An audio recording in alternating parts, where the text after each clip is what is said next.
over here in the red, up at the top of Terminus, we have our Slayers player. He is Slayer submit. And Min, pretty quick hands there, as you can see. Getting his hands warmed up, and he's going to need them warmed up to take down this guy. One win already for MVP. He is MVP Genius. And Genius, if he can get 2 wins, I'll be very impressed, especially against a player like Min. If he gets 2 wins, you can color me impressed. Really? What color is the color of impressed? I don't know. Hopefully purple. You like the color? I like purple. Oh, there you go. Mole Trap facts. We learn something new every day. MoleTrapSecrets.com. You're at the GSL. That's right. Yeah, and it does look like Genius is setting up for a Forge expand. And you know what? You remember what happened when we saw a Forge expand from Inca versus Nesty on this map? Yeah, that's right. We saw something crazy, Mole Trap. We saw a spine crawler rush. We saw a spine crawler rush. Yeah. For those of you who may not have seen that game, well, first of all, what's wrong with you? Go watch it. Go watch Secondly, okay, pool first before Gasterman. But secondly, what Genius did was, or not Genius, what the Genius Zerg did, what ST did was fast tech the lair, drop some creep from an Overlord in front of his opponent's base. Built 3 spine crawlers. Yeah, just start poking away. Yeah, they're able to outrange the Forge, stay out of the range of the cannons and kill off the Forge and the Nexus eventually. Yeah, it was very impressive. Cool. Don't know if we're going to see something like that from Min. He's not the type of player thus far that we've seen to do kind of really out there things, but we certainly could see something a bit different than his older playstyles. He's actually, where is he planning on expanding? I kind of expected there to be an expansion by now. He does have 300 minerals, although he was probably saving up for the Queen and Zerglings. That certainly could be. Okay, never mind. Maybe I'm just... Yeah, he might expand. Yeah, he's going to send a drone down now. Never mind. And interestingly, we did have Genius actually go for the Forge first when he saw that pool, but then he was able to kind of see what's going on with his probe. He sees that there's not a ton of pressure, so he gets the Nexus down and the cannons follow. Doing a lot of damage to that probe as well. That one needs to run. He tags out. The other probe comes in to chase away the drone. Yeah. I'm a little surprised he did Nexus first, actually, to be honest with you. Oh, really? Just because even though he saw that pool first, it wasn't like a super fast pool, and he didn't know where he was. I guess it'd be risky. It'd be risky, but if the Zerg doesn't scout you immediately, you can get away with it. And here's those Zerglings. Cannon gets in just in time. There's already a cannon there, so they won't be able to do a whole lot of damage. Maybe poke away at the Nexus. Nope, still too close. Really, really nice building arrangement by Genius, actually, that cannon can cover that Nexus. He needs to be careful. A little bit of a run-by, though. He's putting down a second cannon. But that depot, that neutral depot makes it so you can't put anything, you can't put a building to block your ramp entirely. Yep, that's right. Now, he could just send that probe to attack it. It would kind of gradually whittle it down, but options. And look at that, Min just sitting in the mineral line right now. Any probes that come down there are going to meet a gruesome death. So preventing Genius from doing that. But really, Genius doesn't seem to have a whole lot of probes right now. How many does he have? He has 22 probes. Okay. So 22 drones. So Min is now macroing up as well. Yep. He actually just getting his first gas, so he's nowhere near speed or anything like that. And Zealot been making primarily drones. So the question is now, where is Genius going to go from here? There's a lot of different options that Protoss players have after the Forge expand. A lot of players prefer to go air. But really, I mean, anything in the tech arsenal is really available. And the core just came up, so we're probably going to find out soon what it is going to be. He's getting the warp gate research, although pretty much standard. We haven't seen if he's going to go for air or anything like that. He only has the one gateway at this point. And he is just going ahead and getting some more gases. He's got all 4 gases. So definitely thinking about some high-tech units here coming out, but we have not seen yet what it is going to be. Just being really greedy with his economy right now. Now, Min has taken a third already. So indeed, this is the Min we've seen before with a pretty quick third base. Although a lot of Zerg players would be taking a third at that point after seeing an expand like that, where you know you're not going to be under a lot of pressure. This one Stalker is, of course, trying to pick off a few units here and there, but it's not going to really be able to do a whole lot of damage. Yeah. And, he could pretty much anticipate there wasn't going to be too much coming out. Yep. There's the Roach Warren just starting now for Min. We caught a glimpse of the ghost of the Roach Warren. for just a second. Evo No ghost. chamber as well. Huh. That's a good call. Get that Evo chamber Oh, just look in at this case. though. But there's more gateways. Bunch of gateways coming up for Genius. It is not going to be. Yeah. And now this is actually something that, in my experience anyway, is a little bit less common after Forge Expand is to go mass gateway. Normally it's something a little bit higher tech from what I've seen in the past. And this Overlord wanted to see. But yeah, Min going ahead and continuing to power up. Yep. He's now getting +1 attacks and roach speed and burrow, so he's definitely going to be going very roach heavy at this point. He's getting a lot of upgrades for the roaches. Run, probe, or rather float more quickly. It's like a lion chasing a gazelle across the Serengeti. Only it's metal, Terminus Re. and it's in space. But other than that, very similar to the Serengeti. Yeah, other than that. Look at this probe. It's going to get all the way in here. I like what Min is doing right now, getting roach speed, getting burrow. Probably going to see burrow movement for the roaches after that. And that Overlord is going to get taken out. Yeah, he's definitely going heavy on the roaches. Now, on the other side of things, Genius getting a Twilight Council and ground weapons. Ground weapons first. Very interesting. Well, Blink Stalkers are very, very good against roaches. You can basically Blink Micro all day, keep all your Stalkers alive. He's also getting Hallucinate as well, just to make sure that he can scout the map. It's a big map, he can look for other bases. If he knows anything about Min, he knows that Min's probably going to try to take quite a few. Yeah, it's if you don't go for the Robo, which he has not, he's just gone for the Twilight Council tech, you almost have to get Hallucinate, so you have some way of scouting the Zerg and finding out what's going on, seeing what tech buildings they have, seeing if they have the Roach Warren or the Spire or whatever, and you are indeed right. Tunneling Claws coming up right after the speed finishes, and a dozen roaches popping out. Yeah, so basically what he's going to try to do is engage the army of Genius head-on and get around force fields just by burrowing underneath them. And that's something that we saw Zergs doing for a couple weeks, maybe about a month ago or so, and it never really caught on too much. I mean, we've seen a lot of Zerg players, like Moonblade is an example of one who likes to get the burrowed roach movement quite a bit. Oh, wow. But it hasn't been Look at that. Got Overlords all the way across the middle map, forming a creep highway.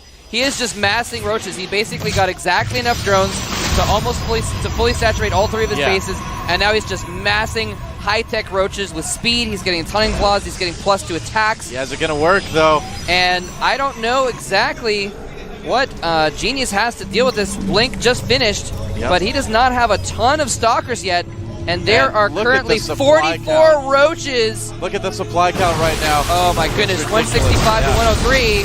So Min, talk about a macro Zerg. He may just be able to overpower Genius right here just for the simple fact that Genius does not have a lot of stuff. He does not have a lot of anything, and there's the Tunneling Claws finishing as well. Yep. And he is going in. Genius is not going to be able to get a third. He's going to have to hide up here. Force field's going up, but he burrows underneath him, and there's no Robo! No detection. He's able to get right in underneath. He's going to pop up. Now. Oh! He's going to burrow right underneath the army. That's right. Oh, there's the cannon. There's just so many roaches. Doesn't even matter. So many roaches. Genius forced back again, and if Min can pick off these cannons, there's going to be no way that he can see or stop these roaches. Right now, Min producing 14 more of them. The last cannon going down, and now Genius, there's nothing he can do to stop this. Yeah, and he's just picking off whatever he wants right now. He can just power up so much with those roaches. He has dozens more roaches routed along that creep highway to join in this battle. He is going all in here with mass roaches, and he is winning. Genius forced back into his mineral line. Genius was Blink Micro doing nothing. Yeah, it's good, but with this sheer volume of roaches, it's just not going to be enough. There's just too many roaches. They can get so close. Look at all that. Blink Stalkers has arrived. Blink Stalkers forced up against the wall, and they're going down so quickly. Producing 14 roaches, 16 roaches at a time, and I don't think Genius can catch up. Yeah, he just does not have the production. He's only got 6 warp gates right now. I gotta say, Genius is doing an absolutely wonderful job of holding this right now, but, I just can't see this lasting in a longer game. Min does pull back, so Genius only for a moment. Amazing micro. Only for a moment. Now more roaches coming in. He's able to produce so many more roaches than Stalkers. the Stalkers can blink around, but once they're all damaged, this doesn't really do much good to blink away. And all those creeping probes all dying, over the front as well. Yeah. Here comes more of the probes dying. Is to ensure that Genius can't replenish those Stalkers as fast. And Creep is going to make sure he can't put down any more cannons. And Overlord's even spotting the high ground so he can hit the Stalkers on top. Yep. And he doesn't want to charge up that ramp yet. First, he's going to kill every single thing at the bottom of the ramp. Dancing the Overlords on top of Genius. Wow. And GG. The Dance of Death forces MVP Genius out of the game. All right, here we have our red Terran player up at the top of Xel'Naga Caverns. They call him the Terran Sniper. He is. Slayer Studio. Slayer's Rion. What opening does he have planned for our next player? We're going to find out. Yep. Very good Terran player. And here is our Protoss player. One of the best Protoss from early in StarCraft II. Can he get a win, regain his former glory? He is. MVP Genius.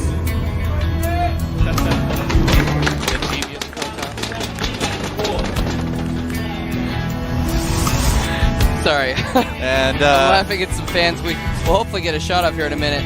But there. It's one of our cheerfuls. Talking about the different team leagues. I can't quite understand that. I think it's talking about how MVP has gotten farther. I'm not sure.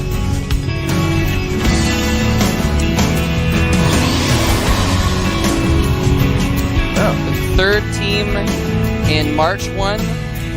The winner of the third match won in the round of 8-1. So it's and they won last season too. It's establishing a pattern there. And speaking of which, go ahead. You're reading my mind, Mole Trap.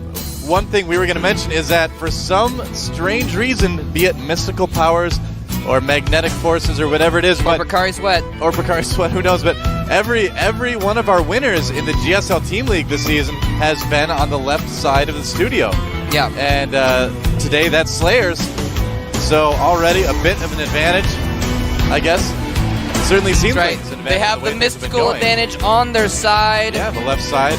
And they're utilizing that mystical advantage to get a one barracks with a refinery. And MVP Genius stealing some minerals and getting away scot-free. It's like, hey, come back. Somebody put out a APB on that probe. That's right. Only problem is it looks like all the other ones. It's hard to pick it out of a crowd. Put a lineup of probes up and it's... You think they all look the same? You're such a gathererist. I knew you'd go there. Sorry. So this is interesting. Slayer's Ryong, he's actually put down a reactor on his first racks and a second barracks as well. He is still mining gas, so we might maybe see a tech lab on that. I think so. I mean, he's walling off with supply depots. With supply depots, Yeah, that in itself is a little bit interesting. But, usually you don't see the barracks with the tech lab right away, with that followed by another barracks. A lot of times you'll see a reactor on that first barracks if there's going to be something like Banshees, if you're going to get a factory right away. Is that? Okay, that is tech lab going on a second barracks. So this could be a couple things. He could add another barracks on there, go 3-gate. Oh, hit the Stargate, though, for Genius. Oh, interesting. Yeah, but you know what? The opening that Ryong is doing is actually going to be pretty good against that. Oh, now he is getting concussive shells and a Marauder. Yeah. So he's not going to have quite as many Marines, but he's going to be making reactor Marines this entire time. His supply depot wall also functions to provide him to supply for making lots of Marines. So he's going to have several out. I think probably more than enough to deal with this Void Ray, or I'm assuming Void Ray. Could be something else, but in this position, most likely Void Ray is going to work better. I would imagine Genius is probably putting up a couple more gateways right now as well, probably 3 or so. We can see that actually on the production tab now that I look. There we go. Yeah, so he's going to be a little bit, cautious the way he micros it. There is the Void Ray indeed, because he does have those depots there. Yeah. And so they're in a spot where the Void Ray can kind of pick it off without the Marines being able to hit it if he applies ground pressure as well. Oh, Ryong moving out. Uh-oh. This may be a little bit dangerous, but then again, he may be able to spot this too if he decides to go around look for proxies. Now, this type of push usually precedes an expansion, so I would imagine that that's what Ryong is trying to go into. Oh, man, he's checking the north for proxy stuff, but is he going to see it on the low ground? No, he does not. Void Ray finished the probe. It's going to get up there but not see much of anything right now. And there's going to be some pretty decent pressure brought on by Ryung. Oh, man. Although it looks like Genius might just try to hold things and then attack with the Void Rays. He's waiting. He's not going with the one. Yeah. He's waiting for more than one. Oh, never mind. He's actually sending one up. Oh, is he? I know. We'll find out soon. Now, it looks like Ryung is falling back, which is going to work out in his favor. Yep. And he's going to need to defend against these Void Rays. Wonder if that got spotted. Might have been. Yeah, he's already putting up a bunker, so I think he does know about the Void Rays. He does have a good amount of Marines. He doesn't have Stim, of course. Oh, he is getting it now. It's about halfway done. I'm pretty sure he hasn't seen the Void Rays yet. He may suspect. Yeah, I think he's got kind of an inkling, because he is putting up the bunker, so he knows something's going on. Yeah. He also might be worried about ground pressure as well, which is a legitimate concern. Yeah. He does have a lot of Marines and Marauders, though Stim is almost finished. Yeah, this timing might work out very well for Ryung, actually. He's got a lot of bio. Stim finishing his command center is almost finished. If Ryung can hold this off, he's going to be in a great position. Taking down that pylon is certainly going to help. Yeah, this is going to help. He won't be able to warp him. And actually supply blocked him, too, which is nice. And Ryung going around the outside. He knows there's something around there. I think he suspects it. He's like hunting around, but he can't find it. Looks like Genius is probably going to expand. He knows he won't be able to cause too much damage with this. And Stim is moments from finishing. Yeah. So it's going to come down to Micro. If he can get some good force fields off and keep those Void Rays behind the force fields and the Zealots, it could work, but he's in a wide open spot here. Here we go, Ryung splitting his units already. I don't think that's where Genius wants to engage. Probably not. And in fact, he's expanded behind us. So just putting a little bit of pressure on there, showing his army. And Ryung playing defensively, so not a lot going on yet in this game. Potential for a lot of excitement, but Ryung did a good job of doing an opening that was very safe against this. Genius, though, probably is still going to try to push. You can see he's adding on a lot more sentries. They'll have a lot of energy by the time he does decide to engage. Yeah, he's already got about a dozen force fields right now. Yeah. And if he waits a little longer. Okay, now if he didn't know before, it has been revealed. He saw the Void Rays. Still doesn't know where that Stargate is, but yeah, I mean, Genius, he's got a pretty good army. Again, it is just going to come down a lot to Micro if he's able to split his Marines and such. Yeah. If he's able to get shots off on those Void Rays, or if the force fields and the Zealots will keep the Marines back. And neither player really wants to engage, apparently. They're just both teching up, getting their econ going. Yeah, we have a Twilight Council and some armor going down. Yep, so wouldn't be surprised at all if Genius did decide to go for the speed lot with plus armor that we've been seeing so much. Very, very good against Terran. Terran Bio can still micro against it okay, but the charge and the armor, of course, helps your army survive and do damage quite a bit longer. Yeah, definitely. Looks like Ryung pushing out, though. And no medevacs yet for Ryung. His factory just now going. And he might snipe off that Stalker. He's going to have to be very, very careful about attacking through that choke. If he decides to do that, that can be force fielded very easy. Might split up his army, go around both sides. Oh, he Here is. he comes. Be careful. Force field. And the force fields are too late. Everything can attack. Right He's targeting down the ground units first. Is it going to be enough? The Void Rays still have a lot of health. There's not a lot of Marines yet. I think Ryung is in huge trouble right now. No, those Void Rays did so much damage. Yeah. I really feel like he should have targeted them down with his Stim Marines first. Well, he and then pulsed everything off. Yeah, couldn't micro against the Zealots. Even though the Marines had combat shields, they lost a lot. And Genius not losing either Void Ray. Ray. Couldn't micro. Yeah, that's really good for Genius. He is only about 10 supply ahead, a little bit less actually. So things are still very, very even right now. Yeah, he didn't lose everything. Yep. +2 armor immediately started by Genius. Yeah, man, he's going really bullish on the armor. Got that +1 really quickly. +2 now going down, and I don't believe Ryung. Okay, he does have one engineering bay that just started level 1 weapon, so he is way behind in the upgrades. And Genius is getting hallucination. Ooh, interesting. That's interesting. You can do a lot with that. I mean, obviously you can scout your opponent, but a lot of players use it to gain vision on the high ground to warp units up. Now he already has some Void Rays, and he could make Phoenixes to do that too. But or we've even seen players try and trick their opponent into thinking they have tech that they don't. Yeah, or he like could sometimes just, I've seen games where they like hallucinate a bunch of Colossus, make them go anti-air, and then go for more ground units in actuality. Well, Ryung could just, or rather, Genius could just hallucinate a couple extra Void Rays too. Yep. And they're just good for soaking up damage, that's for sure. Especially if you have more than, let's see, he's got 7 sentries, which is pretty much infinite force fields. And I really like where both players are going with what they're doing. I mean, right now, we see Ryung getting his Ghost Academy. Obviously, EMP is hugely helpful in TVP right now. And there we have the Templar Archives going up for Genius. Ooh. We might see him decide to utilize either Storm or, even just go for Archons, as they are, a lot better right now, I think, than they used to be. And we've seen Protoss players trying to use them more and more. He did also get his third. Ryung looks like he wants to take his gold base. And has Ryung seen that Stargate yet? No, I don't think he has. Yeah, I'd have to assume that if he knew it was there, he would take it out. He still hasn't still hasn't done anything about that. Yeah. It's not really doing much at the moment anyway, but... Nope. Uh-oh. Ring gets taken out. He does clear out those rocks. And so now he's got a command center building in his natural. He can float it over there and probably planetary that up. But, wow. In the long game, a little bit worried for Ryung. He's got a primarily Marine army. And I'm a little bit worried. He's not going to be that good against force fields with charge lots. His third base. Uh-oh. Ryung, deciding not to push in, actually. Saw the units, and there are Archons indeed. Getting Storm now, but using his first Templar just for Archons. Yeah. Pretty good. Yeah, he's got a lot of charge lots. He's got the sentries to force field the traps so the charge lots can do as much damage as they possibly can. And once he gets Storm, in addition to that, man, it is just painful to watch a group of bio units get force fielded in place and stormed and then crushed with zealots.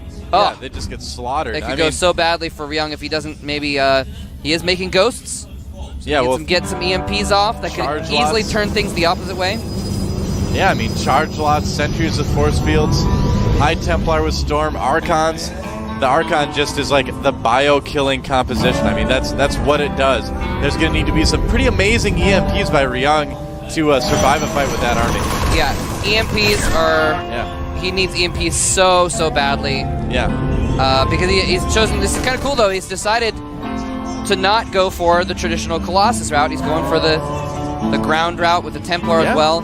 And EMPs are going to counter all of that. The Sentries, the Templar, the Archons, if he can get enough of them. But again, only 2 Ghosts, despite the fact that they are now a little bit cheaper with this patch. Yeah, now right now, he's going in for the third. Is he going to get it, though? Big stim. It's going to be close. The army for Genius is right there. This may not have been the best idea. Oh, he does EMP. Oh, wow. Not the best force fields either. He does EMP half the sentries and all but one of the Templars. There's only one Storm there, so it's actually a decent position, but he couldn't count on that, so he's actually going to fall back to a more open area, which is really good. Yeah. If he got force fielded in there, he would lose the game. Well, Ryung was so lucky right there that Genius was that kind of left a gap in his force field wall for the units to sneak out of. Yeah. So right now, Ryung getting his ghost upgrade. Maybe going to take out a pylon here. We'll see if it dies first. I don't think it will. Nope. And so the question is, what is Ryung going to do about this? I mean, his army isn't terribly strong straight up if his EMPs miss. A lot depends on that EMP. A lot depends, of course, on good positioning as well. But I'm curious to see if he's going to try something like maybe starting to incorporate some drops as well. He's got a lot of effects. Losing a chunk of his army right there.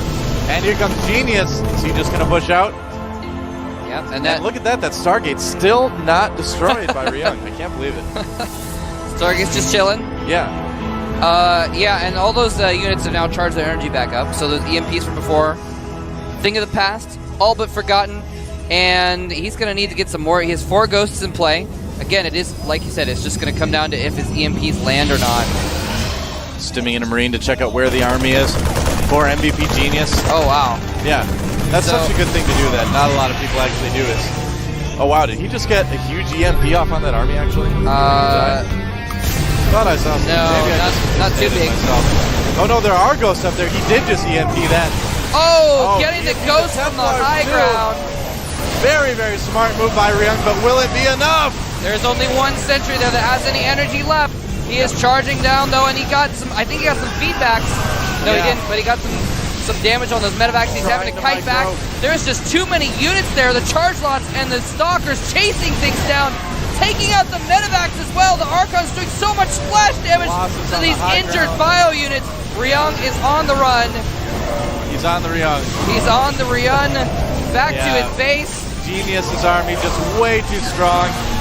He did out-macro Ryung as well, I gotta say. And that is going to be very difficult for Ryung to hold off. Yeah, he's up to like 60 supply. Yeah. He's up by 60 supply right now. Colossus in the mix as well. And a single Viking hoping it can do something about that. But this game is all but over. Ryung's base in tatters. Whatever strategy Ryung had specifically designed for Genius, he countered it with some bold play, going for the Templar tech, the charge lots, instead of the Colossi until the late game. And the Archons as well, doing tons of damage. And MVP is going to go up 1-0 in the GSTL finals. And at the base of Ryung, 2 Manor Nexuses have been planted. Oh, GG. So, man. Pretty good start for MVP. All right, here we have the winner of our last game. A fantastic macro Zerg, but can he keep the momentum going? He is. Slow submit. Fans of his would say Min for the win. That's what they would say, man. Yeah. They would say Min rhymes with win. Yep. And therefore, Min deserves the win. Here's our blue Terran player from the team, MVP. He's pretty... MVP King. He's pretty keen. And Keen, of course, rhymes with green. That's right. And green. So MVP should get the green. The green... Money's not green in Korea, actually. And, Mean Keen, we could call him. Although he's not a mean guy. Some of the money's green. They have different colors. Yeah, which is nice. It's easy to tell it apart. Yeah. So, Keen has shown to be a really, really stable Terran player. I mean, I would say out of Code A this last season, he is easily one of the best players. It definitely deserves to be in Code S. Could easily win this match. Yeah, man. And look at that. Oh, look. There's Day9. What do you know? Day9, you look a little bit different somehow. I can't quite place it. And there's his faithful pal Notepad. That's right. Who's a frequent guest on the daily. Yep. That's actually really funny. He's like one of the characters. Yep. Along with the logo. Not quite as annoying as the paperclip guy that pops out all the time. No, hey, much less annoying. Do you need help finding the caps lock? Do you need help finding the enemy base? Let me scout that for you. That's right. Min has gone for a hatchery and then gas and then pool. So something we saw yesterday a little bit. Good for a fast expansion, but you still get that gas first, and you're able to get Zergling speed pretty quickly. Drone's like, excuse me, sir. MVP. Drones are so SCV polite. is like, yeah. The SCV is like, pardon me, do you have any Grey Poupon? He rolls up and like the visor slides down on the That's right. SCV suit. It's actually a limo SCV. Man, we are really dating ourselves if we make Grey Poupon references. Oh no, look at this though. That Overlord is getting very low. Is he going to lose it? I think he might. This could be bad for 30 hit points. That Overlord. 19, 13, 7. One more hit. One more hit. Gets away. Oh, but there's a Marine going down to the low ground. Is he going needs to to get turn to the right. Oh no, move it, Overlord. It's too late. Boom. Oh. And the guts and carapace of that Overlord fall in defeat into that crevasse, down onto the trees, in the little cavern there. And that is actually pretty bad for Min early in the game. That definitely slows things down. Yeah. That drone taken out, no more scouting for him. Now, luckily, it took long enough because he saw it coming and he made an Overlord to replace it already. There's already a Roach Warren on the way for Min. Ooh. Very quick. Now, Min did see the reactor on the barracks. He can assume that Keen is going to do exactly what he's doing right now, which is switching in to make some Hellions. So, a nice read by Slayer's Min. Yes, indeed. He did not see the Roach Warren. Yep. So he does not know that's coming, and we could see a bust. Now, here's the thing: is Min might expect a fast expansion on this map because, well, it's Crevasse. You have an easy expansion to take, so he might expect that. But instead, he's actually going for major tech, and there's some Hellions get trapped actually against their own wall a little bit, roasted the tree. Nice job minimizing the damage to the Hellions too there. Yeah. And it looks like we might see some Banshees here coming out in just a second as well. Yeah. Which is and there is indeed Cloak, too. Which is going to be interesting. He's got these Hellions coming out. Speedlings are on the way, but he actually doesn't have any Speedlings. Yeah, just those 2 Roaches and a single Zergling. Now, wow, trees getting roasted all over. It's like the scene from Avatar. Where is Captain Planet when you need him? That's right. You'll never be one of the people. My favorite Avatar line.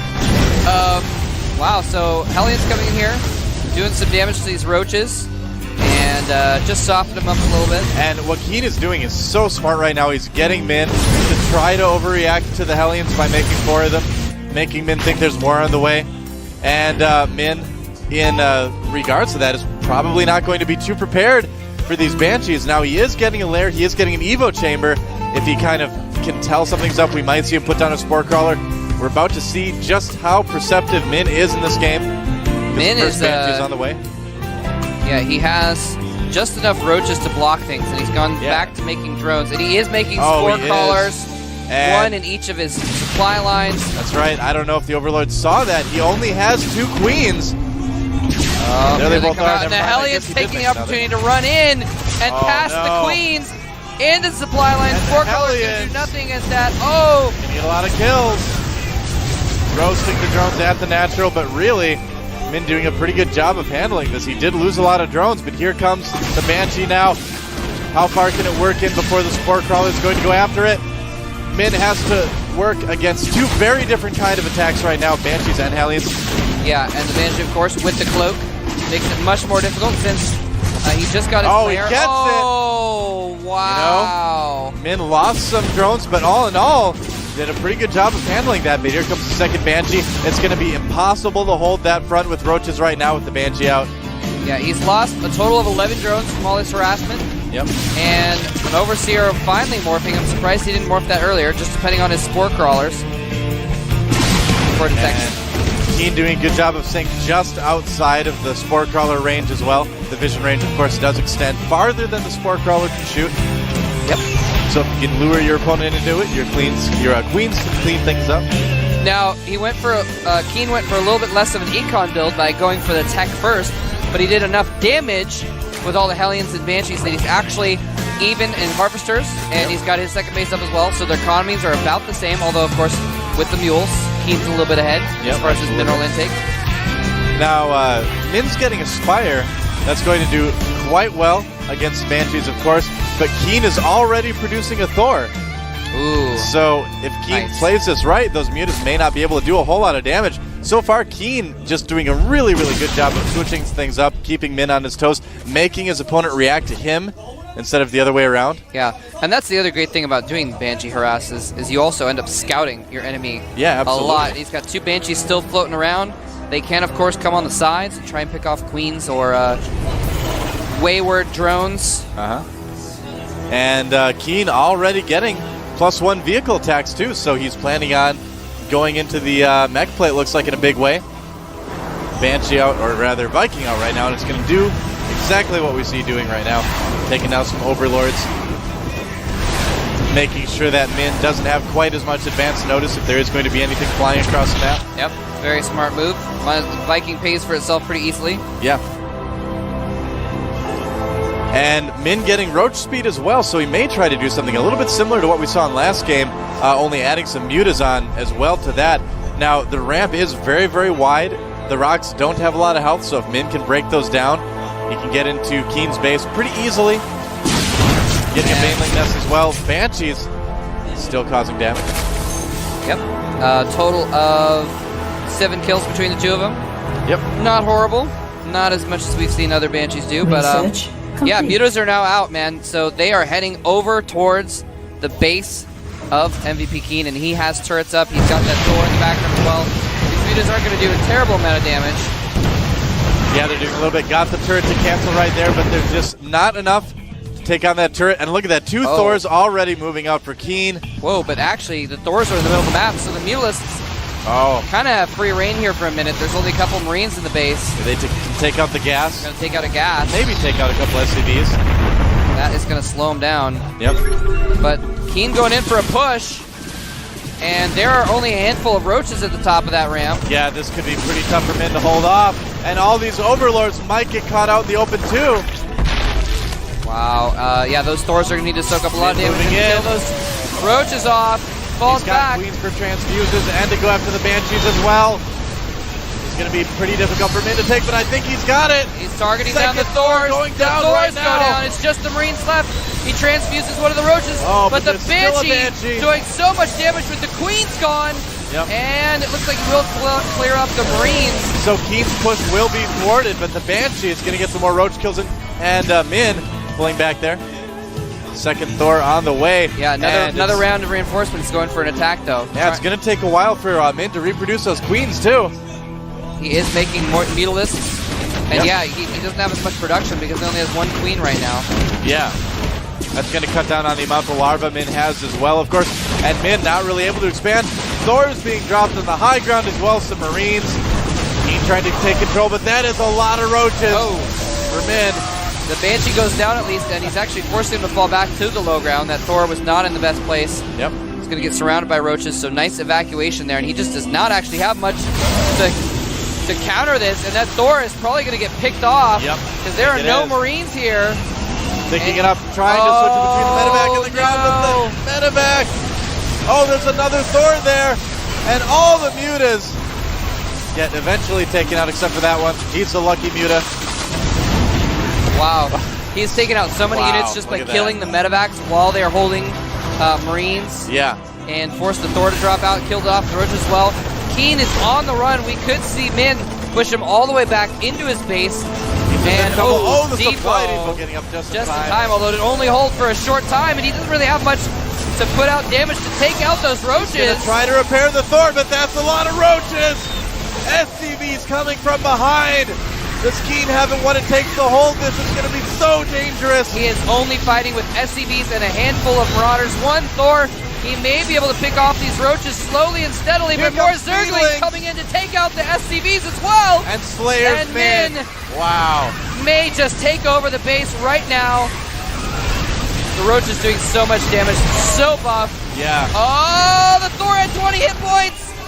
Barely survives. Keen holding for now. Min able to push him all the way back to his base, and the supply count is not too different right now. Min ahead by about 10, but Keen holding okay. Harvesters definitely favoring Min though right now. Min's not done yet. Look at that. Banelings morphing, Zerglings rallied. He is gonna bust down the wall. That's right. And go for the kill whilst Keen is still vulnerable. And there goes the wall. Both depots. And the Banelings are going to come in, and the Marines are going to have to fall back from that as long as he's going to waste them on the Thor. And Zergling's streaming as well. He actually held that pretty well. That was actually really good by Keen. Yeah, Keen has some of the best micro I've seen come out of a lot of our newer Terran players in the GSL, and he's definitely showing it right here. And Min just can't make things happen. That was actually really close. Yeah. And amazingly held by Keen. His front door was gone. He only had a handful of units, but he microed them well enough. They killed off the Banelings without losing too much. Yeah, that's right. And if you know what, I'm really surprised actually that Min didn't wait for another like dozen Zerglings, because if he had, that would have been pretty different too. He could have taken out the Thor at least. Min taking his third now. Finally, that's probably the latest third base we've ever seen Min take. He does even have a macro hatch in his main. MVP Keen taking his third as well, so the players may decide to sit back a little bit. Oh, and Min, we're going to see it in a moment, but he is making an infestation pit. Ooh, very interesting. Yeah, we saw Lenok do some great infestor usage yesterday. Yeah, Min has actually been playing really low econ. He has 42 drones right now, and that is the most he's had all game, I think. Yeah. He's been playing really, really low economy off just the 2 bases. Oh, there's a drop at the new base. Oh. And it is thwarted. Yep. Do not want to deal with those Banelings. Yeah. And 10 Banelings to blow up on it or something. It could be, but the choke that he landed in was so narrow. Yeah, that was kind of weird. I don't know. Anyway, so Min getting his third base fully saturated here, but still behind in the Harvester count. Still behind, way behind in income at this point.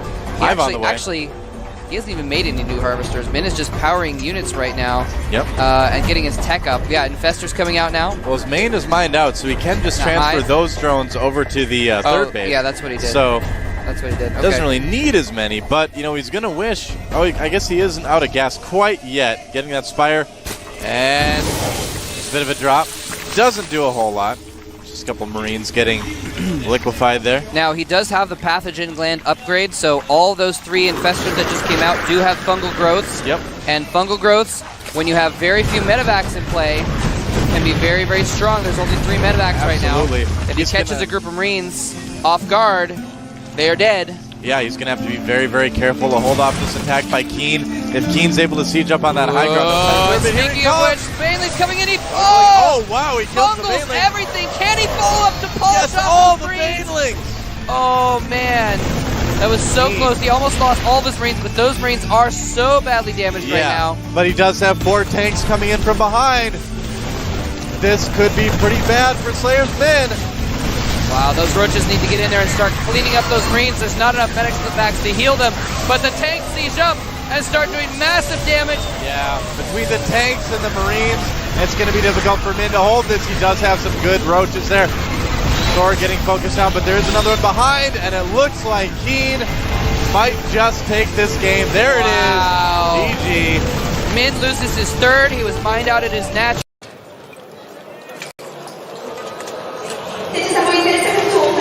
And it started up here at the upper left.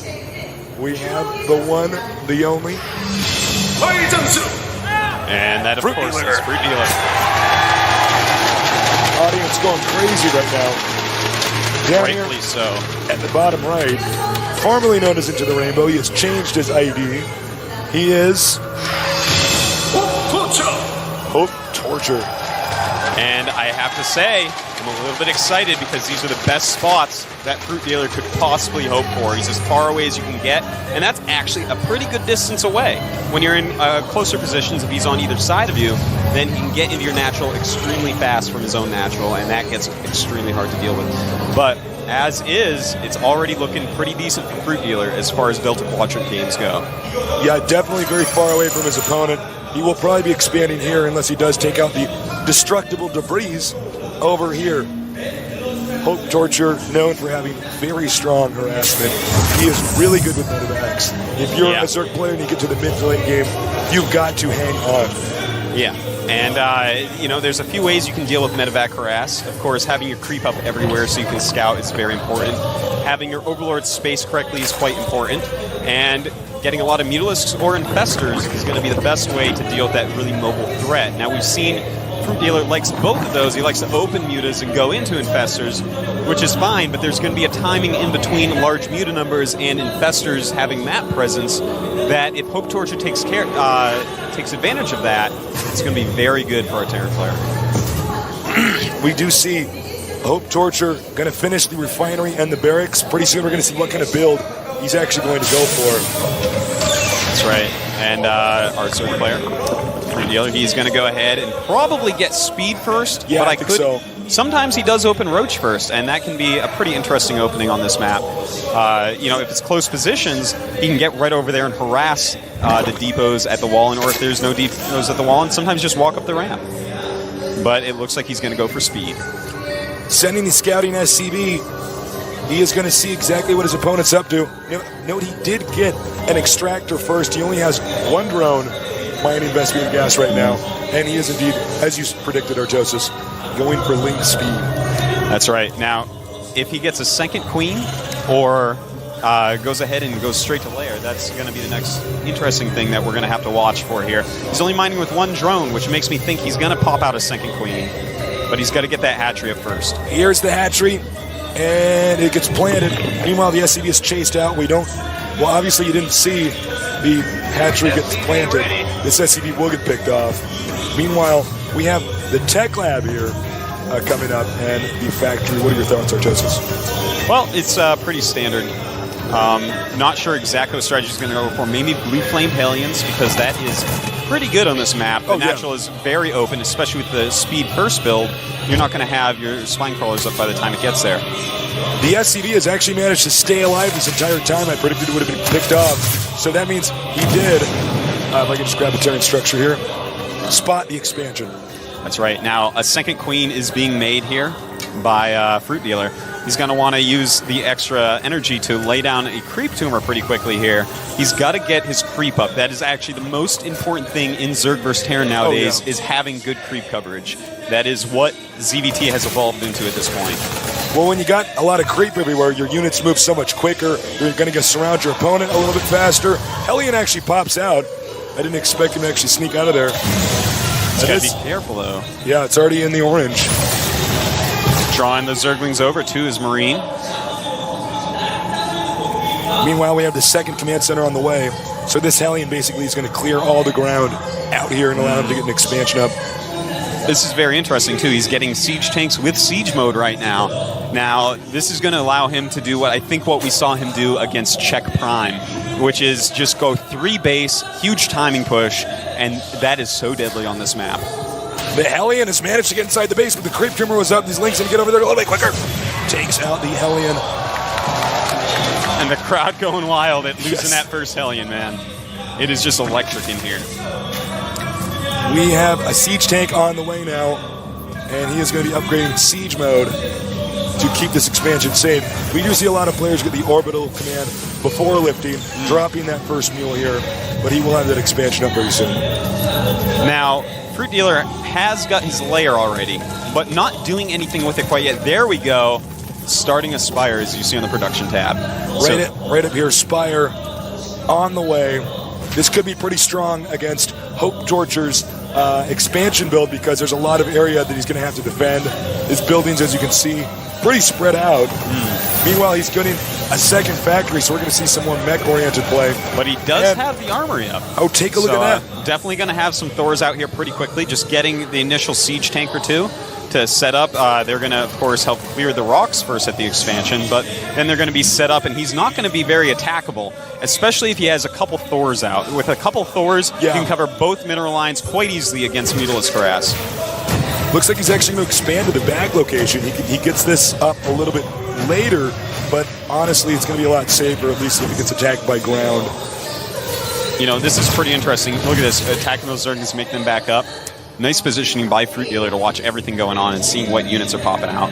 But, you know, this is actually very similar, in fact, almost exactly the same as what he did to Czech Prime, which shows us, you know, he did the same build every game in the TVTs that we saw a couple of days ago. Against OGS and Snare. Now he's doing the same build we saw him do TVZ here. So he definitely likes to keep with the strategies he knows and likes. Yeah, that's very true. He's going to be turtling for at least a little while here. It's funny when you look at these two guys, totally different styles. Fruit Dealer doing different stuff every game. And yeah, Hope Torture really kind of sticking with one build. This is the build I want, and I'm going to use this and practice it most and try to win with efficiency. Now we see Evolution Chamber and the Infestation Pit going up for Fruit Dealer while he takes that third base at another main. Pretty interesting. Not making a ton of mutas, but he's going to be able to probe at least a little bit with the mutas he has, despite the Thors being there. You know, if he techs straight up to Hive, that could be a pretty good move for Ultralisks. Yeah, that could be a very strong move for Ultras, actually. And one thing about Fruit Dealer is it does seem like he wants to just stall in the mid-games. Yeah. He wants to stall out until he can get enough gas and get those Ultralisks out. 3 mutas out here. This shouldn't be too impactful, but we'll see. Yeah, look at that. Thor just making them fly right away. But, yeah, well-placed Thors. No damage done by those mutas. And it looks like he's making the Roach Den and a Baneling Nest. So he's going to go ahead and go Infestor Tech right now. That's his plan. And it's going to be interesting to see if he can control them a little bit better than Czech Prime did in the match. You know, he had a lot of Infestors to a very similar opening by him as well. Got another expansion over here. Note the locations he's expanding it over here and up here. That means if Terran pushes one, the other expansion will at least survive. Yeah. So he's spreading himself out. Meanwhile, the Terran looks like he's going to try to secure this location pretty soon here, or a command center, rather, actually almost complete here. By the way, guys, I do apologize. I know I sound like I have throat cancer. I just had a cold. I got to go to the doctor tomorrow. But not calling in sick today. No way. No sir. You cannot miss this match. Now, I love what we see Fruit Dealer doing here. I wish he'd spread creep a little bit more aggressively, but other than that, spreading these bases out, it's going to be so hard to get attacked. And look at that, Zerglings cleaning up any scouts that Hope Torture does send out. But, Scouting Marine over here is going to spot this expansion. And he knows. He sees the creep. But at the same time, Command Center landing at the natural of Hope Torture, so his economy is actually getting pretty huge at this point. Also, we have a Hive making for our Zerg player. So Hive on the way. He does have a lot of gas stocked up. He's sitting back, meanwhile taking out the destructible debris over here, and he's going to be able to expand to that gold expansion. Now look at this evolution chamber. He's getting melee attack. This means 100% he is going to go Ultralisk once he hits that Hive, not Broodlord. He does have the Spire, so he had either option open to him. So definitely we're going to see him rush right up to Ultras, and it's going to be off about 4 base. He doesn't really have drones at his newest expansion yet, but off 4 bases, you can get a lot of Ultras to complement your Infestors, and that's going to be a scary army. We have a drop coming over here. He is moving out, and he is going to be going for this expansion over here. So it's starting up. He is actually beginning his harassment phase, but the Muta spotted. He's just going to slow that down, targeting the medevac. Can he get the medevac? It's huge if he does. He gets the medevac. A bunch of Marines stuck on the high ground. Totally useless right there. He's going to expand again. It's turned into a macro game. Economics is key on this map. He's going to take the gold location. I'm predicting that the Terran player probably not going to expand or push out, until he's at about 160 supply, maybe even more.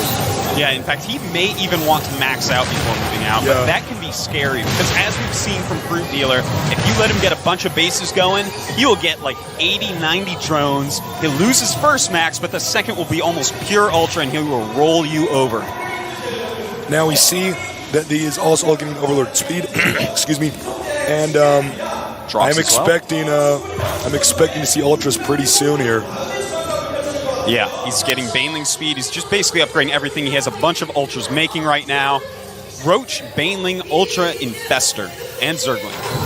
He is using a lot of the Zerg arsenal right now. The Zerg just waiting to see if Terran's going to move out. He wants to counterattack if Terran pushes. It doesn't look like Hope Torture is actually going to do that, though. No, it looks like Hope Torture is going to play very safely. Now, the maxed biomech army of a bunch of siege tanks, Thors, and Ultras are out. But anyways, this army, it can be quite fearsome. What he's going to need to do is snap the Marines with the fungal growths, and we see a drop going over here. He's going to try to drop again. Now, he didn't have that momentum from the previous game to get off a very effective drop. You can see the spine crawlers here, and actually an Ultralisk. And Queen just sitting over here flirting with each other. I don't think this is a good idea to drop in attack. He doesn't know that the Ultralisk is here, though. He can snipe anything in there, and targeting the Queen, takes the Queen out, picks it up, losing only 1 Marine. Decent move right there, but he does not want to lose that. Look at this, another drop over here. And fungal growth, there you go. Infestor's very good against this type of harass, but he should be targeting that medevac. There we go. Going to take that out, and these Marines are going to go down. Well, that attack was pretty much useless. Looks like he will at least get the Queen. He does get the Queen. But you need to do more harassment than that. We got another drop over here. And he is waiting for it. He's ready. Go, fungal growth, man.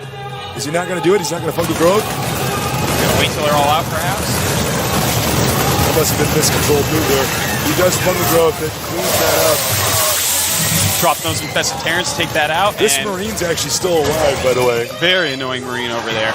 All right, in the middle of the map now, it looks like it is time. Hope Torture, he is moving out. He's at 174 supply after losing those drops, which is, so it was basically max. And here we go. Oh, Fruit Dealer not wasting any time, looking like he wants to engage, but so many siege tanks. He backs up right now. He's just trying to stall. He wants to get more Ultralisks. Meanwhile, the Marines stimmed, rush towards this expansion. I don't know if Fruit Dealer can save it in time. Looks like he's going in the wrong direction and just targeting the hatch, maybe? Nope. And he's just going to go right through all this. But there's a lot of Banelings coming in here with Infestors. And bam! Oh my god. He saves the expansion. Beautiful moves by Fruit Dealer. Ultralists, by the way, small counterattack over here towards this expansion. Not that impactful, though. Humiliated medevacs, I almost called them dropships, backing off. We have a small Viking fleet. I think he might try to land and just take out this expansion. Not a bad idea at all. Meanwhile, another push going up to the top right here. He needs to get rid of one of these hatcheries, or Hope Torture's economy is going to be out of control, especially with the gold expansion now taken. You know what's really great right now? Oh, he's attacking up this hill. Hold that thought. Some ultras up there, but he's got to bring more. Looks like these ultras going to fall very quickly to these Marines. But flanked! Look at this. Beautiful. The Infestors bungling and just surrounding everything. Oh my god, this is how you play Zerg. The Fruit Dealer's fruit is just too good. You gotta buy it, and it's being sold this game. He's moving in from the bottom here. This might be the last chance here if the Terran try to do any damage. Sieging up at the wrong time. Meanwhile, counterattack down here at the Planetary Fortress. Baneling's going for the SCV so they cannot repair. Cleaning up the attack of Hope Torture. And oh my god, Fruit Dealer. He is so good. He is so good. In fact, he might even be able to save this expansion. Oh, I think he might. He has a lot of speedlings coming in here, and they're going to surround these Marauders. They have to be picked up. And an Ultralist on the counterattack with some roaches. Just so many Ultras out for Fruit Dealer right now. Fruit Dealer, one of the only Zergs to make it this far in the tournament, is now dominating in a matchup I think a lot of people expected the Terran player to be dominant on, at least on this map. So he might be able to get this expansion, but I think he's just going to run him over here. It looks like he's going to rush in here, and Hope Torture knows he's in trouble. This is one of the worst maps for Zerg, but really, Hope Torture didn't do enough damage early, and look at this. This is that Ultralist army that Fruit Dealer is becoming so well known for. So, I think that's going to be GG in a minute here. We're going to go into game number 2. Unbelievable. Yeah, this is, you know, I wonder if Hope Torture will learn from this. Such an amazing game by Fruit Dealer, but Hope Torture's got to put on more pressure early in the game. Unbelievable. He will take out this expansion, but of course he won't have a base, so that doesn't really matter. Nothing left here. Dropping some extra ultras, laying his own creep in there with the overlords he brings. Wow, he was actually that behind on mules. Yeah, but he actually dropped him. That's embarrassing. They aren't going to help him right now. So many ultras. Fruit Dealer. And these guys, it's actually probably mutiny. They're trying to fly off of this area and leave the map because you wouldn't want to be on there. GG. GG.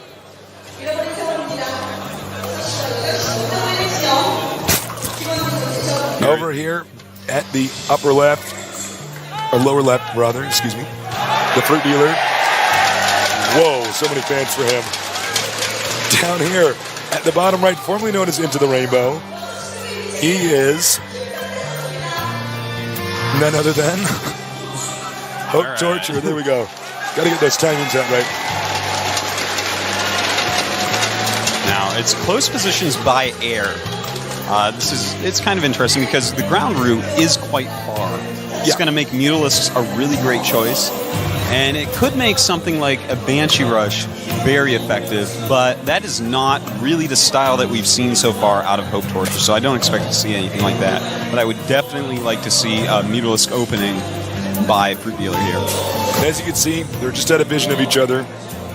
Interesting scouting path. We normally see Zergs come from right here and spot. And I don't know if you guys are picking up the sound of the audience here in my headphones, but it is like the building is actually shaking. It is so crazy down here. It's so awesome.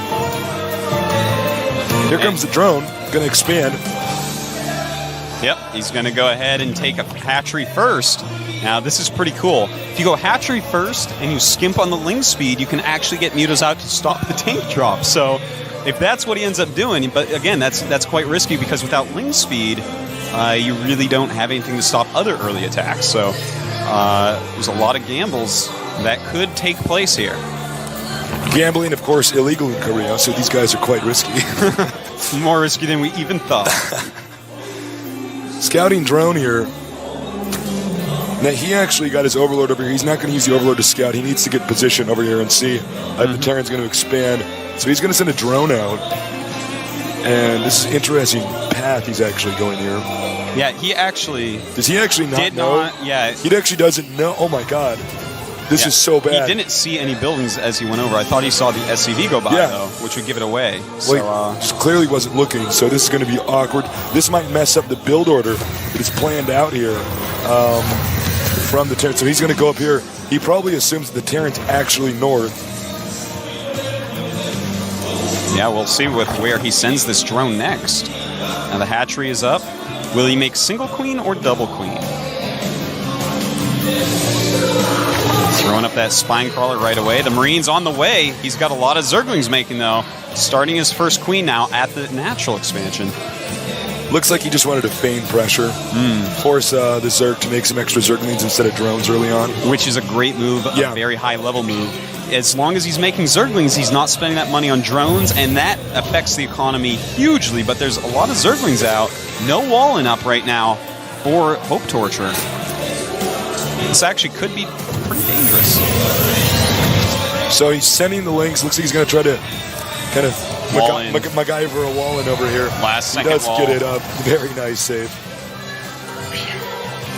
Now, pretty interesting. A tech lab's going up on both the barracks and on the factory. So we definitely could see a tank drop. And there's a lot of things we could see. Banshees, tanks is being made out of the factory.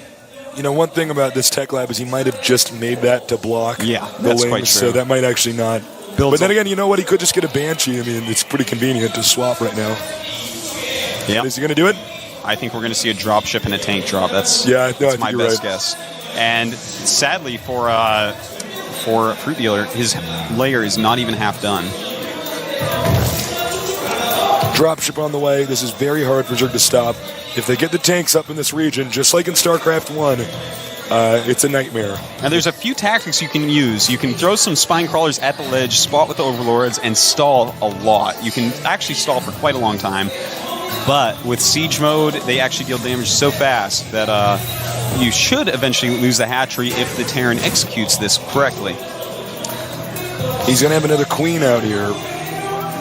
Just larva injecting Fruit Dealer, very good at just getting as many drones out as possible. And take a look-see, though. This could be bad. Yes, it definitely could. And loading 2 SCVs as opposed to the siege tank, this is kind of interesting because he could have done this a long time ago. He waited till the siege tank was almost done. So this is actually a very indecisive move here by Hope Torture. Hope Torture's going over here. Will the Fruit Dealer have the necessary fruit to deal his way out of this situation? Only time will tell. It's hard to say. But the Spire, it is being made, and I think he may make some missile turrets here. Yep. He does not want Mutas to be able to clear this. And here come those spines. Take very long to root themselves, but I think this one should at least be in range. Yep, it is in range. He's going to have to move that siege tank back, but he has SCV to repair it. Picks it up. Nice move there. And, oh, very good. Look at this. 3 queens hitting that turret, teaming up. And the spine crawler's walking back. Now, see, this is how you do it. You go up, you go back, you go up, you go back. You just try to stall the siege tank from killing you while you get mutas. But, oh, look at this. He needs to move that siege tank back. This is completely crazy. He is blocking this so well right now. Oh, and will he get the dropship? Oh my God, it lives. That was huge. He needs to keep that dropship alive. It's very important at this point. He is still in range of the extractor. That's going to hurt the Zerg's gas, especially if he's getting a Spire. You know, the Spire is done. We have a lot of mutas making right now. 5 being hatched up. And only 1 missile turret so far. He's going to go in for again. I don't know if it's going to be in range, but he doesn't want him to get these missile turrets up. He loses that SCV. That's actually quite bad as well. Yeah. He needs that to repair anything mutas attack. And he targets the SCV. Nice. Smart move. Takes out the turret. Only 1 turret left. 5 mutas can take that out. Easy peasy lemon squeezy. Looks like Fruit Dealer is going to go ahead and save his... He's also stopped a Viking. He was sending a Viking over here for support. Mutas are in the main. This main does not seem to be too terribly well defended. Once again, the Viking manages to stay alive, just like the dropship. Gets that dropship. I spoke too soon. He does get the injured dropship. And there's not a lot of Marines here. But there is a Viking helping out a little bit. The turret gets up, realizes he has to run away. So he has a bunch of damage to mutas. It's going to be harder to remove that tank on the cliff. Expansion over here at the upper right. Nice little hidden one. It's going to be one of the last places scouted by Hope Torture. Now this is He's going, targeting the siege tank, and he gets rid of it. There's no dropship, so no problem. Awesome. Healing some of those mutas. He is just dealing with everything exceedingly well. Normally they're called mutas, but when Fruit Dealer plays them, they're fruit flies. Just annoying the Terran's base. Yeah. We got drones going over to the expansion, and Terran, by the way, 1 second, does not have vision of it. Yeah. He's not really been scouting. He doesn't have a base up. And in fact, look at this main base. He has the command center, so he's going to go ahead and expand, but it looks like he's going to go ahead and keep just one factory and add in a lot of biological units. Could be going Thor Marauder here. That's quite effective. Oh, Muta's a bank in there. Pull back. This turret. Loneliest turret in the game. It's a Nesh turret. Well, let's see. What are you doing, Fruit Dealer? What's your plan here? Ooh, yeah, let's take a look. Let's take a look at his upgrades he's getting. He's getting Overlord speed and Overlord drops, as well as a Roach Warren and Baneling nest. So that is pretty awesome. We could see Baneling drops in the mineral lines. That can be quite good against any sort of anything, man. I mean, it's just great killing SCVs with Baneling drops. But also, I think he's going to stall him out a lot with Roach drops. Looks like we got an expansion over here at the north. So he's again expanding in regions where the Terran can't attack and kill everything in a line. Much safer than taking this expansion. Muta's down here. Mutas looks like they're going to be fended off quite easily. There's plenty of missile turrets and Thors all over the place. Now we have Roach speed being upgraded as well as Baneling speed. He's just getting all his P's and Q's here, Tasteless. Well, Terran's going to have to do something pretty quick. Terran, hold that thought. Quick drop here. He backs up. He knows the mutas are on the map. There they are! Going after that dropship. He kills the dropship. That is very nice. The mobility of Hope Torture is being destroyed. Okay, this is really bad for the Terran. Yeah. The Terran has lost momentum just like in the first game. You actually have to be so effective with your first drop in Terran versus Zerg. It's the only way to get the Zerg completely out of position. And in this case, he has had no efficacy with that. Right now, 25 supply lead for Fruit Dealer. That is pretty awesome. Viking, stray Viking out here on the map. He shouldn't have had it out there. At every turn, those mutalisks are there and eliminating whatever Hope Torture wants to do. I think even now, a player like Hope Torture is going to be rattled. Yeah, this has to be getting under his skin. It feels like the Zerg is just everywhere and doing everything. And he's got a lot of creep, I want to point out on the map. That's very good if you're Zerg. The units are going to be very mobile. I think this is a last-ditch effort. Unless he's going to go for the gold. Yeah, he may just siege up here. That's sometimes quite common of Terrans. To siege at the watchtower gives the tanks such vision that they can really maximize their range. Looks like you're right. He's not going to push. He's actually going to hold this position. I think that the best thing you could possibly do at this point is just turtle up, half map it, and go mech. Because Fruit Dealer is showing, oh, look at that. Roach is trying to do something. We got a drop over here in the main. Baneling drop when the worker line. He did get some SCVs, not a ton. Thank God I didn't miss that. I almost missed that. Fruit Dealer. We got another drop. Now note, the army is in position over here.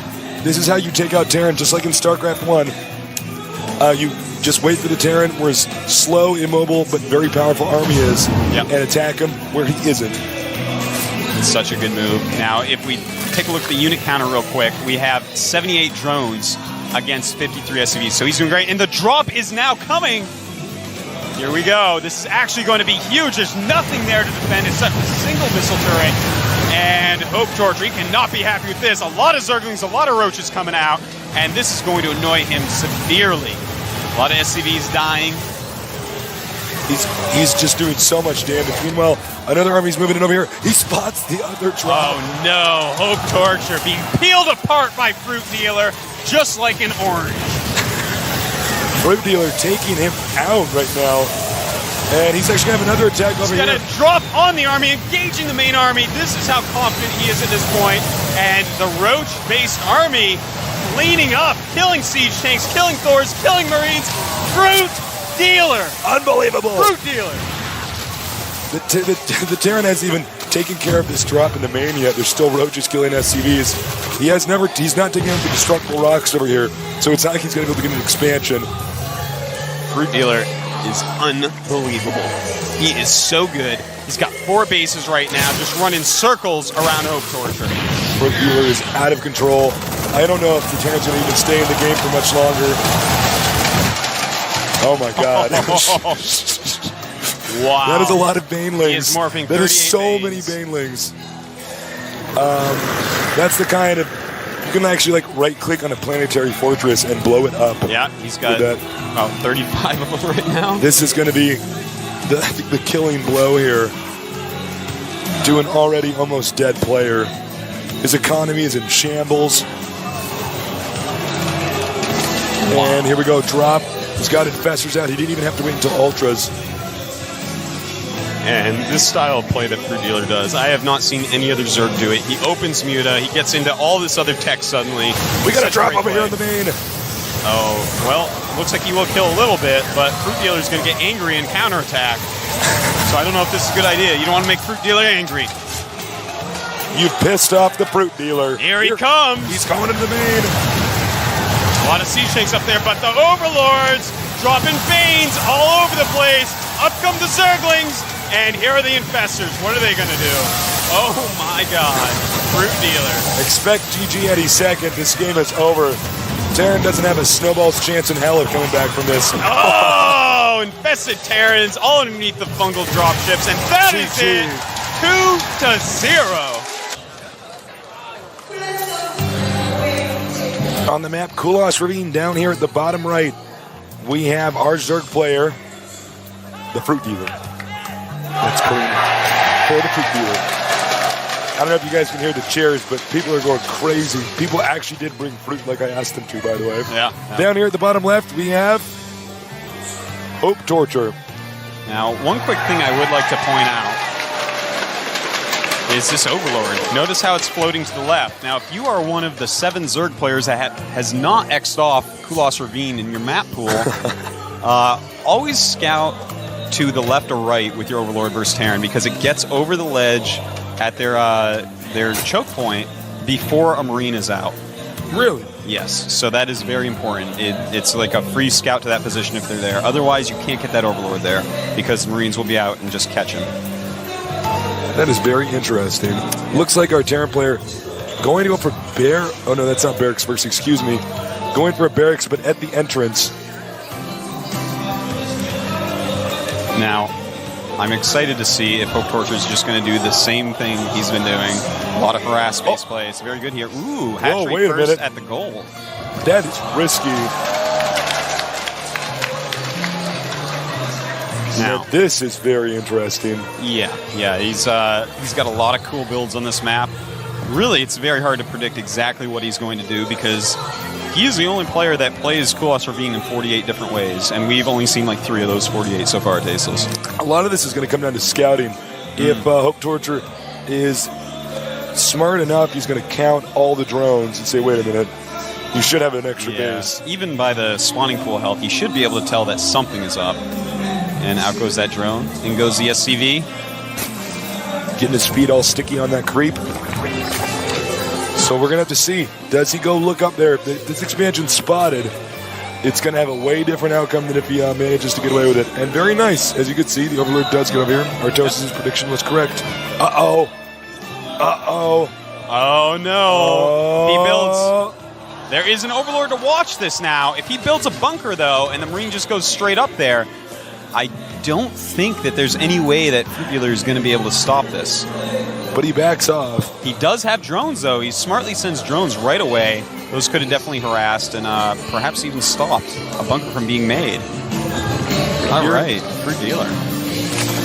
Pretty cool. Fruit Dealer is pretty good. He's getting a Roach Warren out now. What are your thoughts? I think that we may see some sort of 2-base, very powerful attack come out of Fruit Dealer here. You know, he's got to get pretty mobile.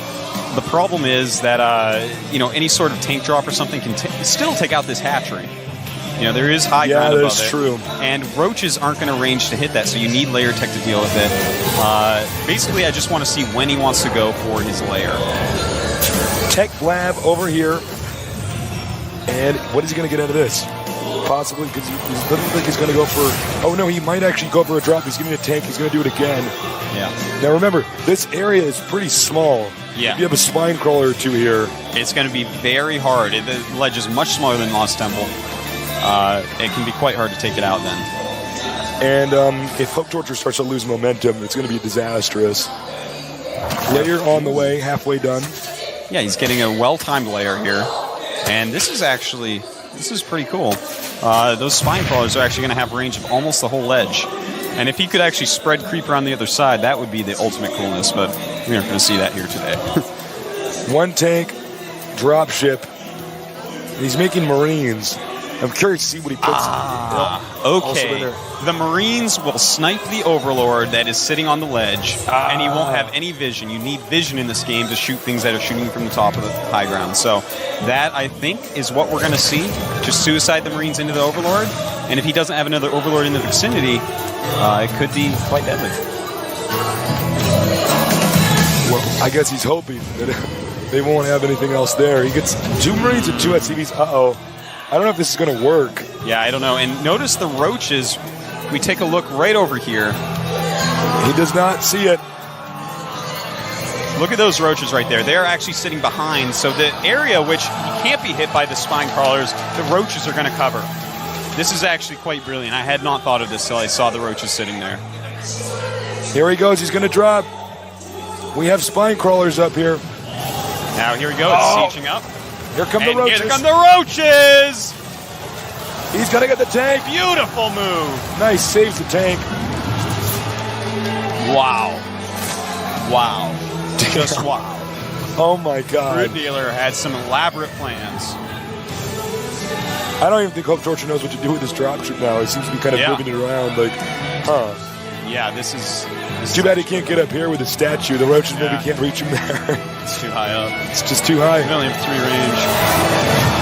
Whoa. Oh. Got a Viking out here. Nice. Super good Viking timing right here. And as he kills that, no vision. He can't see up there. That's right. Well, we got at the same time, Nidus Worm. Oh my God. Beautiful move right here, and a lot of speedlings coming out. SCV's coming, but he needs to kill the Nidus. The Nidus is the important thing to kill here. There was so much attention being played over here to that we actually I didn't even notice that. that. That's unbelievable. I think it's going to be GG. Yeah, he did it again. This is so awesome. Sorry we were a little late on spotting that Nidus Worm, guys. There's so much action with the drop. Unbelievable. That's it. He's done. Yeah, 3-0. Crazy, but it is a best of 7. He's giving him so much fruit. He's shoving the fruit down his throat. He's like, rah, rah. He's killing him with it. Fruit Dealer. Unbelievable. Wow. So, does anybody care if this base is gone? No. I can't even believe Hope Torture's going to stay up here. He knows he's dead. Yeah, he knows it's over. He's, he's mining with mules, and looks like he wants to just bring his Vikings and his medevac over and see if he can do something. That was such a smart move. Yeah. I'm so impressed. And the dropship play is beginning, but so many speedlings. This is just brutal. Yeah, he's going to lose all his units here. Things just not going well for Hope Torture. Yeah, There's basically nothing left. He does have mules, though. Yeah, that's true. Those things are pretty good. Well, this is essentially checkmate. Lands his Vikings, lets him die. I think Hope Torture might be trying to regain composure in his booth, going over, right, what am I doing wrong? And there it is, GG. 3-0. Starting at the south location here, we have a legendary player, the Messiah of Zerg, a Fruit Dealer. Going crazy in here for him. So loud in here, it's just insane. Up here at the north, he was formerly known as Into the Rainbow. Changed his name to none other than Hope Torture. All right. And he has a lot of fans in here as well. By the way, I apologize for my voice. I have a cold. I'm going to the doctor tomorrow. I hope you feel better soon, Tasteless. I was not going to call in sick for this day. Oh, no way. No, I'm just not. It's not going to What would I happen. do without you, Tasteless? Without you, I am nothing. And you can see he's actually just checking right now for proxies. Is he going to hide in barracks anywhere? There's so many locations you can hide structures around here. Yeah. But no proxies today. And by the placement of that barracks, it tells us he's going to make a factory right next to it, most likely. Yep, right there. But no gas yet. So, in fact, we may not be seeing that. That's kind of interesting. Yeah, that's very strange. Might just throw up a second barracks there or a command center. We're going to find out soon. Still no gas. Oh. Zerg decides to expand. Nice fast expansion after scouting all the possible areas that you could have a proxy racks. And I guess he's going to get a command center. That's the only explanation. Now, this area from here to your ramp here is such a large area. It can be very difficult to defend. That's right. Assuming he gets past this location here.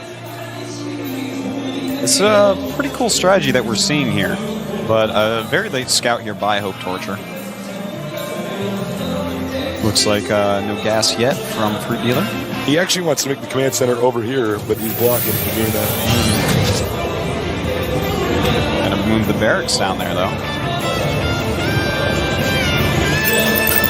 I guess he can just wall off this area over here. Yeah, pretty easily. I like that a lot. It's pretty smart. I like it. The new destructible rocks, they have a lot of health, they have a lot of armor. It's going to take a while to get through there, especially as Zerg. Your Zerglings do not do a lot of damage to that. So you kind of have to get roaches up there or something, which are so slow at this point without speed. It's a very safe build that we're actually seeing here from Hope Torture. Blizzard definitely did a great job by putting stuff like this in the game. Oh, yeah. And actually fixing this map, because this map was actually a nightmare when it first came out in the beta. It's so good now. Yeah, it was pure Cheeseville, and nowadays it's actually getting a lot better. I'm definitely enjoying my games there a lot more now. So much money on the line. Hope Torture, he's got to know that he's pretty deep underwater right now. Yeah. He needs to get back here. This is not just about money too. It's about your future career as a pro gamer, sponsorship, stuff like that. And Fruit Dealer, who's been an underdog for multiple phases of the tournament, just keeps proving everybody else wrong. That's right. Now speed being researched for Zerg player Fruit Dealer, and a lot of barracks being made for Hope Torture. All right, yeah. He gets my seal of approval on this build order. Yeah, a lot better than what we've been seeing. I like just Marine Marauder play on this map because they can get quite mobile, and it's a hard force to take care of as Zerg. As he be getting chased away, I doubt the Fruit Dealers experienced this build very much before. We haven't seen this map this opener very much on Desert Oasis. In fact, I've never seen this on Desert Oasis yet. And there's just so many things that Terran can actually do on this map. There's a lot of different cheeses, a lot of different legit builds. It's definitely going to be something he's going to have to adjust to on the fly. But that is Fruit Dealer, man. He's very good at that. So far, we've seen a huge change in Hope Torture's play style. I'm really liking this. This could be a much brighter day here for him. Yeah, this is what he needs to do if he wants to go ahead and win this. He definitely needs to change his style up. Fruit Dealer's had his number all day long. And this is a really good start. He's going to make a very marine-based army. Now, obviously on this map, you almost have to go Mutalisks as Zerg. It's just so good on this map. Ooh, but take a look-see here. In the main base, we have a Baneling nest going up right away. So it seems like he has some idea of what's going on here. If he has speed Banelings, this mostly marine-based army that Hope Torture is making will not do very well at all. It's actually pure Marine right now. He's even making Marines out of the one with the tech. This is going to be bad. Oh my God. Where is it? I see it on the production tab. It is An it's an infestation infestation pit. pit. Okay. Infestors own Marines in a way that you just don't understand, people. Even if you've seen it and played against it, they own Marines. And along with Banelings, like, he's not going to do any damage to Fruit Dealer here. This is amazing. You expect to see Spire. That's what Hope Torture expected. And the Marines, they are moving out. Wow. This is actually crazy. And the travel distance is pretty long on this map. Yeah. But with a force like this, if he opens mutas, then this force is so fearsome, you are actually like, oh no, and you start making a lot of Zerglings, but Marines with Stim micro pretty well against Zerglings. So, you know, he's just going to get out a few Banelings, keep him on the creep, make maybe an Infestor, and it's going to be gross. It's going to be gross. It's going to be human carnage. He's on the creep now. He stims. He's going in. He has a very specific timing. Look at this. Here he goes. Banes being morphed. A ton of Banes being morphed. And look at this. He is rallying in there. There we go. And, oh, just a few Marines left. And Fruit Dealer cleaning up this first attack. I don't know how he knows every move that Hope Torture is going to make. This is amazing that he actually opens like this against a Marine-only attack. Well, it's so smart because this build that we're seeing here from the Terran is designed to beat a player who goes muta. And I mean, even you said it, you're a Zerg player. It's a perfect people go counter. muta on this map. Yeah. So this counters that kind of timing push perfectly. Completely. Fruit Dealer. Man. He is so amazing. He's so good. Now he's going to take the gold base. He is. He's even upgrading pathogen glands is what they're called. It's the plus energy to infestors. And that means that we're going to see a lot of infestors, which I do like. I love the fact that he's actually skipped mutas altogether. He says, okay, this is a muta map. That's what he's going to expect. He's going to be ready for it. I'm going to go completely not muta. And that's exactly what he's doing. He's making a lot of infestors. He's upgrading his Zerglings. He's expanding. You know, infestors aren't the most mobile units, but after defeating that many units already, that many Marines, killing that many, he's already so far ahead that it's going to be hard for Hope Torture to really do anything that is going to scare him. We got a ton of barracks here. He does have a Thor, but look, when Zerg gets this this hatchery, well, excuse me, when this hatchery completes, Terran is going to have to attack. Mm-hmm. You cannot let the Zerg sit on the gold base in this kind of situation. Yeah, that's right. I mean, he's going to have such a sick economy going, and you do not want Fruit Dealer to have a good economy. No. Now,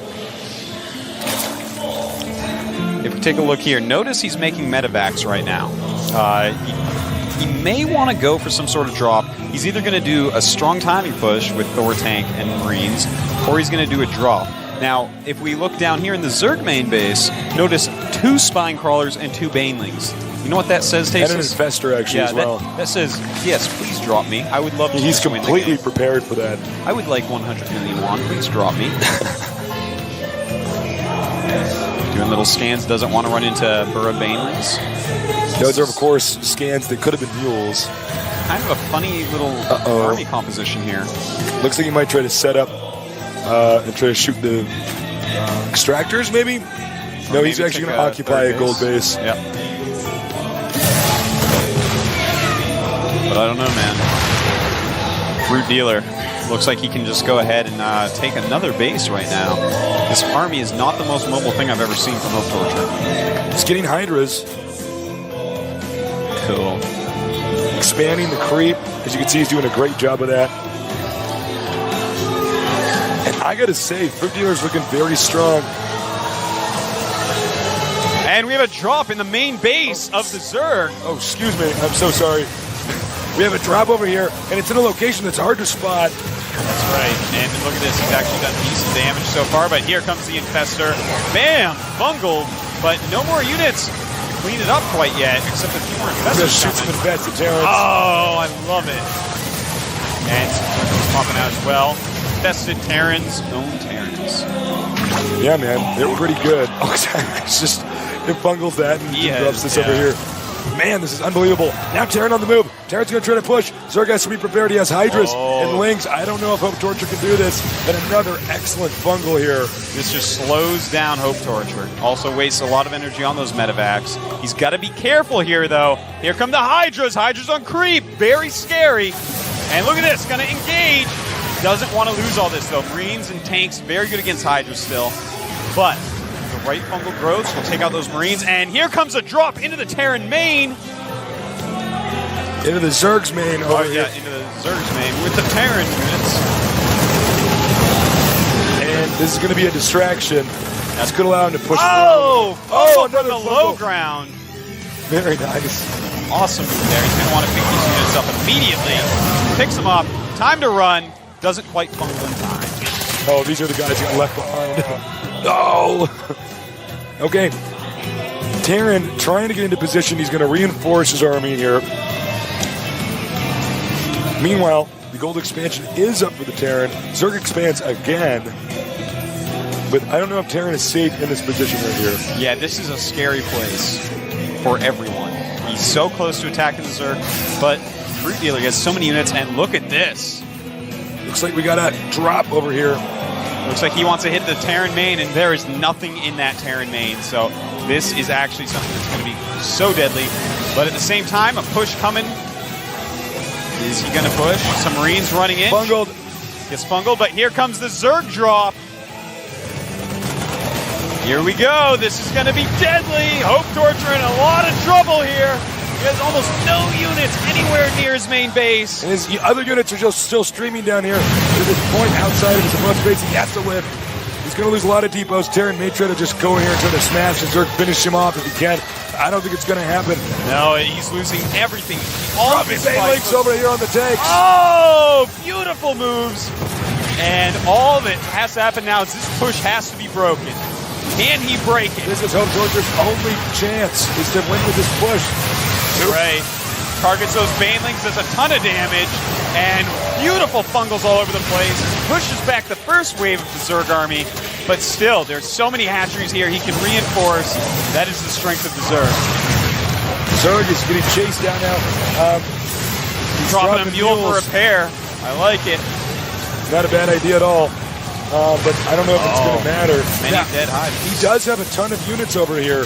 The Zerg has to get rid of, but meanwhile, he doesn't have anything much in his main. These are all his production facilities. You can see the Marines, the tanks trying to save it. That's right. To save the spot. Yeah. Oh, it looks like the gold base may be taking down the drones migrating up to that new base up north. Bringing gold minerals as yes. Well, this is a very interesting situation because the Zerg actually doesn't have much of an army anymore. And back here, it looks like he is going to stabilize. Very important part of the game right there for Hope Torture. Oh my god, it's so many spine crawlers. crawlers. Wow, but look down here, the Terran is moving. Terran's edging forward. He's got to be very careful with this army. He has to keep alive. And actually, he's got more supply right now. Oh my god. I think you're right. We could have a Baneling drop over here. Wow, the Baneling drop could be very good. Running in now. Here we go. Overlords with the Banelings being targeted. But he drops them out. Kills a lot of stuff right there. But the Thors live as well as the tanks. SCV's repairing. Wow, this is an amazing push by Hope Torture. Meanwhile, the production facilities for Hope Torture are actually coming back. We actually might see one of the most insane comebacks of the entire tournament. Yeah, this is crazy. And right now, he's got this base with all these spine crawlers, also taking an island. Good usage of the drops. Both islands. Awesome moves here under the heat of the battle in this pressure-filled situation. That's exactly what he needs to do. He's going to engage. He's getting closer. Zergling's tank splash is going to really hurt those tanks. And Baneling's still being dropped on the tanks. Wow, almost took out all the tanks there. Somehow they are all still alive. Terran's reinforcing. Wow, this is a constant stream of reinforcements, and it looks like he is in trouble. Look at this, hatcheries going down. If he can get into the main base, all the tech will be gone for Fruit Dealer. He moves in with some more Lings. Oh my, a ton of Zerglings, but the Marines are here to help. No more Banelings. I tell you right now, I am actually getting chills up and down my entire body today. This is unreal. An epic comeback by Hope Torture. What a crazy game. This is just unbelievable. I'm totally speechless that the Terran actually has come back. But Zerg still has this location as well as the islands, but he's going to lose his main. Yeah, losing the main is actually the really painful part. It's all his tech structures. He's got his lair.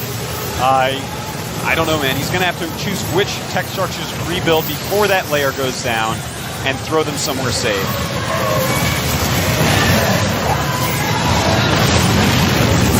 All right, this is just insane. Looks like he's scouted now all the Terran new production facilities. I think Zerg might actually tap out. Yeah, it's looking not very good. Nice fungals. Yeah, very nice. Impressive play here. Yeah, but I don't think it's going to be enough. He is forcing the medevacs to be drained of energy. We have another drop over here. Oh, no, excuse me, it's full of drones. Oh, but he's going to take out the island expansion. Wow, one island expansion already going down. This is going to leave him with Spine Crawler Central in the top left island. Hope Torture tries to expand down here. Denied, however. So many Spine Crawlers here. I don't think this thing is going to get killed anytime soon. Yeah, he's going to have to use siege tanks over there. Now remember, Terran only has one expansion, and it is the gold. So maybe if Hope Torture can hang on. And it looks like he's going to attack into here. Poor move. The Hydra's picking off a lot of important units right now. Yeah, he doesn't have any more medevacs. It means his island might actually be safe. Wow, that's actually really nice. Now, let's see here. Taking out the remaining buildings. He did manage to get one drone over here, so he can retake the island. But right now, it's pretty risky. Let's take a look at the supplies. Oh, a nice Hydra's coming in. The Marines with no medevacs, but they do plow through. GG, Hope Torture, wow. Showing he is not done yet.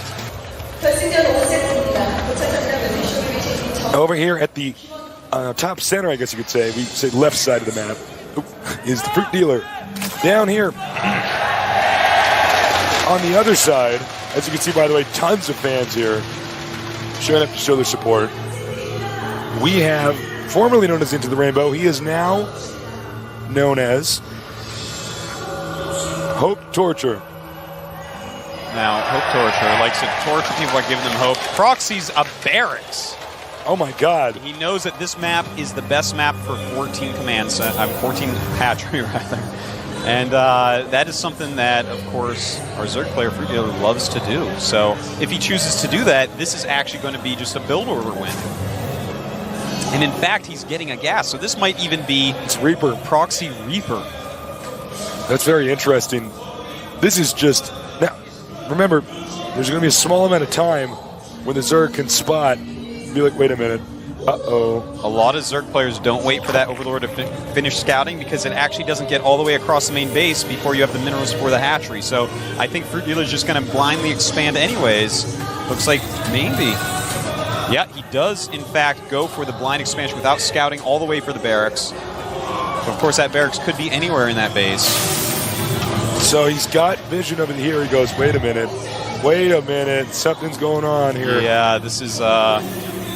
This could be quite bad. Remember, in the patch, the Reaper build time was reduced. Increased, excuse me. By 5 seconds, so definitely a good fix. But he sees it. Here we go. Oh my. What is he going to think here? What does he do? The SCV coming out. He's going to definitely want to try to make a bunker. Is he going to cancel? No, I guess not. I don't think he's going to cancel, and I think that might be the best choice. Let him attack that instead of his drones. That's what I would hope for.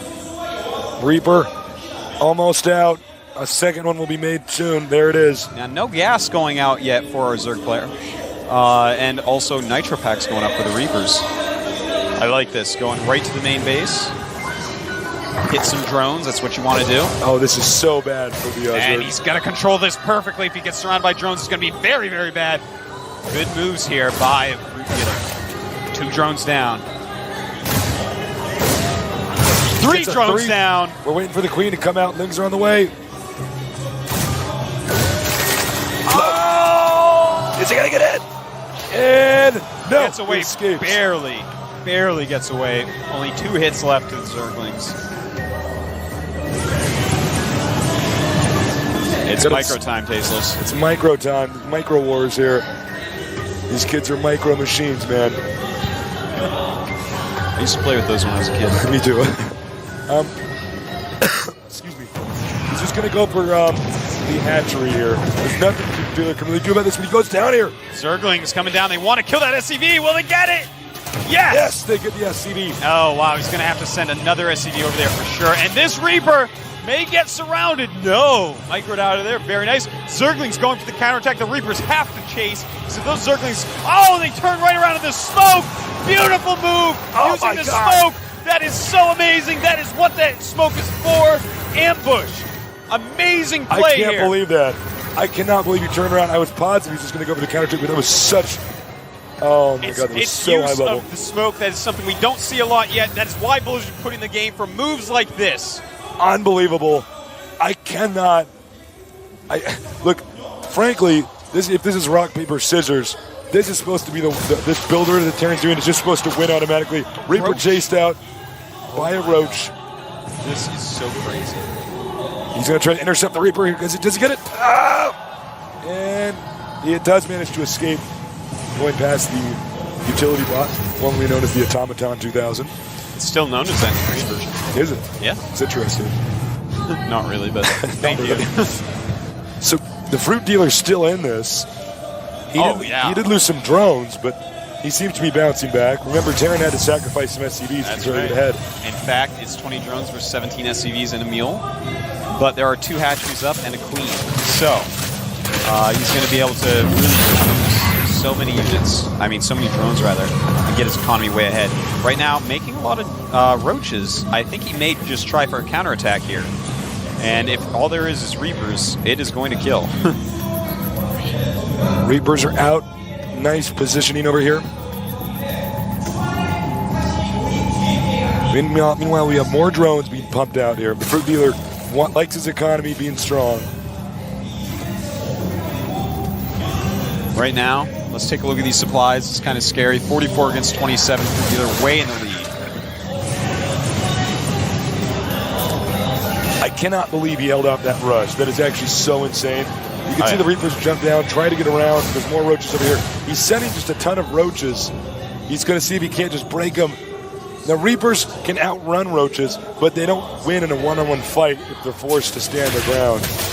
Yeah, and now he's hitting these barracks. Luckily, the barracks has a lot of hit points, but he's got to get some SCVs up there. I can't believe he's not repairing this barracks right now. He should have been ready for this. Oh no, and the Marauder is actually blocking the SCVs from repairing. He's going to get it. So bad. He could get it. Even with this one Roach not attacking, he does break it down. The Marauders, they do a really good job against Reapers, Roaches, but it's losing so many SCVs. Oh my. Just targeting SCVs, getting so far ahead economically speaking. He's getting, this is such a mission success here from the Fruit Dealer. Just taking out SCVs. Meanwhile, these Reapers did not manage to do anything. I was watching them on the mini-map the whole time. Let's see if he can come back now, though. The Reapers hop up, but the Queen is there. Taking one out. Takes one out. She's very protective of her baby drones. And nope, this is denied again. Wow, the Zerglings even have speed at this point.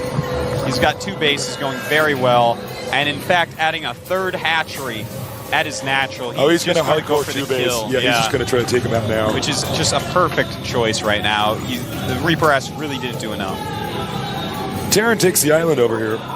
That's one thing going for him. Yeah, that's actually a very smart move. He realizes, you know what, I cannot get out there and actually expand to my normal place, so this is what I have to do. Nice block there. He's going to go for the barracks again. I don't know if this is a wise decision by the Fruit Dealer. It takes a lot of hits from Martyr to actually kill a Zerg. That's true. He's not repairing. What? He just assumes the Zerg will run away, and the barracks may go down. What? Barracks goes down again. Fruit Dealer. Oh my God. Are you serious? You know, what's so funny about that is I saw him do that, and I thought, well, he should really just turn around, because the Terran could repair it. And of course, the Terran thinks, well, I can repair it, so he just needs to turn around. But then he actually called his bluff. Yeah. Beautiful move there. Gold Expo being taken here. And a Spire going up. Yep. I don't know how you're going to deal with 3 base Spire after an opening like that, Hope Torture. There. You better do something ghostly. He goes up here, takes out the SCV. You know, it's like the Terran player can never just get it started. You know what I mean? He's been so behind now. I don't even know what his game plan is going to be from here. You know, turtling is going to allow Fruit Dealer to just make his Ultra Army. Maybe a Thor drop? Okay. Thor drop, decent idea right now. Thor drop on the way. He can defend the island with this. Now, the sad thing is the Spire is just about to finish. And when that thing finishes and a bunch of mutas pop out, he has a lot of money banked up, as we see, and starts 9 mutas. And unless 5 turrets go up at that expansion, maybe 4 plus quick repairing and a Thor, maybe 3 and a Thor, I guess would actually do it. But no, he has to prepare for this right now. These mutas are almost done. Some turrets going up, but I think the timing on them is a bit late. Let's see here, the Zerg. Mutas have hatched. But actually, does the Zerg actually know? The Zerg doesn't even know about the island. Yeah. The island, excuse me. But an Overlord was up there, and Thor's attacking it. I think he can put 2 and 2 together. That's true. And here he goes. Realize, the turret's just in time there. Hope Torture's got to counter everything that Fruit Dealer does right now.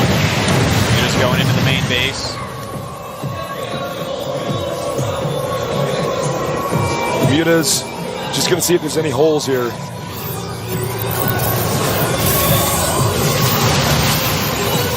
And nice, takes out an SCV, delaying the command center. That's one small victory there. Meanwhile, the Zerg expanding again, a Fruit Dealer out of control. Yeah, he is completely out of control here, man. He knows everything in this base. He just flew right through it. He knows what's going on. He knows how many units there are. He knows how likely an attack is at this point. He knows, I mean, this is just a great position for Fruit Dealer to be in. Getting a Banesling nest now. Yeah, he's doing that thing that we were talking about, getting everything at once. He's getting drops, getting speed, getting roach speed, getting a Baneling nest, and droning up while expanding twice. This is how you peel apart Hope Torture, everyone. Got a lot of drones over here, almost oversaturated at the Gold Expo, so that means he's going to be able to get a ton of stuff. Yeah, a ton of stuff, and stuff is the right word for it, too, because he's going to get everything. Yeah. Now, he's going to fly in here once again. I think he wants to intimidate Hope Torture into stimming, and he does. Yeah, these mutas actually don't mean a lot right now. Just do whatever you can with them. The final army is probably just going to be, you know, what we've seen already from Fruit Dealer. A lot of Ultras, a lot of Infestors, a lot of everything. But mutas, just use them for whatever you can right now. Keep Hope Torture in his base for as long as possible. The mutas continuing to just fly around and annoy, Hope Torture. The command center's on the way down here. He's going to expand again. This could be a timing where we're going to see Hope Torture attack. But then again, there's so much money on the line. He might just want to sit back and take it easy. Yeah. He may want to do that, and I think it's a pretty good idea. I mean, he's so ahead. Yeah, it's his game to lose from here, really. He's up 40 supply right now. He's getting every single upgrade. There's no way he's going to be attacked. It's just life is good for the Fruit Dealer at the moment. Life is not good for this one Marine. This is going to be bad. And we got a drop. A lot of Banelings in here, a lot of Zerglings, and he's also got the mutas to come along if he wants. There's no way he can save this island, I think. Yeah, no, he should be able to take this out, or at least the SCVs. And here come the mutas as well. Here we go. This is huge. And the Zerglings start dropping out. Here come the Banes, but you don't want the Banes running into the Thor. Oh, the Banes going into the Thor. Yeah, well, he does kill the Thor, so that's good. And plenty of Zerglings left over. They're going to clean up. We have some dropships going to the island. And he's already lost so much over there. At this point, I want to show everyone his supply. 178 to 102. Oh my God. Talk about a difference. Yeah. That is a huge difference. He's going to double his supply in a moment here after he gets some Overlords out. Oh my God. He's actually able to get the Medivacs. Now, there's a weird situation going on here because he's kind of stuck on this island. Yeah. Of his army. This makes it so that he cannot attack the Zerg player. He can't do it. He's got to be careful. He's got to figure out how to get this army out of here because the fruit dealer's getting ready for another attack. Looking to see if he can do anything over here. Got Banes and Banelings dropping on there, on the tanks. Oh, wow. Uh-oh. This is going to be so gross. This is R-rated, everyone. If you're under 17, turn this off. If you have children in the room, you might want to tell them to leave or cover their eyes. Here we go. Zerglings and Banelings being drawn. Roaches coming in. Siege tanks going. The Banelings going after the Marines. Almost nothing left for Hope Torture. And I think we're about to crown our first GSL champion, Tasteless. The greatest StarCraft player in the world, a fruit dealer, now goes back in there and takes out the island. Everywhere at once. Totally wild. I can't believe this. This is just insane. Over 100 supply more than his opponent. He stopped the build. He shouldn't have been able to stop. It was a build that was designed to directly counter his opponent. He stopped it. He drove the Terran all the way back into his base. Oh, wow. Look at this. He's cleaning up, but there's nothing left, man. Oh! Hi. I'm making 39 Banelings. He's just making pure Zerglings at this point. Doesn't matter what he makes, because he is just worlds ahead, 178 to 86. We got a big drop, though. Remember, Hope Torture came back from shambles in that last game. That's Maybe right. He's going to do it this time. A lot of Banelings are going to have something to say about this, I think. Here they come. And Fester. Oh. This also is going to be Here we go. One dropship sells units in it. Oh, my God. Fruit Dealer. Looks like this is it. We're going to see a GG in any second. And Fruit Dealer is going to be our champion of the first GSL. Amazing, astounding, stellar Zerg play. This guy is so good. Undoubtedly, he's the best winning with a Zerg. race that nobody else can win with. Yeah. Right now, and he's doing it. He's got unbelievable strategies, so many different styles. By the way, I guess it's his last-ditch effort, and it doesn't matter. Don't think so, buddy. Goodbye, Medevac. Goodbye, Marine. Hope Torture. He's just pulling himself together for the GG, realizing that he has been destroyed. And this is going to be it. Look at that fearsome army. Here we go. Perfect balance of units here. Wings, roaches, banelings, and festers. Oh! Uncle Growth, GG! Fruit Dealer is our champion. Blizzard Cup 2012, and to the bottom left of Daybreak we have our Zerg player in a red, starting for Team StarTale, the best Zerg in the world right now. It is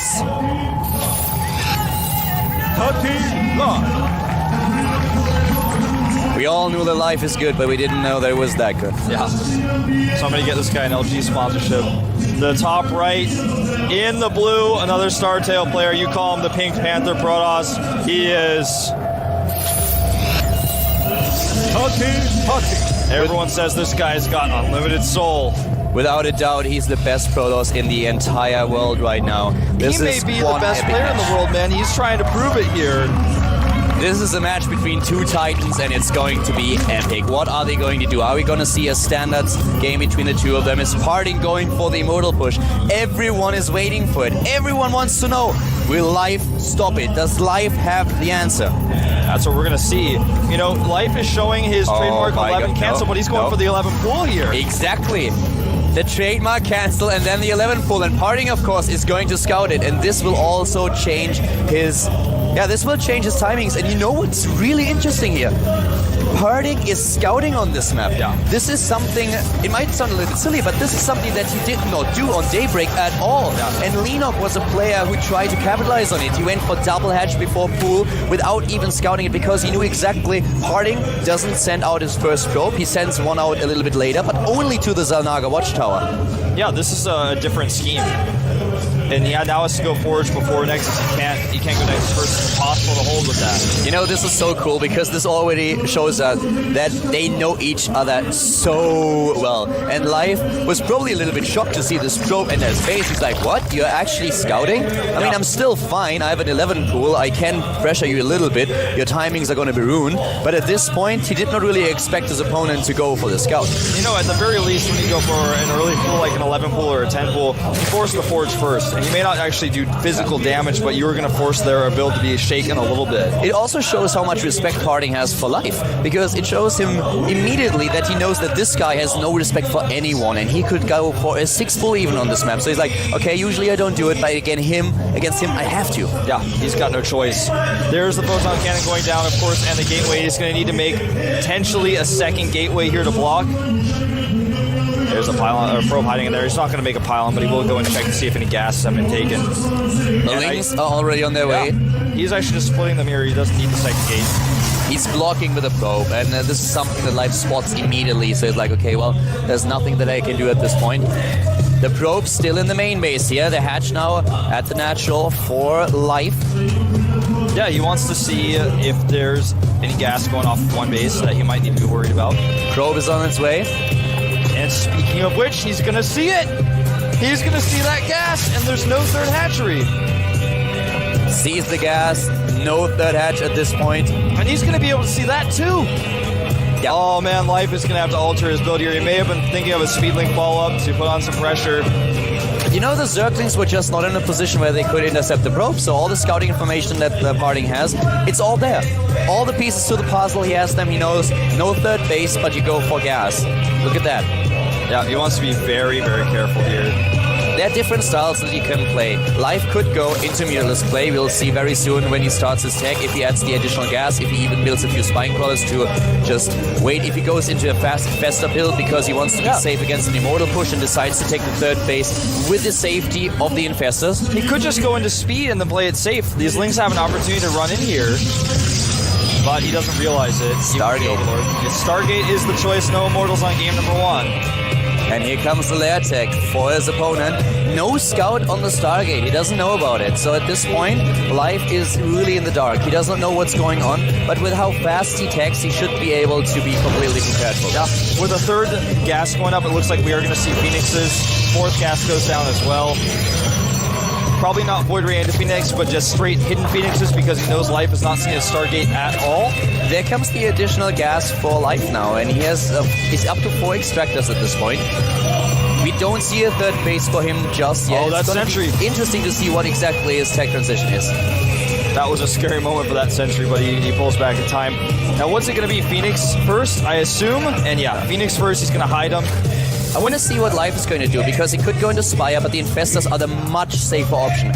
Spire is something that you can make work on this map. We always reference Virtue against Creator, which was a really interesting series that we saw at BWC in Shanghai. But Life taking such a risk, I rather see him go into the Infestation pit. And there it is. He's also going to show the Phoenixes, interestingly enough. Despite the fact that Overlord did not see a Stargate earlier on, he's just going to go and show them.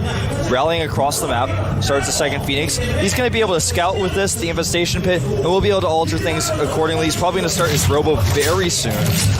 There's the Lair Scout, and he sees the Infestation pit as well.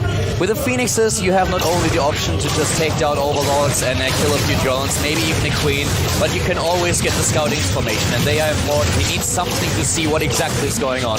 So kills an Overlord here, nice micro on the Phoenixes so far by Parting, and all the scouting information. He doesn't know about the third yet, but he will. Now he's going to find out. He flies by, he sees it. Now he knows, oh wow, that's a really late third, so as long as I hold your pressure with your Infestors at my third, I should be okay here. But without Colossi, it is going to be a little bit tough, because what will likely happen in the next few moments is Parting will take his third base, he'll start to wall it off and get cannons. No, actually, he's adding gateways in his main base, though, instead. He's not going to take a third right away. That's not what I expected. Yeah, me neither. Usually with this style, when Parting decided to not go for the Immortal push, we've seen him take a third base so often in this matchup. So he apparently really tries to go for a very strong two-base styling here. Takes down a few drones. Harvesters are not a problem, but loses one of the Phoenixes in the process. Yeah, a bit overzealous with one of those Phoenixes. You know, I have to say, this is not going to be something that Life expects at all if he really hits with a heavy push. And this is kind of what it's about. It's not only about playing a straight up style and playing the solid, but to surprise your opponent. These are mind games that we are seeing. These players know each other. They practice with each other. They've encountered each other countless times. And now with a different style, with the party using a different style here, that could be so important for him. But it looks like he's going for the third base after all. He's just playing it a lot more safe and later than he usually would. Yeah, you know what happens next is he'll take this base, he needs to wall it off, get a lot of cannons up there, and then when the investors come, they're going to realize that, hey, I've got a moment where I can maybe put my invested Terrans. That's where the Colossi come into play. And he goes straight into the Twilight Council, which is of course so important. If you are really going for a style where you want to have a third base, you need to make sure that you have Blink. You also want to go for the +2 attack upgrade, but Blink is really important here. In case your opponent is trying to attack you, you need to be a little bit more mobile than you already are. Yeah, very true. Observer for Colossus, in fact, that's very conservative by party. He wants to have all the vision in the world about what's coming. That Phoenix might be out of luck. Well, he needs to fumble that. He's not going to. He's just politely asking the Phoenix to leave. A few cannons go down here too. In fact, we're going to have a slight run by. That doesn't matter. There's a Zealot and a cannon. He will get that pylon, and one of the cannon had to be cancelled. Zealot is on hold position here, so no problem at all. The piling goes down, but that's it. Fourth base already for Life.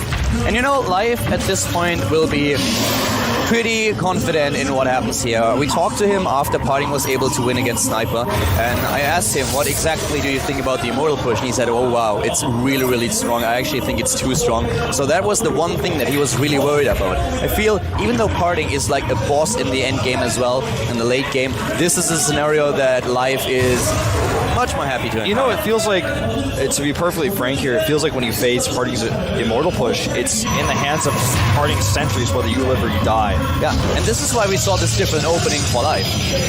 So now we have this wall that you already talked about, Wolf. We have the wall at the fourth base, at the third base, he's trying to go for it. At the same time now, the Spire to get the Corruptors out, and of course also to get the Brood Lords later on. This is the composition that you try to head into. Yeah, and these are the Infestors that are moving across the map that I was talking about earlier as well. He wants to trade Infested Terran Energy for some really good, not fungals. He may get a fungal or two if he gets lucky, but he wants to try to take out units. Yeah, this is the risk that you're important. It's so risky if you actually do it. And he's going to pick it up. This is really smart. He sends one across, but he has to retreat with the rest of them. Wow. He's going to lose 4 here potentially if the chase is good. Blink is almost done. Yeah, those Phoenix have to be really careful, but here come the rest of the army, and the Infestors are dying. At least 2 additional ones. He will be able to take them out, no problem at all. This attack by Life did not work. Yeah, a Phoenix for an Infestor is actually a pretty good trade in this type of situation. The Lings are coming for a run by, but the Zealot again is ready. He needs to protect that Colossus though. Nice blink forward. He's taking out so many Infestors. This is actually really critical. There are 2 cannons in place, but they're not walled off. They're very exposed. The cannons are exposed. Wolf's in a couple of units at the same time. More Infestors are dying, trying to save themselves with Infested Terrans. But here comes Parting. The force fields are good, shielding him against the Circlings. At home, he defends with those Stalkers. Well done by Parting so far. Yeah, he needs to make sure he blinks those Stalkers back, of course, at the third base. He does, saves them, and now he's got a really strong army going in here. The thing is, he's down in supply, but I feel his composition is perfect until those Corruptors get out. He's got a window. Will he use it to attack, or will he use it to take a fourth? He's got a choice here. He's gonna fall back and just try and hit a bit of a timing later against the Brood Lords, I think. At this point, we don't even have the hive tech. Colossus is rallied poorly here. He's gonna lose it for free. That was not good. This was a problem against Violet that we saw with his Colossi rallies. Dungalov. Well, right now, we have the rest of the army going straight for the fourth base. Parting trying to apply pressure, but the Zerglings are running around. This is not good for Parting. He's got enemies on both sides. The Lings from the back, slowing him down, so the Roaches can do some damage here, but it's not quite enough. He needs to fall back. He doesn't have a lot of sentries. Wolf, he can't use too many force fields. He needs to fall back, and that's what he does. Only 2 sentries in the composition. Tries to fall back here, but he still has such a huge army supply. He has a damage potential. He needs another round of Warpins. Imagine if that Paladin had not gone down the Lings. Imagine if he had one more Colossus here. This would have been a much scarier army. There come the additional sentries that he has. Warping them in right now.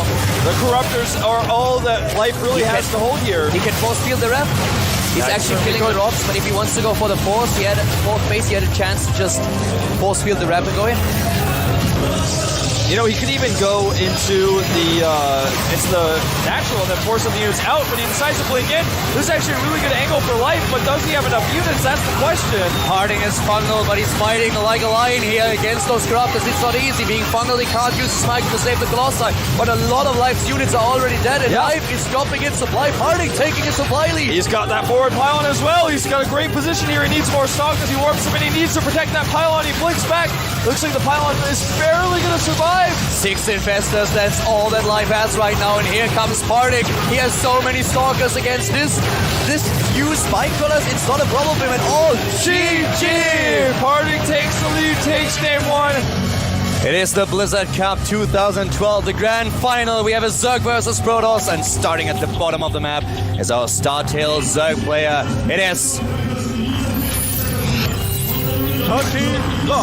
Life. We've just learned in the break how important those ID calls are. Yes, it's very important. Making fun of the KT old LT Warp commercials, man. I see those in commercials all the time. It's actually a great parody. And there's the mouse. See it? Looks nice. And there's the man himself. The Royal Roader of GSL. His opponent, his teammate, the Protoss in the blue to the top of the map. He is Harding, man, the guy who won already the first map on Daybreak with a good performance. This time he's up against his opponent Antigua Shipyard. A map that kind of symbolizes what Zerg versus Protoss is all about these days. Oh, absolutely, man. We talked about it earlier. In the early game, Zerg with an early advantage, Protoss with an early advantage, and then later on it's the Zerg who has a high win ratio if he gets those Broodlords out. And no other map has, I feel, split Zergs and Protoss as Antigua Shipyard. In the early game, so strong, an immortal push, a 2-base time against the 3rd base of a Zerg player if he goes for this double expand, and then later on, really, really difficult for Protoss to take his 3rd base and defend it. Harding has done it in the past, might do it again, but maybe he shows us his trademark style in game number 2. I actually completely agree. You know, Antigua Shipyard shows like the rawest, most extreme version of what our metagame is like in this matchup in 2012. We have a hatchery first, by the way, for Life, and you know, Harding doesn't seem to be scouting, so he's not going to be able to punish this in any way. Harding learned his lesson against Leenock on Daybreak. But on this map in particular, he's like, well, I don't have to send out my probe right away. You're not going to do anything fancy. I don't see you opening with an early push here. But Harding is up against a hatch first now. And usually you don't get away with this because your opponent might cannon rush you. But right now, Life will have his pool ready and the Zerglings as well. He's going to start his 3rd base, and because there was no scout from Harding, he's unable to deny neither the 3rd nor the 2nd base. And you know, this is an interesting position for Harding now. We talked about how this map is so dangerous in the early game for Zerg, especially once that probe knows about the 3rd base. There's several different builds we can see. We can see the Immortal push, we can see the Void Ray push, we can see a push followed on 2 bases after Phoenix play. That 3rd is so difficult for a Zerg player to defend without creep spread there, and even if your creep is spread there, that ramp, if the Protoss gets up there and shuts you out, you've got no chance. Yeah. Scouting is everything here, and one of the things that you could see is that the 2nd Overlord for Life immediately positioned itself between the 3 bases, so you could see a probe coming in. Some Zerg players try to send the Overlord over to their opponent's base, trying to get a 2nd scout into position so that they can get into the main base and discover what kind of tech their opponent shows, and that's what he's going to do with another Overlord now. But the first Overlord, with the build that he was going for, the early expansion without the pool, that was so crucial to see when is this probe coming? What can the probe do? And do I have to send out a drone to stop it? Exactly. Here come the Lings, by the way, into the natural. He's trying to hold position them to do a little bit of damage. He's got to avoid that cannon. Look at that perfect placement by Harding. Yeah, if he wants to mine with a little bit more than that many probes, he's going to have to micro, but he should be okay here. Nice. Tricky. I like it. 2 Zerglings, that's the same cost as 1 probe stops 3 probes from mining. It's very, very subtle. Yeah, it's subtle, but it's extremely important. Look at how much damage, how much frustration he's already starting to cause. Harding says he skipped his Zealot. Wow, he's really killed one. Yeah. He's really messing with Harding now. Oh, and Harding goes for the Robo. Uh-oh. Now this is just the first step. Yeah, it's only step number 1, but still. Now Harding does not know the angle of approach with the Overlord either. He does take his 3rd assimilator. Oh, this is tense, Calder. What's he going to make first when that Robo's done? This is when everything changes. He's got +1 on the way. And he started the robo before he starts +1, which is usually an indicator that you go for the immortal push. Yes. And, well, Protoss players all around the world are just now hoping to see an immortal as soon as the robotics is done and not an observer. Yep. We're going to find out. No units lost at all for Parting at this moment in time. Nothing. Robo is finishing. What's it going to be, Parting? I think it's an immortal, and it is! It is an immortal. He's going for the immortal push. Oh, this is so difficult to hold, especially on this map. Life is the teammate of Parting. He's probably practiced against Parting's immortal push more than anybody else, but this is still not going to be easy. This Ling run by could affect things a lot.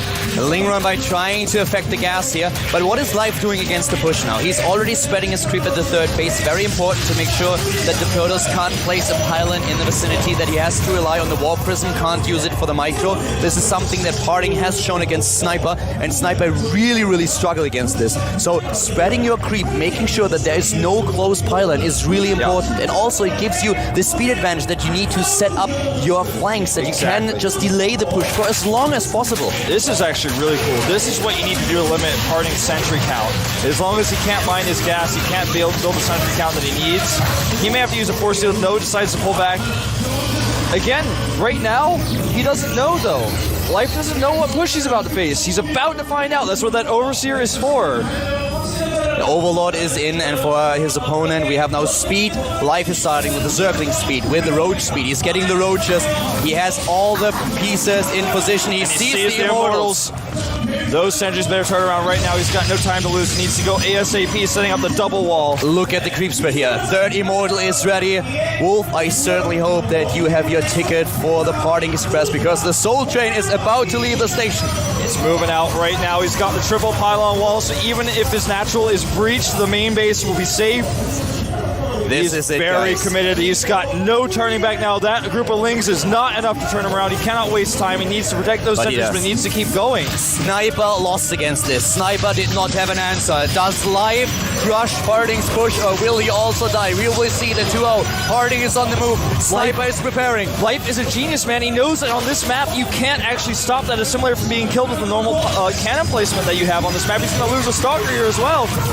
And this is so smart. He takes down the assimilator. He makes sure that there's not enough gas for Parting to later on warp in those units. And look how many sentries he has once again. He has a high sentry count. The creep spread is good. The circlings are being built. The speed is done. Range attack is nearly completed. He's got everything in his favor, but can he stop those force fields that have been such a problem for every Zerg player that Parting has run up against? He did not really spread his creep at the third, and here come the force fields. The pylon is already being built. He needs to pull those sentries back. He's going in, he's trying to force additional force fields, and here we go, and there is the gap. We immediately have the trapped roaches, and they are taken apart, but on the other hand, the reinforcements for Life are streaming in. I don't think those force fields could have been any more perfect, Calder. Look at this, he's even got the Observer out now, takes out a tumor, and those rocks are going to die if he gets up to the top of that ramp. I feel like Life has little to no chance of holding this. Here he goes, needs to walk up that ramp right now. If he walks up the ramp, then suddenly Parting will be able to use the force fields to block both Life ramps. goes for a counterattack, it looks like, or at least catching reinforcements he can find. He will get this pylon. And look at it, he already pulls the drones back. He's like, okay, I might lose my expansion here, but I still will have my drone count. And the pylon goes down, another one already being built, and Parting is pushing his way into the natural, or is he? Yeah, he's just waiting a little longer. He wants to make sure he has that pylon up. We talked about it before, but that pylon is so critical. And without the pylon, you can't use the Warp Prism to lift your immortals. You have to actually micro without it. He has 13 sentries. This is so many force fields. If you have infestors against this, you just see them pop like pimples, but we don't have infestors. We have roaches, we have zerglings, and once again, those force fields are brilliant. Parting is the Warp Prism pilot here. He's dropping the immortals out. This is looking so scary because the production is severely affected by the fact he doesn't have that third hatch. He has no macro hatch, and he's got roaches dying already. He can't afford to lose these without force fields being dropped. 2 more roaches go down. And Life, get yourself together. The third base is done, and here comes Parting with the force fields. They are brilliant, and they trap everything. The supply is dropping for the Startail Zerg plays down to 120, and Parting with the patience that he is known for. He's moving slowly He takes up the lead in supply, and he's going to be able to take out these roaches. The Overlords are in danger as well. GG! The Soul Chain defeated Life in game number 2. But his opponent was already a step ahead of him. Is this also true for Cloud Kingdom? Starting to the bottom left, we have in blue the one and only Soul Train conductor. Party, party. Party, party. He is the conductor, the winner of all tournaments in Asia the past month. He is just looking fine, man. No matter who he's up against, no matter what strategy he uses, he seems to be unstoppable. Again, totally skips on the forge. He goes for the scout. And in fact, we don't have the pull down just yet. He's going to drop it very soon. He can't really try to drop a hatchery when the probe's already here. And there's the pool. He goes for the pool, but actually I think that he was toying around with the idea a little bit. Yeah, he definitely considered it. Yeah, it was a little bit later of a pool. Well, at this point, Parting is already up 2 games, and if he is able to get another win here, then he only has to win that 1 additional map to win the entire finals. And live, he is in trouble, and he knows it. Parting has shown over and over again that he can beat Zergs, and as mentioned before, in the MLG tournament that they just had recently, they played a best of 5, and Parting, yeah, he won it without dropping a single map with a 3-0. So live, I hope that his nerves are actually holding, that he's not in a position where he feels like he can't beat this guy. Look at the average playtime for Parting versus Zerg, 17 minutes and 12 seconds. That goes to show you that even though he does this push a lot, that kind of shows that a lot of his games are also really long. 17 minutes and 12 seconds, there's probably like 2 games that Parting has ever played at that length. He plays a lot of games with the Immortal Push, and a lot of games in the super late game with 4, sometimes 5 bases with the Mothership. So both extremes are possible, and that's something that Life knows. Their teammates, he's got a lot of experience with this, but it doesn't make it any easier. And live now, he has to come up with a solution, and maybe on this map he is going to find one, but it's a decent map for Protoss. This is a map that Hero would choose every single time he's down against a Protoss player. In the Blizzard Cup, we've witnessed him picking this map, I think, 3 or 4 times even. Yeah. So right now, what is Parting going to do? It's a good map for the Immortal Push, it's a good map for the late game. He has so many options here. You know, sometimes you see Stargate play here too. I feel like it's the least likely strategy. Most of the time you either see an Immortal Push or an Immortal to take the 3rd. Nice block here, waiting for that cannon. He wants to save the probe, not quite able to do so. That means he's not going to be able to do a follow-up scout. Yeah. So he does not really know about the 3rd base. He can of course assume that it... Oh, well, actually there was a probe. Yeah, he's got a probe there. That was just the probe that was to block, I suppose. Yeah. Consider though, only MC really goes Stargate on this map. I don't think we're going to see Phoenixes here. We have seen it before. He actually played it as well. Yeah. We've seen Parting use the strategy too. It's more common to go into the robotics here, but we could see a Stargate for him. I feel, you know, so far his strategy I think is not going to evolve around going into an Immortal Push right away again, so I could see a Stargate. If I personally was him, I was just, in this situation, being had 2 games, I would just Immortal Push for as long as I possibly could. Up to the point where life defeats me once, and then I would probably... Exactly. See, it's just about that one time, because later on we do have Abyssal City, we do have Belcher Vestige, so that's a map you might want to use the Immortal Push on later. That pylon is probably... That's true, actually. That's probably where we're going to see our tech. Here comes the probe. What's it going to be? Robotics! He's going for the Robo again before the +1 attack upgrade. This is intense. I feel like he's just going to do the Immortal Push again, like you said, until it fails now. And now it's, of course, the ball is once again in Live's court. What exactly are we going to see from Parting? We will see in a second what he decides to do with the robotics. We've seen him go into a play where he tries to take the 3rd base with the additional Templar Archive. Sorry, of course, the Twilight Council. Right. But Live knows that it's an option, that there might be an Immortal Push coming, and there's the +1 attack upgrade. So what is he going to do? Is he changing things? Will we at some point maybe see a very fast tech for him? That's entirely possible. I would not be surprised. You know, there have been several ways how you can approach this. We had a lot of Zerg players trying to... There's the Immortal, so we will see the choo-choo train again. A lot of Zerg players try to hit Mutalisk timings, Infestor timings. You can go for a job play with force fields to just make sure that force fields don't matter.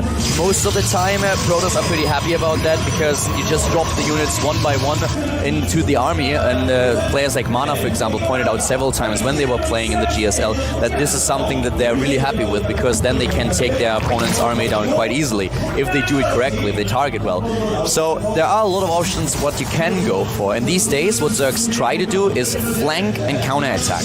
Yeah. But it looks like Protoss is just too prepared for it. Yeah, people have really figured out how to deal with that. A lot of people are going for the double walls like we saw last game, or oftentimes multiple cannons. We have double evolution chamber. That's a pretty big variation here, but that's not something that's really going to be helpful against this type of push necessarily. He goes for speed. Okay, so he's actually going to go Infestors this time to try to hold. I say try to hold, but he doesn't even know what's coming yet. At this point, he completely skips the roaches. He wants to go into a heavy circling style.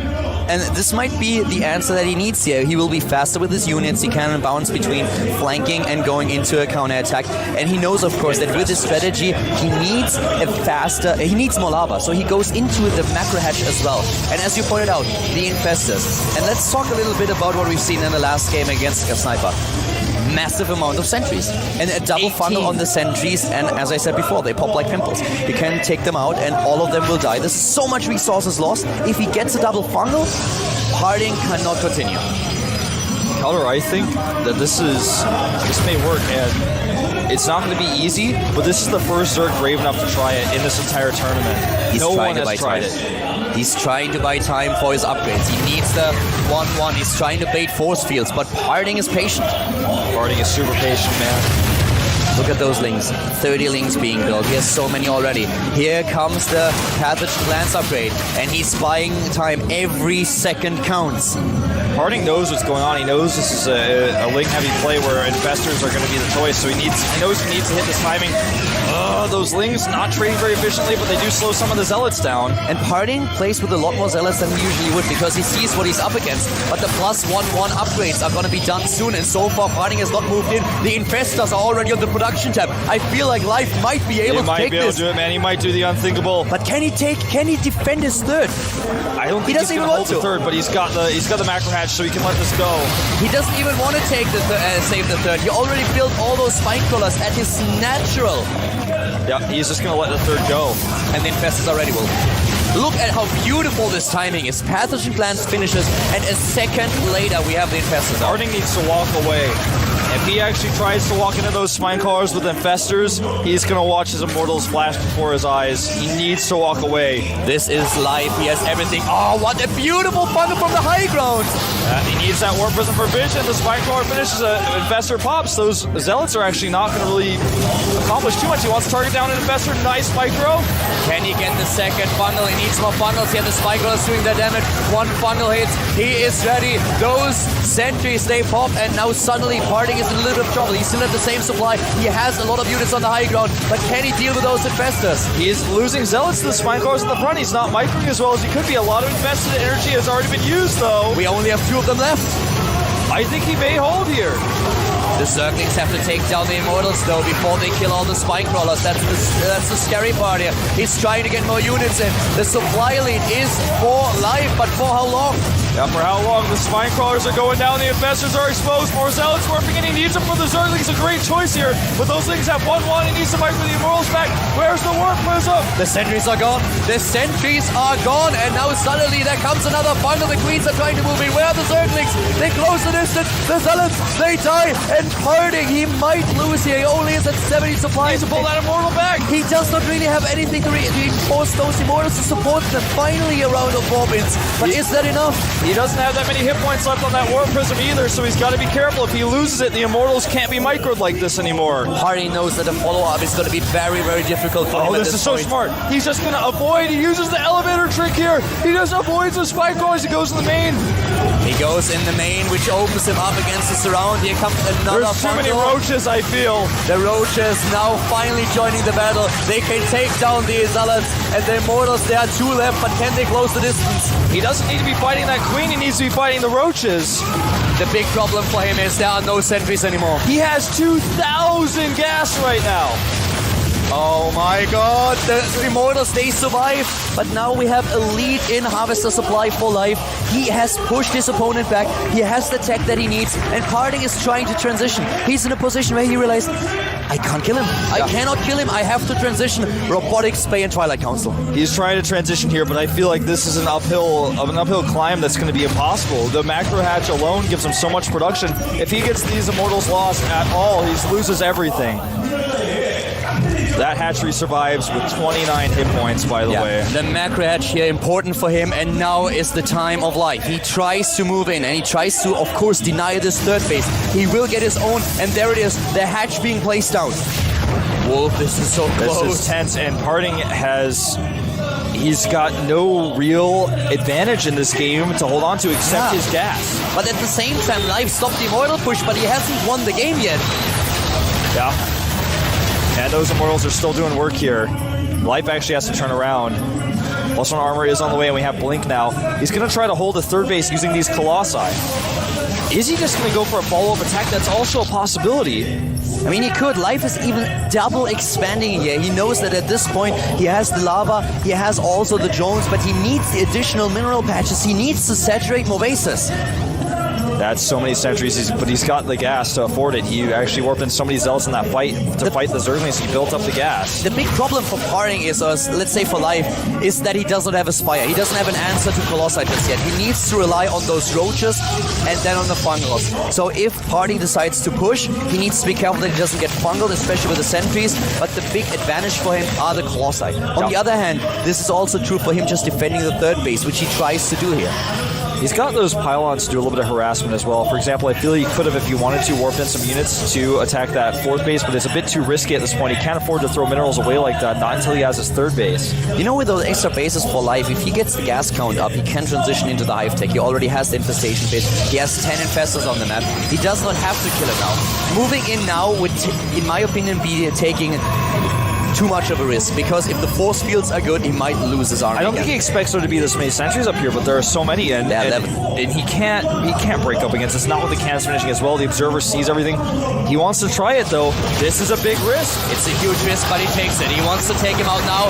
He wants to take it because it gets too dangerous. The Colossus is fungal. It can't move, and the Colossus, it is dead. And now suddenly there's no answer for the Zerglings and the Roaches anymore. So many infestors. Blink isn't done. Now it finishes. The third base, he doesn't cancel it. Will he save it? It doesn't look like it. I don't think so, man. I think Life is going to take his first game in this series right now. Life takes down the Nexus. He dodges the force fields, attacks from two angles, and he takes the Colossus down immediately. Those Zerglings can still do the damage, and now Parting is suddenly up against a huge army, against a 4-based Zerg player. And well, let's be honest about it. Life now completing the Greater Spire. This gives him another angle against Colossi. Yeah, Parting. Sorry, the Spire, of course. Greater Spire, he wishes, but not yet. Not yet, but he will have it pretty soon if things continue this way.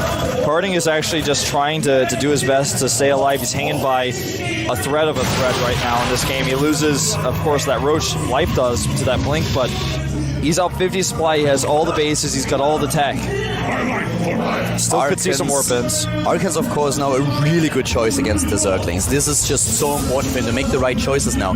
But Life has such a lead in this game. He's not only 50 supply up, he has the creep spread, he has the 4 bases. And Parting didn't use those pylons. You pointed them out earlier. Wolf, top left double pylon that he could use for attempted harassments, but he can't really use them. Life doesn't give him the room to breathe. Yeah, I feel like Parting actually might not make any more Colossi. Think about that. If a ton of Corruptors get made before Broodlords, so of course Corruptors can be useful for Broodlords even if you have a surplus of them, but what if he attacks before Broodlords are ready with only 1 Colossus with 21 Stalkers and 3 Archons? He's building a pretty good composition if there's an overmake on the Corruptors. This is a great scout. You can see the composition with this Zealot.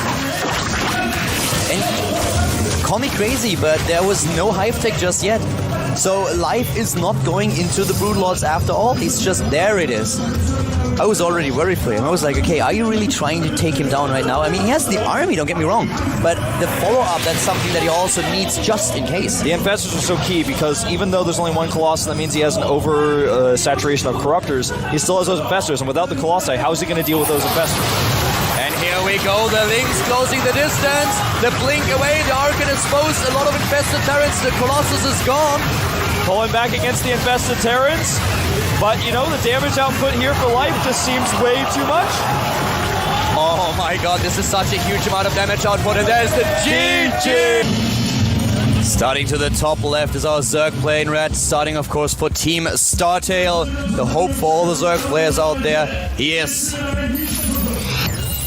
Tati live. Showed a 6 pull on this map. Not going to be doing it today though. He was up against the Immortal push. Zerg players were looking how to beat it, and life, as they say, life always finds an answer. Certainly does. He's got to find more answers, though, against his teammate. The Frost player to the bottom right. Is he unstoppable? Let's find out. He is. Hunting.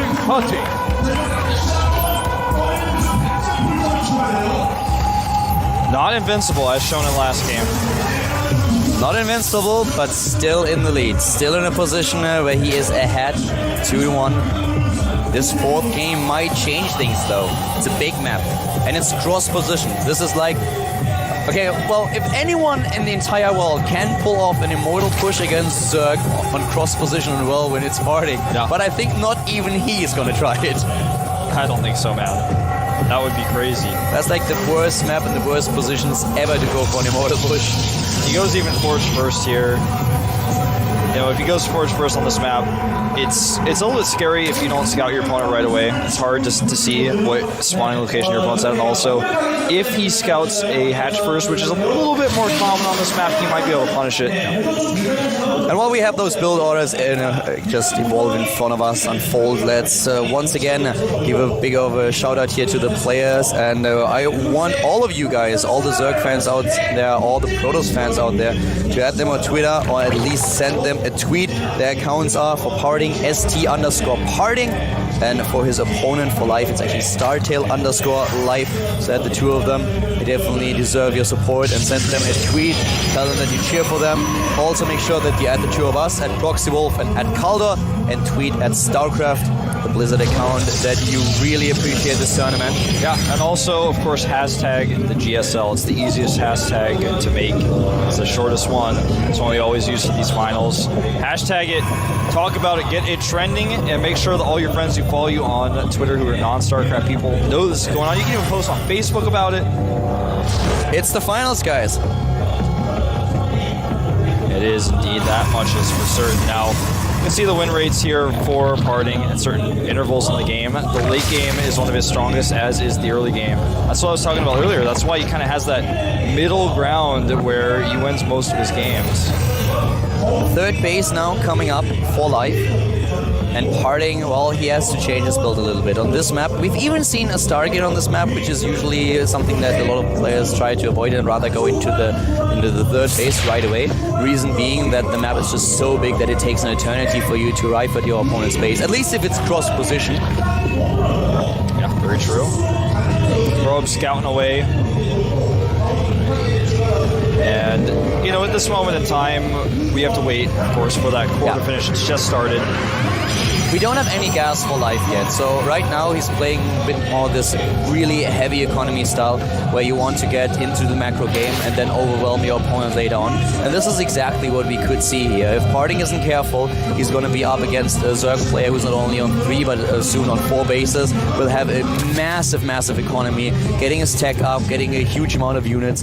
And the problem that you have is if you really walk out on the map with a timing attack as a Protoss player, there are so many ways where, in so many positions where a Zerg player can surround you. So it's very difficult to pull that off. I feel this is one of the toughest maps for Protoss now. Yeah, this is a map where we're probably going to see a 3-base timing attack. I feel like this map is the one where most often Protoss players take a third early but don't use it to attack. I think this robotics is going to be for an expand, but it is the tech of choice. If he decides to go for an Immortal push with this, it would be crazy. With the way he's rallied it, looks like it's going to be for an Observer.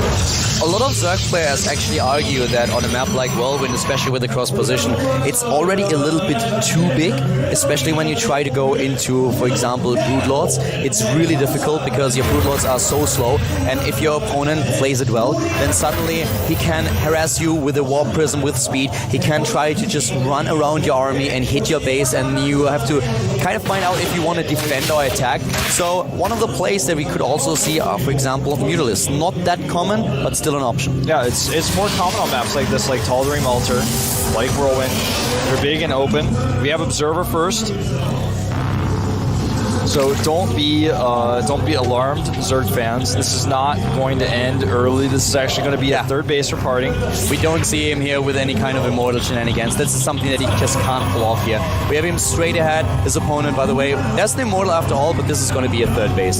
He's going to add the Twilight Council, and we will see a third base. I cannot see him push out with an immortal push. No, that would be suicidal. It's not going to happen, especially not with the Observer. The timings are also not really working for him, and as you can already see, Life is there with the scouts, does have the overlords, he's going into the tech, and there's the Twilight Council for parting. So right now he's going immediately for the blink. He's going to try to get himself the third base up. Yep, he's going to go for it. He's going to be able to get so many different tech paths going for him once he gets that third base up and gets those 6 gases going for him. But for now, it's really important for Life to not overreact. He's going for the double evolution chambers again, but this time, of course, with Roach support.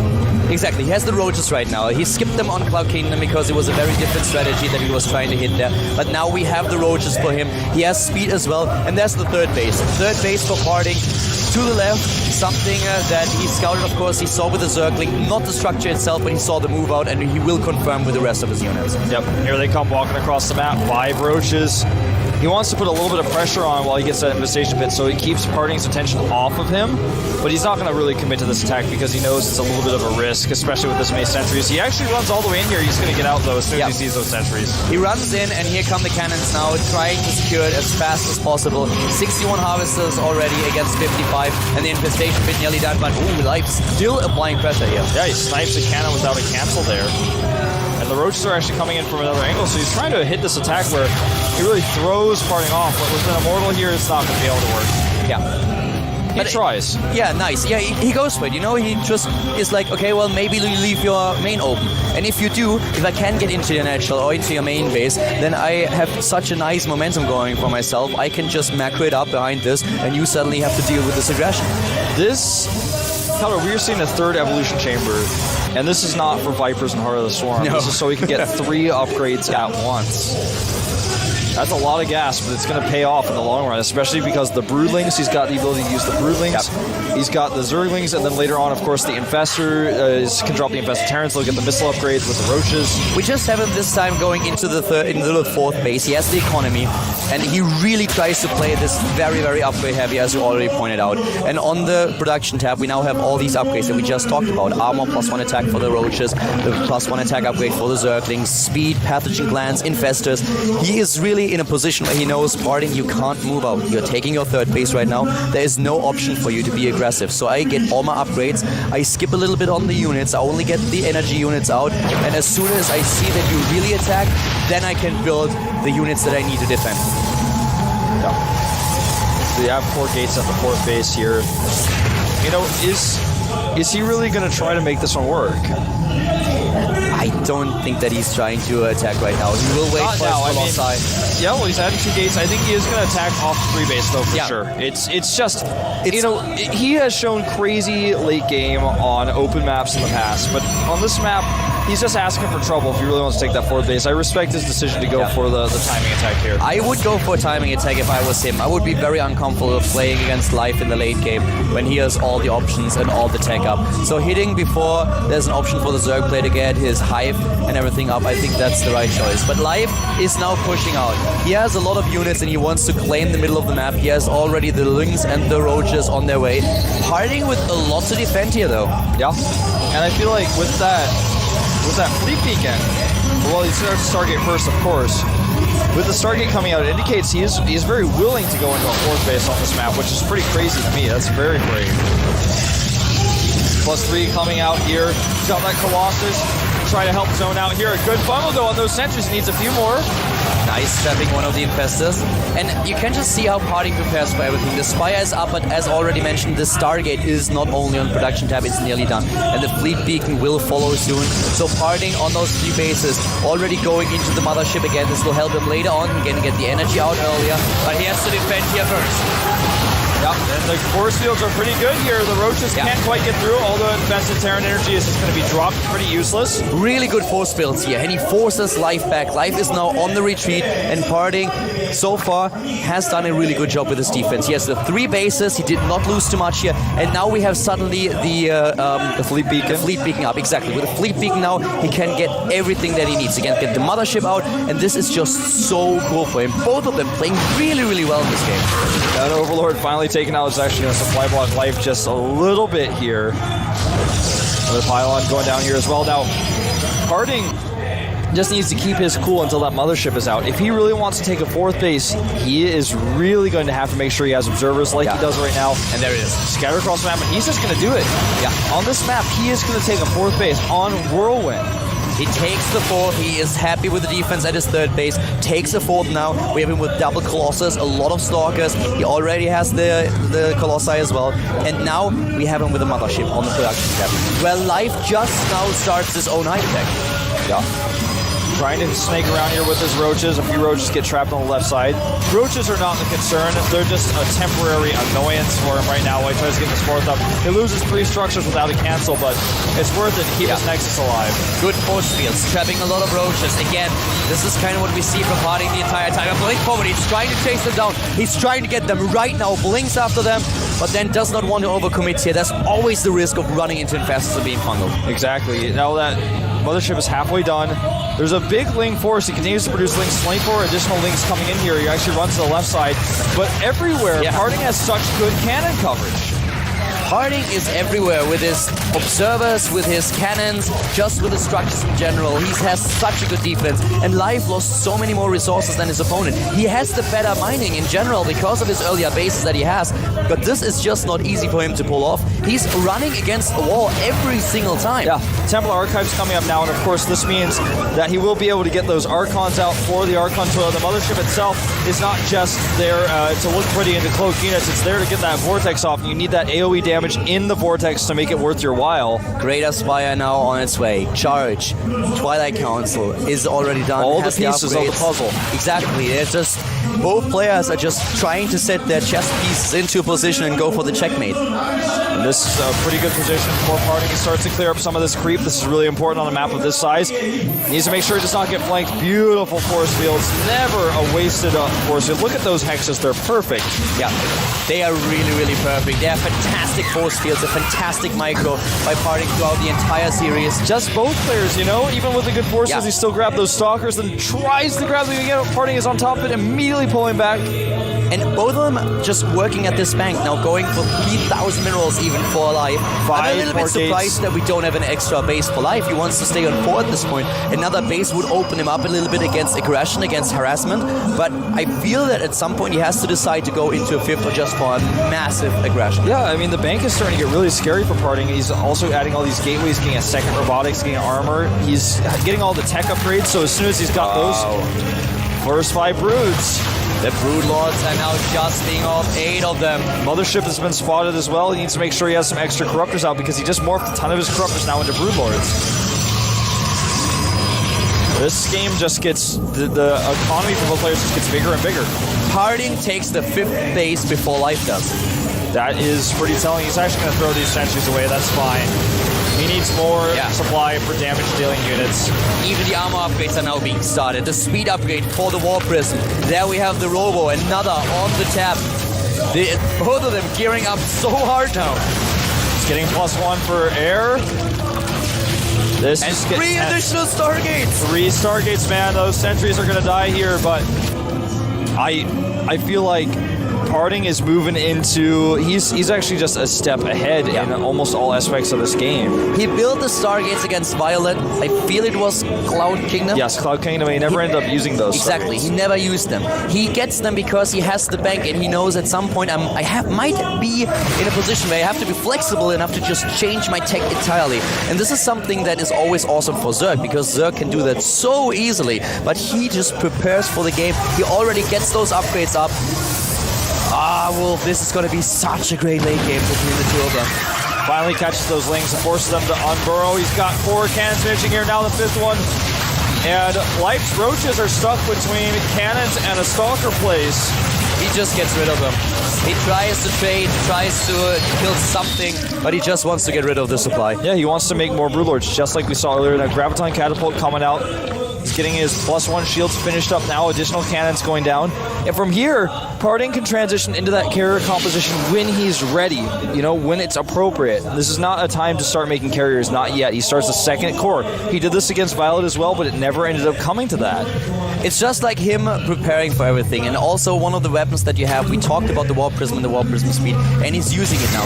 He's going in, he's moving in there, trying to take down as many units as possible, forcing the opponent's army to the top left while attacking one of the bases. His problem is that the Corruptors are already there. They're just waiting for it. Oh, the Corruptors are on him, but they don't pay attention for just a second. This allows these Zealots in, and now he can run the Zealots to that base and perhaps force a cancel. They've got so much armor. And he's moving in now into the third, or at least he tries to. He's going up, but he can't do anything just yet. We have in the main base a little bit of harassment going on with those Zealots, but still, the army, the main body of the army, is still trying to find an opening at the third base, and here comes the fungal. Life says no opening here. He's dropping Broodlords on those Stalkers like it's a rainstorm. Parting, though, has to come from the other angle. There are a few spines waiting for him with all these shield upgrades he has, though, for those Archons. He should be able to break through, and another attack at the natural. Yeah, he's trying to capitalize on the immobility of his opponent, and there he moves in right now. The Guardian shield is up. Here come the defenses against all those Zealots. We have the Infested Terrans now. At the same time, the recall being used, but 3 of the Immortals are actually still trapped at the top left. There's trap there, but will they be able to get the base? I don't think so. We don't have a shot of it, in fact, but... They didn't kill it. Yeah, they didn't kill it. I want to see how many hit points it has left, because that could be another target for the Warp Prism a little bit later on, maybe with just even 3 Zealots. And the carrier transition, it's on. He's got +2. He's going into the carriers right now. We have him with carriers on the production tab. He wants to transition here, and the +2 attack upgrade for the air weapons is already being researched. Well, Zealots getting a little bit distracted here, and he needs to turn them around. He does. This Protoss army is very fragmented. I feel like the core of Life could actually shut him down hard since it's all together. The Infestors, the Corruptors, and the Broodlords, they're all together in a trio. And Life is trying to end it. He's at 600 gas and he doesn't have a 5th base. He's not trying to expand again. He's moving to the bottom, but Parting is just moving up to the top, trying to attack again. He has the Mothership. He is actually using the Mothership to the top right. He could use a recall later. What is he going to do with it? Yeah, it looks like he just wants to use it as part of his attacking force, but I feel like we're going to have an elimination race because Parting cannot go home. Life sends his Infestors home, which is really smart, but leaves his Broodlords and his Corruptors to actually start taking out these bases where there are carriers actually that will spawn and die. This is the worst possible scenario for Parting's carriers. This is wasted resources right there. He can't do anything about it. He should cancel those carriers. He can't really do anything about it right now. And at the same time, the third base is gone, and Parting is now moving in. He's moving into the natural. He's trying to take down the tech. It's an elimination race. You said it best earlier. Yeah, I really feel he should have canceled those carriers, but he wants to buy as much time as possible, so he actually has them out there as meat shields. The Archon's shields are getting really low, but they have +2. He could always try to recall the carriers to the Mothership, but only if there are 4 of them at the same time. Yeah, and now it's of course too late with the Stargates already gone. They are dead. Now he's trying to break it up through here, but there's too many spines, there's too many Infested Terrans. The Stalkers come for a flank. Will he be able to break through? The Corruptors are nowhere to be seen. Now if they come out, it's really scary. All those Infestors, they have too much energy, and now suddenly the Spine Burst can't even attack the Colossi. 3 of them are dead, and look at the main base at the bottom right. The army for Life is incredible. It looks like he may actually do it. He may tie it up. Life looking unstoppable here. The Spine Crawlers remain alive. He's still got the better army. He needs a little bit more economy, though. Uh-oh, Infestors dying left to right here. Gotta be very careful those Infestors. The Observer is nearby. This play by Life is just crazy. But Life has to think about if he needs to hide some buildings at some point. Yeah, he will. Something to consider, though, is even with the Mothership here, he needs Archons, and there they are. He had enough resources to make those Archons. He needs to keep those Archons with his Mothership so that he can eventually kill those Broodlords. There's no other way to fight, though. You know how many Archons it is? This would be such a 6 Archon toilet. Yeah. If he actually gets those Broodlords into the Archon toilet, they're going to be not long for this world. A little bit of a cancel there. All these probes are not going to be found. The probes escape. Oh, does he see them? It's too late. They're going to get away. The resources for both of them, the bank is gone. They are at very similar supply account numbers now. Where is the bundle? No, he doesn't even go for it. He's just going to blink away. He should blink away. He could, but he doesn't. More and more bases being eliminated, but the drones have been pulled away. And with the numbers of harvesters and drones, just in general, that we have 18 to 51, life has ended on this army. He can't reproduce anything. He's going to make one Overseer right now. That's actually the 6th Overseer he'll have. He's going to make sure he needs to keep those alive, because if he doesn't have those Overseers, then suddenly the Mothership has cloaked units underneath that they can't deal with. He's taking down those last few bases that we have for Parting. And Parting is, of course, now in a little bit of trouble, but the army supply, that's what it's all about. He needs to pull these Archons back. He cannot afford to lose them. And here come the Corruptors. I don't feel like there's enough anti-air. He just needs to target down that Mothership. Do we have Neural Parasite? I don't think so. I don't think so either. I didn't double check. And right now we can. But I don't think there's Neural Parasite. And with Neural Parasite, he has to dart in with those Corruptors and take down the Mothership. He has 16, so he should be able to do it. He needs a Vortex here. Double Vortex to save the Mothership. Well worth it. The Arcade toilets are going in. If I was a Corrupt, I would feel pretty shitty now. Yes, I would if too. If he's flushing, then this might be the end of the anti-air for life. And he gets away with most of the Corruptors. For a second. But still 11 left. The Broodlords are still something he has to kill, and now he finds himself on no mining and also no vortexes. He's starting to be a little bit low in buildings. He's getting the hatch now. That probe is so valuable, actually. He needs to make sure he keeps that alive. 106 supply for our Zerg player. 98 for Parting.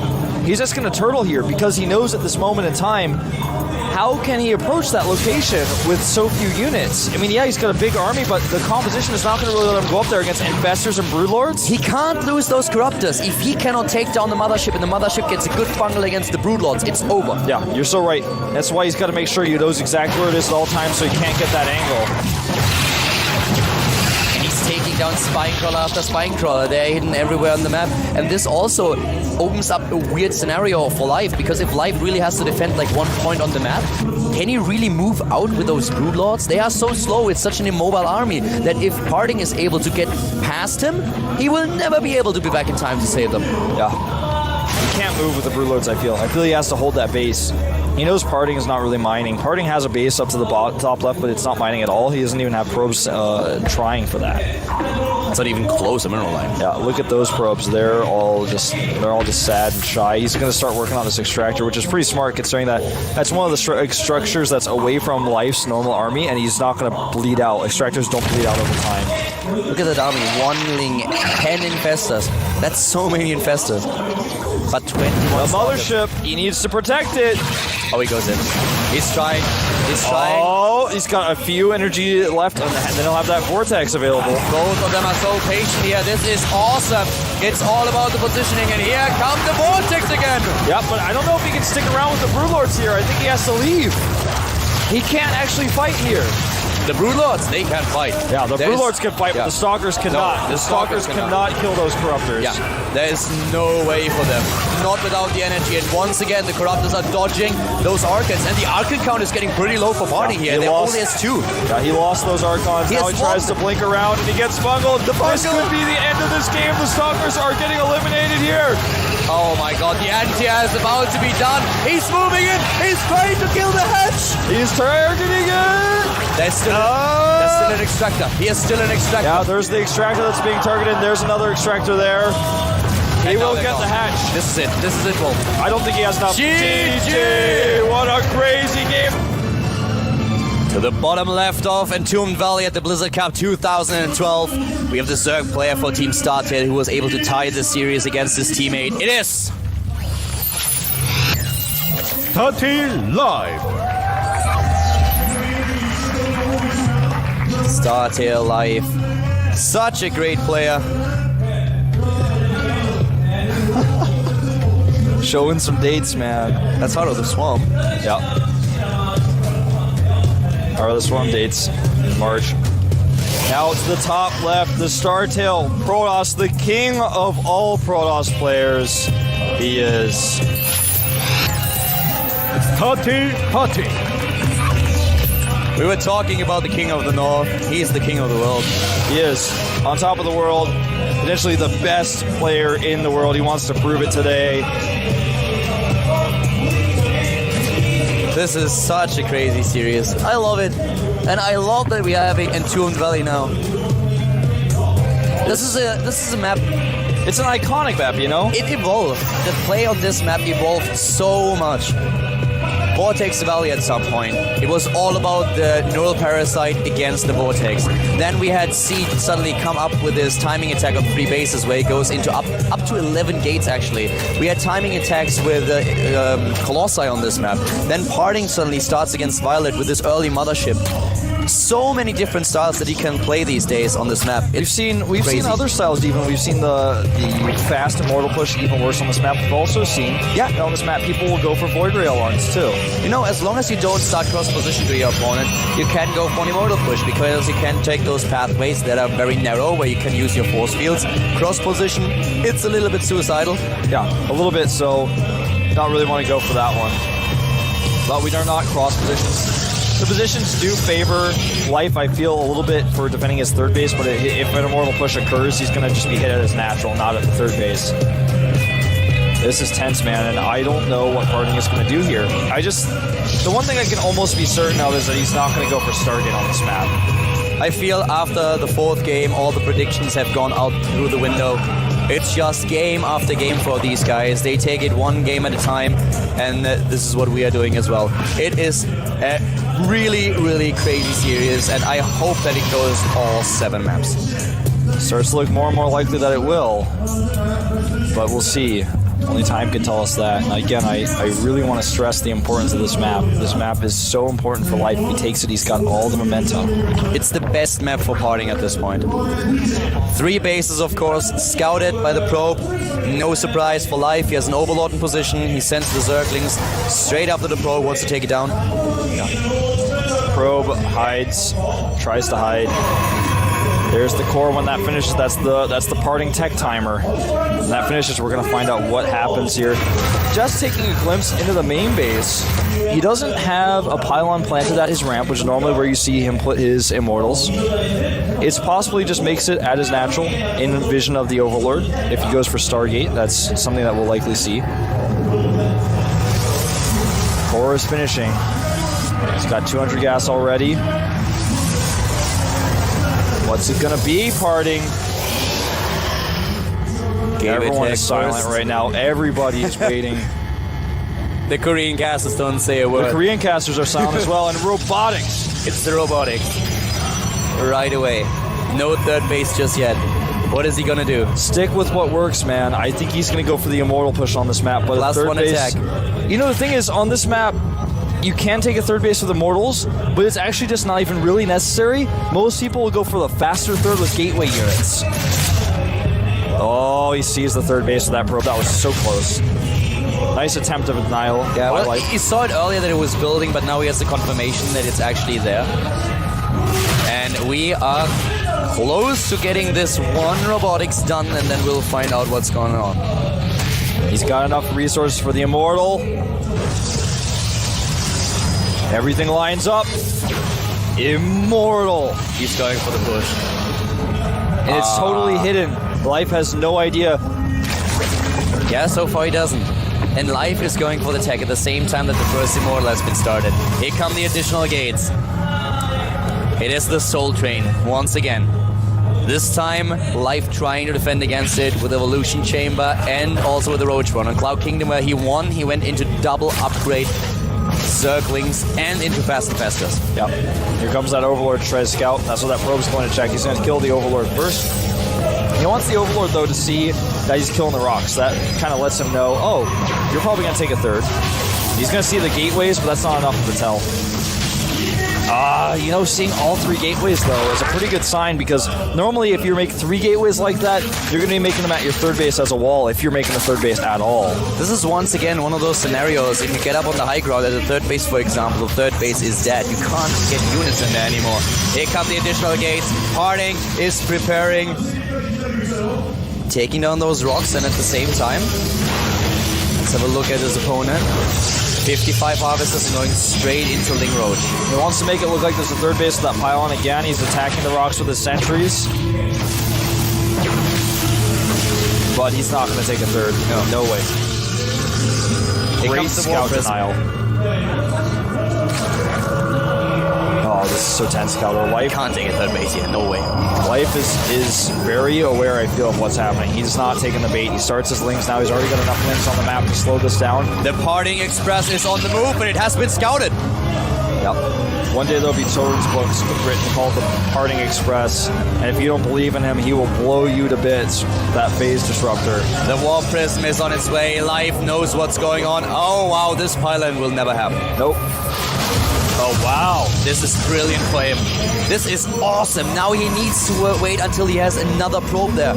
This is so crucial. And the probe can be intercepted by the Zerglings. Exactly, and he's going to lose that pylon as well. Ouch, and now he can't use the Warp Prism for Warpits anymore. I think he may actually just give up. He may give up the push here. I think he can't.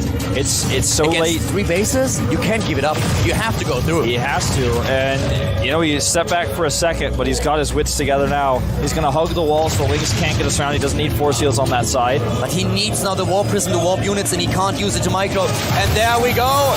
Everywhere, Zerglings, Roaches trying to go in. The force fields, of course, once again, brilliant. What else would you expect? But still, is it enough? They are splendid force fields, but they're about to fade. He needs a few more sentries. The high ground vision is not there.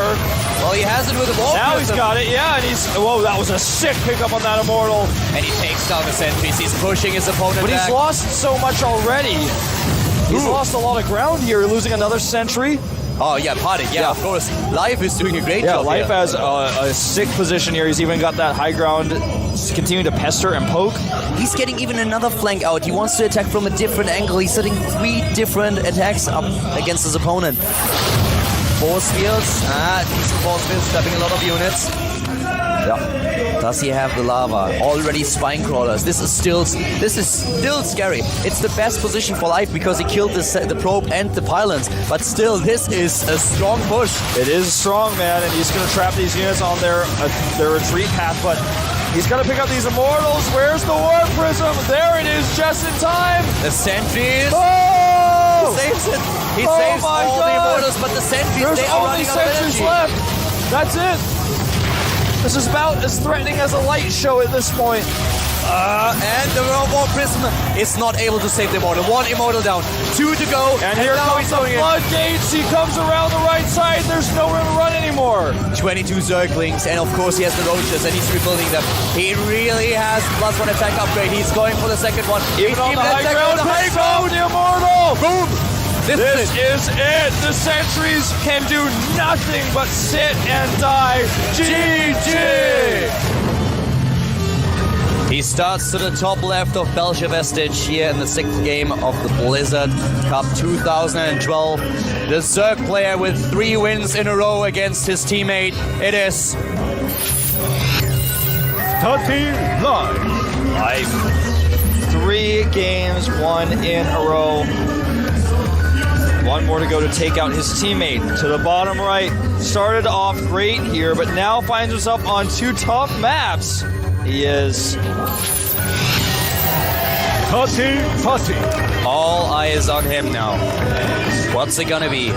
2 base timing, 3 base. What will we see? He has all the options. It's a tough map for him. He has to make a choice, and it's not going to be an easy one. Not at all. He's probably been thinking about it. He had that 5-minute break, you know, and that 5-minute break seems like an eternity when all you can do is sit in your booth and just think over your build orders in your head. And even though the 5-minute break ended, he may not have even been able to accomplish something. He may have to improvise here. Sees the pool first, of course, is something you want to force with his scout. He knows he's now in a position where he could die to anything, so he had to scout with a probe. There's no way an early pool is going to put an end to his finals life. You are so right. Life is a player that just has no respect for no one. He could start with an early pool here. He could do anything, and this is something that Parting knows, so Parting will play it very safe here. But then, after his opening, after he has his forge, his second base set up, and his cybernetics core completed, he will have to make the choice that could just end his tournament life, or win him the game and force a 7th map. Yeah, you're right. This is going to be the toughest choice. These next 2 choices he has to make. In fact, not just this one, but if he wins here, he has to play on the Abyssal City, whereas Life is sitting back knowing that He's got the advantage. He's got the momentum now. He took out Parting on Entomb Valley. Yeah.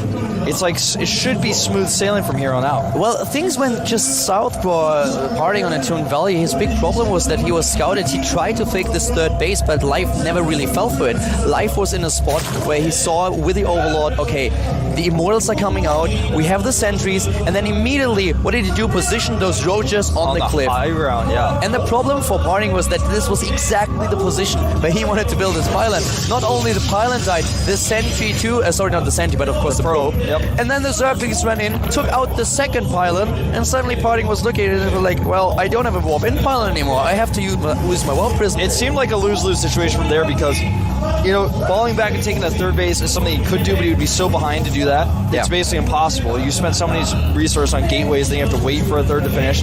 Then he could have tried to force it through, but his opponent had all the odds stacked against him. He decided to fall through, which I think was the better choice, but it still wasn't enough. Yeah, he tried, but he couldn't make it work, and now this might be his last map, and he has to make the choice what kind of tech he wants to show us. Is he going to go into another Immortal push? Will we see the third base attempt? A Stargate opening, also possible here. A tough map to take the third, but doable. Parting can make it happen. I think he's going to have to. He can't do the Immortal push again. You know, against Violet, I said that before we started the series, what impressed me the most was his patience with the Colossus play on 3 bases when he over and over again just waited a little bit, just a tiny little bit before, until the Corruptors were damaged, until they were down, and then he used those Colossi, and he took those fights so well. This is a style that we have not seen him do in the series. Yeah. It might be something that will be good against Life. Maybe he shows it. Fast +1, no third or fourth gas counter. Yeah. This is unique. This is special. This is very, very different. This is not the Immortal push that he shows. This is a different timing that we see from Parting here. And he has now, of course, the Warp Gate already on the tap. There comes the Robo, but this time I feel we are more likely going to see a Warp Prism and Gateway. Yep. We're going to see a Warp Prism. We're going to see potentially some Warp Prism Harass, and then a third base. We could also see the Observer first. This is a long rush distance from the map. It's really hard to get information about what your opponent's doing otherwise. Overlord needs to stay away, stay where he belongs. Stays put, and Parting knows exactly where his position. He's on the map with a Stalker. Oh, nice trap attempt by Life. Yeah. Parting is also on top of things. The Overlord sees the timing of +1, by the way, which is something that's really important. Yeah. Sees the +1 timing here. Top right, we have the third, of course. Twilight Council very soon. He tries to get in here, just waiting for that Observer, of course. It is the Warp Prism. Yep, Warp Prism first. And there's the Twilight Council. Nope, that's actually another gateway. Yep, he wants to go for the gateways with a +1 attack, pretend the Warp Prism and do damage. He has 3 additional ones, really gearing up here, going into 4 gates, trying to do some damage, and then we'll find out what his plan is. We might even see him to attempt to block the ramp with a force field. It's fallen a little bit out of the grid. It's not really in fashion anymore, but it was a strategy that was very, very popular for some time. Double Evolution Chamber going down for Life. No Roach Swarm. I think he's going to attempt the block if he gets away with it. That's the Roach Swarm. If he gets him in the main and unscouted, he might try it, but I think there's too many Overlords. He goes for the third. Yeah, he's going for the third, you're right. This is what most players will do, go for the third base instead, and it makes a lot of sense. You follow this up with Observers to pick off tumors as well. He added more gates. He's not at 4. He's actually right now at 5. He might even be at 6. And he can actually warp in units here and try to go for an attack on the hatchery. This is a very fast timing. Yeah, he's going in right now. The Queen assassinated. Great micro by Parting. That was really well done. He's forced so many units out, and now he doesn't actually need to warp in any additional units to actually make the attack worth it. Immortal is being built. We will see a third base, most likely. I would expect the Twilight Council to be dropped very soon to get into the blink upgrade. Yeah, +2 is also really important. But with all these lings that he made for the defense, Life can now use them on the aggressive at the third base, which is so exposed. This is the reason why so many players dislike this map, because it's so exposed. Now he's supply blocked after losing those 2 pylons. Yeah, he killed his own pylon. There's the Twilight Council, as expected. He's trying to do it. And Life, on the other hand, has the infestation He's bit got nearly other ready. plans, and he's not going to let that Nexus up for free. He's actually going to force these units into the natural. This is a very aggressive timing of Life, and he has 1-1. He will have 1-1. He's gonna have 1-1, and he's just got. He made a lot of these links defensively because he saw that Warp Prism coming. He knew he needed some units. Now he has 60 links on the map. How is he gonna take a third base? He's gonna take perfect force field. Oh, this is not gonna be easy, Wolf. Oh, Close. that was so scary. Oh. He's gonna need to use some force fields. Nice baiting by Life, but Parting also not really taking the bait, being very calm and collected. One force field, that's all that he pulled on here. He has enough energy still. He's going for the Immortals. Roaches won't do the trick here. Even the robotic space now already on its way. He needs the cannons at the third, and that's what he's getting now. Remember, this is a lot of gas spin on these sentries, which will not be used offensively, only defensively. A great trap on these links. That's what you need. That's worth 4 force fields any day. Parting's force fields are just crazy. They are better than Seed's force fields. They're better than MC's force fields, man. They're better than Force Field Mon's force fields. And now the probe is actually saved here, but the force fields go down, and such patience from Parting. Look at how he just moves his units around with like a slight push, like he's trying to push somebody in to jump on a bungee jump when he's scared. I feel like Parting has been taking lessons from Automaton 2000. That Warp Prism was just very quickly canceled. He was like, I don't like it. 6 infestors now. He's going to catch this Prism. Yeah, he's still Fungal moving should out, be able to hit it. Oh, barely escapes. If he had turned the path, he would have lost it. Here comes the attack. Most of This is such a scary push, Caldor. You know, force fields can only get you so much. He needs those Colossi over there stat. But I'm not sure if he has enough, if Life has enough. I'm not quite sure if that's going to work. He has to rely so much on the infestors. If he gets good fungals against all the sentries, then yes. But this is all about positioning right now. And of course now with the last patch that we had, you can force field those infestors out. Good fungal on those sentries, and he gets the second. Ouch. 2 infestors die, 1 and 2. Now the Colossus is in, and the Colossus is going for it. And the fungals are still effective, but he needs to be able to close distance to get those force fields. Since the sentries didn't die, he's still got those force fields available. Range is almost done for Colossi. Very fast weapon upgrades coming out for Parting. Parting has 137 supply. He's nearly on the same supply count as his opponent. Another infestor that dies. These are units that Life just can't waste. I think Parting actually, you know, there's a Marine split challenge. I think Parting might have made a secret force field challenge. The way he force fields units is actually just art. It's not even abstract art, it's kind of in your face. It's like, hey, those infestors are dead, look at it. Parting force fields are twice as effective as a normal force field. Yeah. It's like, I'm not sure if they have a like 0.1 bigger radius or something. It feels like it. This is what we used to say about Seed, but these days it's true for Parting. He's the new force field fiend. I like that. That nickname, you've used it before. Zealot gets trapped and taken out here. +2 attack done.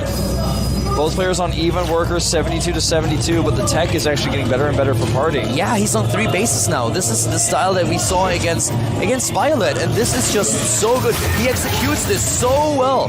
And he's adding the gateways. He wants to hit that timing before Brewlords are out. The Spire is actually barely done. He's going to make the Corruptors now. He just add 7 additional gateways. Yes. Is he now on 11? I think he may be on even more than that. I think he's on 12. Oh my god. 12 gates. And now he's got to go for the attack. He's going to have charge with this as well. It's going to be very useful. Of course, a closing distance on spine crawlers he may encounter. He's supply block, but he really wants to go for it. And we don't have any high tech for Life. He does not have Brood Lords. He's far, far away from having Brood Lords. He doesn't even have high.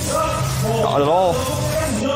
3, 4 Templar going down now. 6, he's going to have some Archons with this for sure. Oh, wow. Party. 170 supply already, a nice bank in minerals. Not just the gas that he wants. Yeah, but he will have all that gas he just spent was on the Archons. He's going to have a ton of Zealot Warpins at his disposal. Oh, this game could decide the entire tournament. Yeah, Life is on the move, so is Parting. Both of them meeting in the middle of the map. Not really willing to fight just now. Parting with a Stargate. He already goes for the mothership. We saw it against Violet. Yeah, that's the first step to saying, you know, maybe I shouldn't do this. Maybe I don't have to commit. He's having second thoughts here. Against Violet on this map, it did not work. He lost 3 motherships without doing a lot of damage. Dumping that Zealot bank, but he's spotted. Oh, this is a ton of Zealot bank that's going to go to waste. Yeah. There's too many Fungals and Lings here. He can't do anything. He even tries to charge towards the Infestors and take them out, but he's not able to do Warp it. Prism goes down, but the Fungals are used here, and Parting sees his opportunity. Parting moves in. He's tries going to the right side. Yeah, he's going to take out that 4th base while he takes his own 4th. Speed upgrade for the Warp Prism. A second Warp Prism being built. Stargate nearly completed. Parting moving back again. Just keeping life on his toes, letting him run from the left to the right to the left. Fleet Beacon goes down.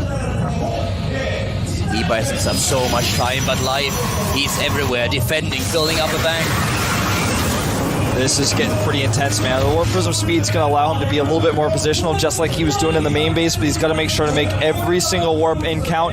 The Infestors are here to buy time, and a great Fungal there, but he loses an Infestor in the process. A very strong Fungal, but here we go. He can't move those Colossi back. He tries to do it, and he attacks those Corruptors immediately. A lot of Infestors Formates are being used, and still those Colossi are alive and dishing out the damage. Suddenly the Corruptors are gone, and Parting can use these units. He's dropping in supply as suddenly Life reinforces with Zerglings. Zerglings won't do it. Yeah, Life can't commit. He decides to pull back. He knows that he's out of Infestors. He's out of options. The Colossi shields were gone. The Colossi looked tempting, but he has to back up. Now Parting again is on the move, but he has still not taken out that base. And the Fungals here are good. He's got a concave with those roaches. He moves in. The Colossi doing a lot of damage. There are no Corruptors in this fight. Here come those Lings, though. He's going to try to go for the surround. It looks like he may just have enough. Oh, there is too much. He blinks away. One Colossus is still alive, but he loses so much here. The rest of the Colossi, they die. We even saw a little bit of dancing there. 105 supply against 155. The Warp Prism being used to warp in the next round of Stalkers, but Life has so much stuff. The 4th base is still alive. The Stalkers blink and those Stalkers are gone. Oh, look at his face. He knows he may just lose it here. Oh God, Parting is on the ropes. He's down for the count. Life is standing over the body of his own teammate, and he might just take him down and he kill wants him. to finish him. +3 is so late. He actually cancels it to get the Mothership. Warp Prism is shut down here. No openings for Parting. Parting needs to turtle, but there's an opening, God. and he gets into the main base. This could be it. The nail in the coffin, the Zerglings in the main, in the natural. Zerglings everywhere. Life is everywhere. Life is all around us, but right now Parting is wishing that were not the case. He's going to lose his Nexus in the main. He already canceled his Mothership and transferred it to another Nexus. But he's losing so much here. The Nexus is now dead. We have the Greater Spire nearly completed. Parting is fighting. He is putting up such an effort. Look at how cost efficiently he traded here, but the Broodlords are waiting. Yeah. That Greater Spire is finishing. That bank is going to go to 0 in just a second. The monkeys are listening. The Broodlords are waiting. 9 started, 10 started. That's where the bank goes. He goes towards that max, and now the probes have to be pulled again here. Parting is trying. He's everywhere, defending, trying to shut down Life's aggression, and he still has 133 supply. He's not waiting giving up for the mothership, and why would he give up? He does not want to give up. This is his last Parting. chance. It's Parting. He needs those Archons. He's low on gas, though. He needs all the pieces. He needs the Archons, he needs the Mothership, and he needs the Vortex. It's the Protoss trifecta of late game PvZ, and that's what he's waiting for right now. This game is going to decide who is going to be the Blizzard Champion 2012, who gets this big check, and probably also deciding who has to wash the dishes today at the Startel House. That's probably true, man. I think that no matter who wins, they may go out to eat, but I think there's probably a stack of dishes at home with all the players that have had to be practicing, preparing for this tournament. The Mothership is out, but again, that's only one piece of the triangle. He needs the Vortex, and he needs the Archons, and with these roaches denying his gas mining, it gets a little bit harder. Archons are now being morphed in. The big problem, the Mothership does not have the energy yet. He needs more time, but the Broodlords aren't going to give it to him. Oh, the Mothership is a little bit exposed here, but he does not have the Neural Parasite. He could Fungal. Does he have the Corruptors? No, only no 2. Corruptors here. He's extending himself a little bit far out here. He's going to sec the space. He is not going to defend the sport base. I think he can't. He can't defend it. He needs more. He needs more time. He needs more Archons. Only 2 Archons is not going to cut it. He won't even be able to get into the Vortex with that many Infestors. He needs more soul. He needs it. Give him your Soul Pros players. He needs your support. The Nexus will fall. Life is going for it. He knows that he has this game in his grasp. It is so close. He's one map win away from being His the Blizzard Broodlords are champion. exposed, though. Life is playing such a good game here, but he can't let those Broodlords go down. And once again, the defense at the bottom left. This gives Life the time to move back with his Broodlords. This gives him the opportunity. He needs to rematch with those Corruptors so he can take out the Mothership. Look at the bank for a Zerg player. Nearly 3,000 Rogues minerals, being so taken much out. gas. Parting for the first time this month has looked shaken in the booth. Harding is trying. He's trying so hard. He's doing everything that he can. He's waiting for a mistake, and he's patient. He's waiting for a mistake. If Life makes one mistake, then Harding He might has take the it. army advantage. And Harding is sucking his space. He is ignoring the Lings at the bottom right. He's ignoring the Roaches at the bottom left. He is moving in. He needs that Vortex. Can he make this happen? A War Prism goes in to get some of his scouting information. This is not for a counterattack. This is not for a warp, and this is actually just his desperation scout. He's losing bases. He actually needs to pull some probes. He's only got 60 minerals. He tries Is to it possible? get the momentum. Can he make this work? It's 140 supply against Spine's 200. going down. Life is actually pulling back. He says, come at me. And Party says, I'll do just that. He comes forward. The Corruptors, are there enough? Not yet. There's the fungal, and he tries to make it up. There's the The vortex. It is not Vortex is good enough. good, but not good enough. He needs to close the distance. He needs a blink. There's just too much. Those Broodlords are in the sweet spot, right on The top of those spine Spines are crawlers. finishing, and look at Party's face. This is it. He stopped there. Look at Live at the bottom left. He actually stopped playing for a second. Oh my god, that smile. And Harding at the bottom right. He's done. Harding knows it's over. He knows this is it. Live is the champion. Blizzard Cup 2012. The first Zerg to take 2 GSL champions, the first one being Des-T. He was the first one to do it. He's the second one now. And Live again with this smirk that he's known for. And that is GG, congratulations. All right, we have had some fun in the early rounds, but now it's time to get serious. This is the finals, and here's our Slayers Protoss player. He is Slayers Project. It's a good thing Street Fighter voice guy. Yeah, there you go. He's a new face.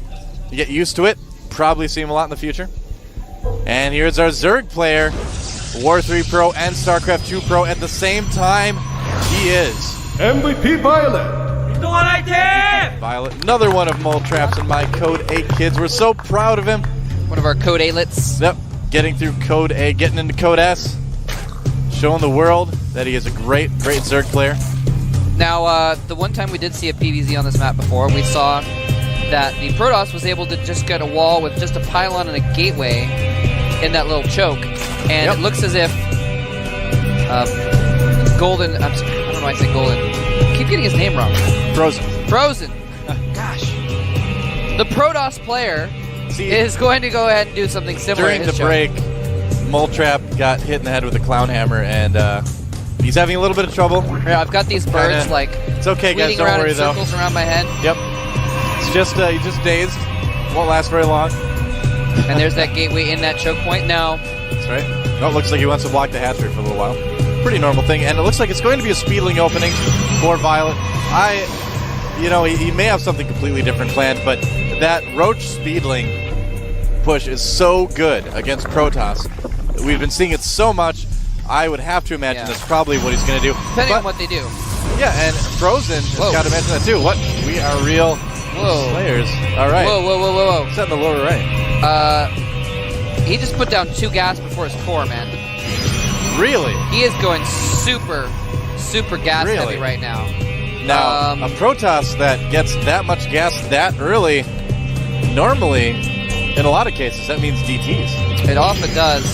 And, like I said, we saw sort of a gimmicky kind of play in him from Frozen the first time. He may just be thinking, all right, you know what, this guy's Code S Zerg. Let me just try and cheese him out and see if I can get an extra win for my team. Yeah, if not, we'll snipe him with someone else. Drone walks right in. Not a care in the world, and he will see the Cyber Core hidden a little bit behind there. It's going to get cleaned up by the Zerglings. And Violet probably going to expand pretty soon. He's getting Zergling speed on the way right now. And, in the most recent GSL finals, We saw Inca try DT openings versus Zerg quite a bit. Oh, but forget that. Forget DTs. It is a Stargate. Gosh. That's right. So we've got a very, very fast Stargate, and the drone sees it right away. That was a little bit newbie by Frozen. That drone just hid in the corner of his base, and he's like, oh, it's gone. I don't see it. It must have disappeared or burrowed or something. And this is something we mentioned about this map before. It just comes back in and scouts everything. Yeah, there's a lot of places you can hide units on this map. The bushes sticking up everywhere can hide worker units very, very easily. And he's going to try to pull the Zealot out of position. That Stalker's going to end those dreams for that Zergling and his friends. Yep, does 36 health off that pylon, though. Yeah, chipping it down bit by bit. Not too bad. Yeah, so MVP Violet knows exactly what's going on. Yeah. He knows it's a Stargate. He's producing another Queen, although that's normal for this timing anyway. And a Void Ray, indeed, on the way for Frozen. Now, Violet did see this. Oh, and actually, he wants to kill that pylon, man. And he might get the pylon. He is going to get it and surround the Zealot. He says, oh my gosh, he might even kill the Stalker. He is all in, producing the tunnelings right now. He knows that there's not going to be a lot of gateway units out, and they certainly won't be with that gateway unpowered. Look at that. Frozen having to reproduce a lot of pylons to keep the Lynx from getting in. He's going to keep doing it. Oh, the Lynx can get in, though. Get in. They're going to kill the Sentry and the Probe. And this is going to be very, very annoying for Slayer's Frozen. Look at everything he's had to spend on it. That Void Ray cannot charge up. There's not enough hit points on the single Zergling for him to charge up. But still doing tons of damage. 11 kills on that Void Ray. Yeah. Single-handedly stopping that from killing him. That's a lot of Zerglings. So here they come. Here they come, and he can't quite squeeze through with that extra pylon there, but he's killing the other two pylons. The health is almost gone from one of them. Sentry comes out. Frozen has to spend so much on these pylons. Really being a bit of a money drain right now for Slayer's Frozen, but Violet needs to be careful. This is giving him time to prepare for that Void Ray eventually. I don't know if he's going to be able to kill Frozen right now. I kind of doubt it. Yeah, he's actually lost over 24 Zerglings at this point. Although he did kill a Zealot, Stalker, a couple pylons, a couple sentries. So Forge being produced by Frozen, probably going to put a couple cannons to help at the front there. But Violet has done a very good job of making Frozen spend a lot of money. 2 Void Rays coming across the map, though. What does Violet have to prepare for this? Only a couple Queens. Yeah, he actually was kind of depending on that break working before the Void Rays came out. He only has 2 Queens, and his bases are not connected by creep. Yeah, so this Void Ray these 2 are going to be able to take out that Queen pretty easily if he just doesn't get back to the other side of the creep. There's a Phoenix there, too. Oh, the Phoenix cancels any idea of a retreat, and that Queen goes down. I gotta say, I'm a bit surprised that Violet wasn't better prepared for this. This is actually really bad. I mean, it's really, really hard to kill Protoss with just Lynx. And now, look at this. Violet is in huge trouble. He's getting some Spore Crawlers, 2 at each base. Yeah, I don't know if the Spore Crawlers are the natural are going to go up, though. Dying so fast. Forced to cancel those 2 charged up Void Rays there at level 3. And he is going to take out the natural expansion. Queen's going to pop out and immediately die. Yep. And only barely prolong the life of that hatchery. Yep. And wow, Violet thought he had a chance. He got too aggressive, though. Wow. Made too many Zerglings, did not prepare at all for the Void Rays. I'm so surprised. That is really surprising that he didn't do anything for the Void Rays. Yeah. And now that's actually really shocking. Yeah, all Frozen really has to do is micro a little bit. Can he keep the charge? He doesn't. But there's only 1 Queen there. Couple Spore Crawlers, they're not going to be able to do it. You know, now the Spore Crawlers do burrow in 6 seconds, though. Oh, yeah, well, it faster. Might die in 6 seconds, too. Oh, yeah, that's the thing. Gets a couple shots off and dies. And the Queen gets picked up. None of the spores are burrowed right now. He is doing so much damage. This might be the end. We might see Frozen take out MVP Violet, the Code S player for the MVP team. Yeah. And Slayers has a history of their no-name players really taking the gold, and it might happen here again. Yeah, absolutely. Looks like Frozen will get 2 wins at least for his team right now. There's not a lot Violet can do about this. And MVP Violet, wow.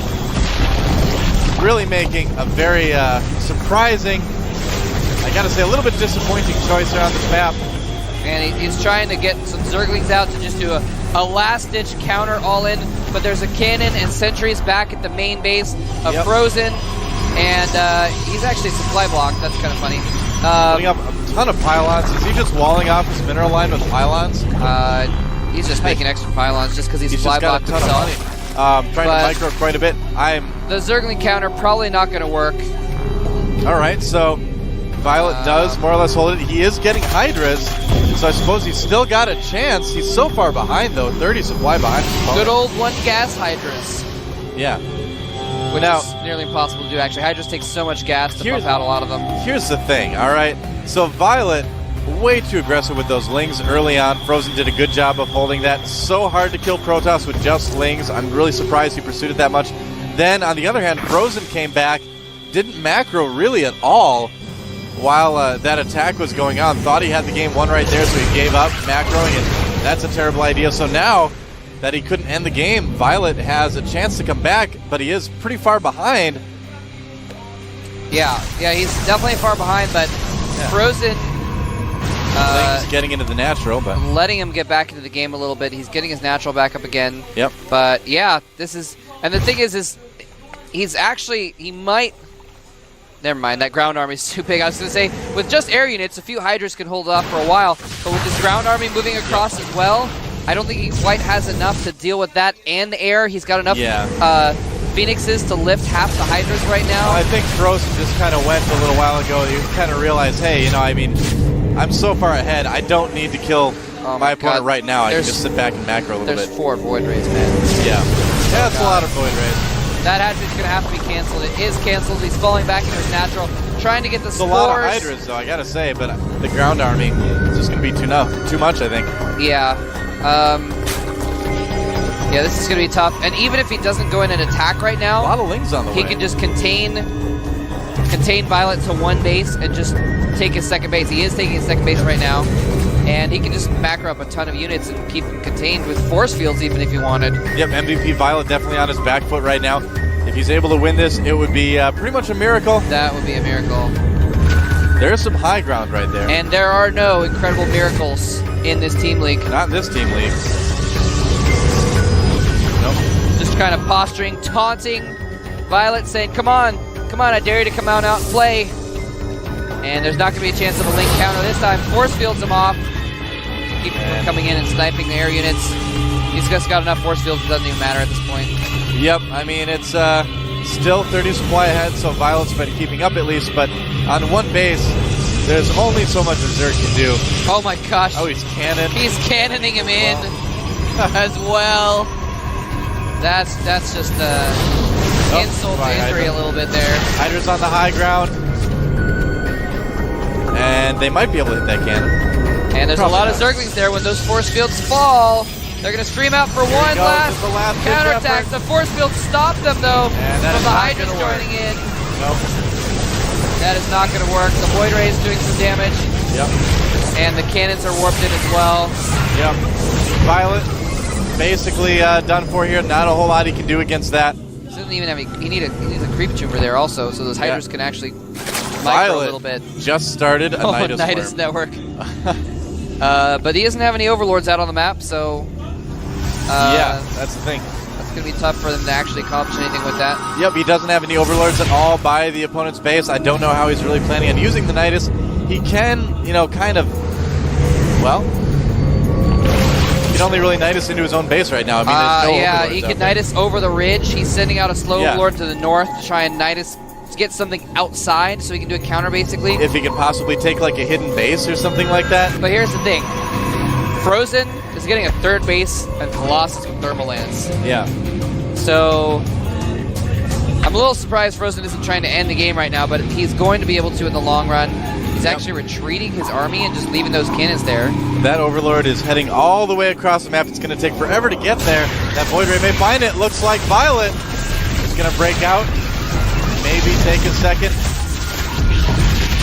He does have a decent amount of Hydralisks, I guess. Yeah, he does. All right.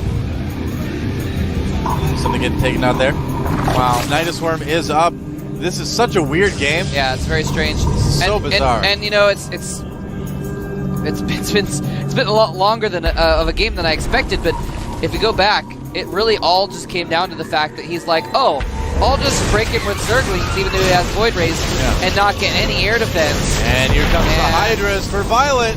Does he have enough? This may not have been the best decision. There is the Colossus out, and that army is going to get ripped to shreds. Zerglings or no Zerglings. Wow, the Hydra's actually doing a decent job. Yeah, well, killing off some units. And the last Void Ray goes down too. Wow. Those Hydras, though, a bit of trouble. Oh. And Hydras do not move faster on water, only on creep. Nope. So they're going to have a hard time getting back to the base where there's not really too much. Well, actually, he's hatching a few Zerglings. He might be able to hold off this specific attack if he can somehow snipe that Colossus. But it's going to do so much damage to the Lings and Hydras from behind. And we might finally see a GG here. More crawlers MVP can hit the Violet. Colossus, though. That's true. Transfusing the Spore Crawlers, that's so good. Wow. Violet manages to hold. I mean, Frozen, he's being very, very cautious, but... And that's okay. I mean, he's so far ahead right now. It is 110 to supply to 31. Yeah, he's 80 supply ahead right now. He's going to have a second Colossus out in a moment. So Frozen just taking things very slow. And wants to make sure they doesn't give Violet a chance at all. Uh-oh, Queen caught off guard. Gets a transfuse off before it dies, but there's no more transfuses left. Spine Crawler's starting to go down. Drones having to be pulled, but if they get pulled off, they're just going to die to the Colossi. And, wow. As you that can see, Hatchery's going to go down again. 50 more Harvesters for our Protoss player. I mean, this is it. It was GG a while ago. Wow. GG now. GG. Looks like Slayer's Frozen has... All right. He frolicked over from the Slayer's bench. But can he get the win? He is... Slayer's Project. Slayer's Frozen. If you have the garden, you always want to watch for when they say it might get down to freezing so you can cover your vegetables. Don't want any frostbite on the pumpkins. And up here, the top of the map, it is our MVP player. MVP King. Keen, of course, has proven himself to be quite impressive in both Code A and the Team League already, but can he get another win? Good to see. Masters of Victory play. That's right. Clearly an MVP fan. Earlier, I don't think we got a shot of it here, but there are actually 3 girls with M, V, and P pasted on their foreheads with post-it notes. Wow. So some more MVP supporters in here. Yeah. This place is packed, man. Yeah, honestly, it's only a few times have I've seen so many people in here. One was for the Team League Finals last year, or last season. Seems like a year ago. Last year. So long. A little bit of pro brass going on from Slayer's Frozen. SCV number 2 says none of that. Yep. It's like, get out of here. Probe's like, give me your wallet. Now we do have Slayer's Frozen going for pretty standard build, and Keen is scouting the wrong direction. So even though Frozen got a really good scout in there pretty early, Keen's not going to find out what Frozen's doing for quite a while. Yep. Not going to be caught off guard by anything too sneaky, though. Yeah, so both players opening very, very standard. It's a map where cheese is, I would say, cheese is fairly easily found on this map. The places where you would hide a lot of things are, not that out of the way. There's a lot of paths. Yeah, and it's really large. You're not guaranteed to scout your opponent very early either, so it's hard to really target your cheese in the right place. Yep. There's Day 9 again. What's he doing that? I didn't know he knew how to write Korean. It's not the real Day 9. Really? No. Looks like it. I don't know. Probe hiding in the bushes. Eating some shrubs. Looks like it's going to be a fast expand from Picking Keith. some vegetables. Yeah. Yeah, this is a very large map, and larger maps tend to favor that economy style, getting fast expansions. And so I wouldn't be surprised if both players actually did some kind of effects expansion. Although, actually, Slayer's Frozen is chrono boosting out Warp Gate, and he's got 2 gas going already. Makes one wonder, doesn't it? It makes me wonder, and I am certainly one person. Now, Keen does, of course, see all this going on. He's got an SCV just kind of chilling out in the base, and Keen is also doing some searching for any sort of hidden tech or proxy pylons or anything like that. Yeah, when you see the 2 gas there and nothing in the base, you might think, uh-oh, hidden Stargate or something like that. Yeah. Now, I would imagine Frozen might be going for DTs. That's kind of thinking, oh, actually, production tab does show a Twilight Council.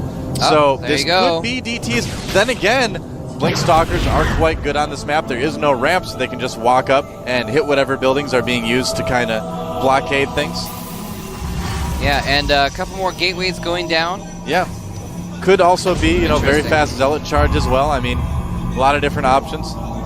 That'd be pretty fast. Most likely Blinker DTs, though. Yeah, he's definitely going for something really aggressive here because he still has not gotten an expansion. He's not saving up money for an expansion either. Looks like it will be Blink.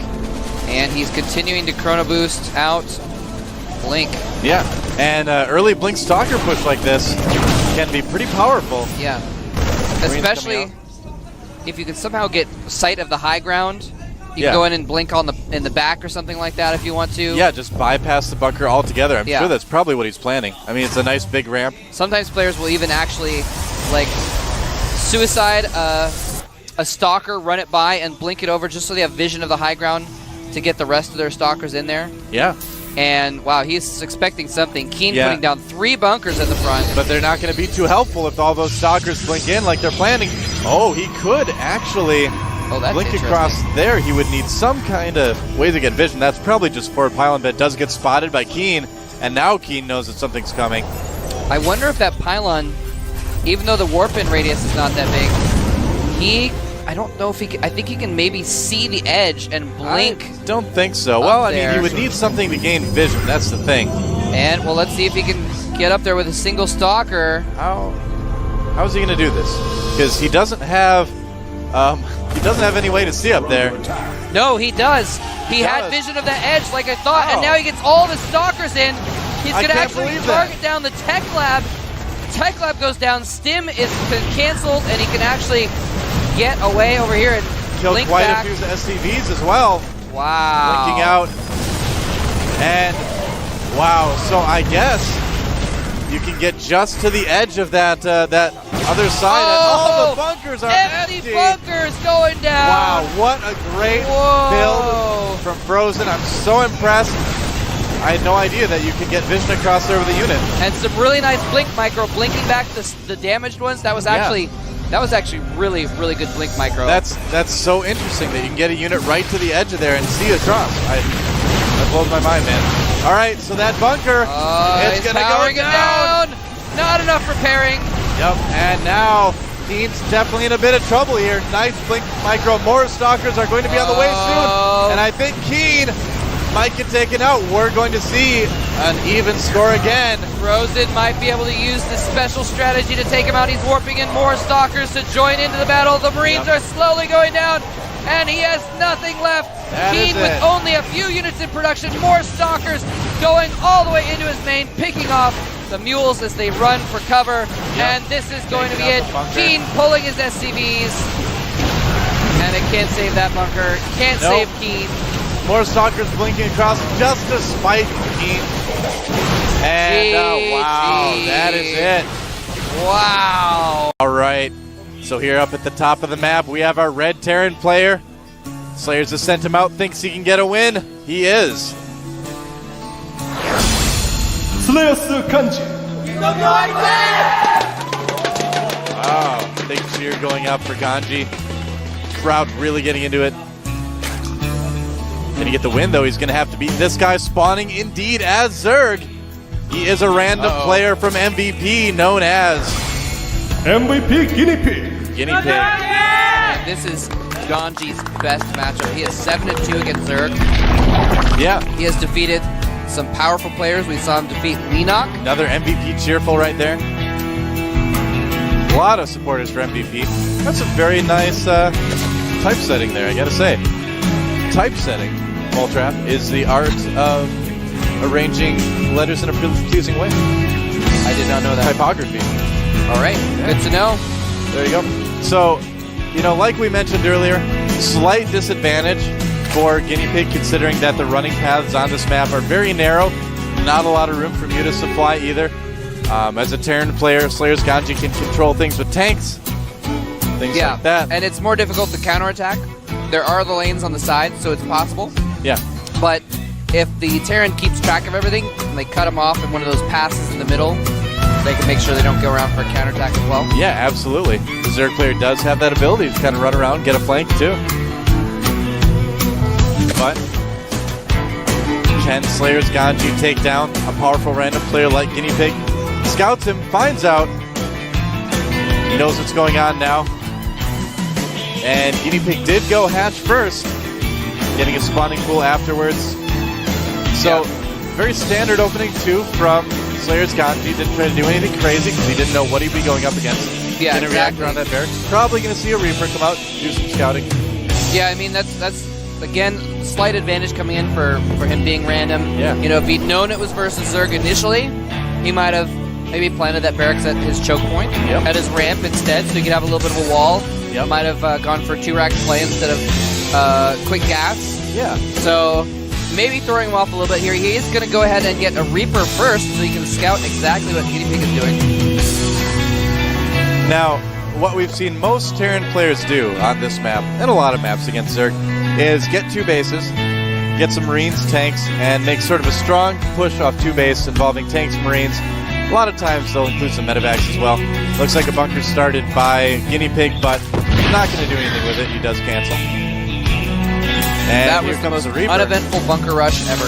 Yeah, that's right. I was on the edge of my seat. You were before, though. I was back on the edge. Okay. Living on the edge. Here comes a Reaper.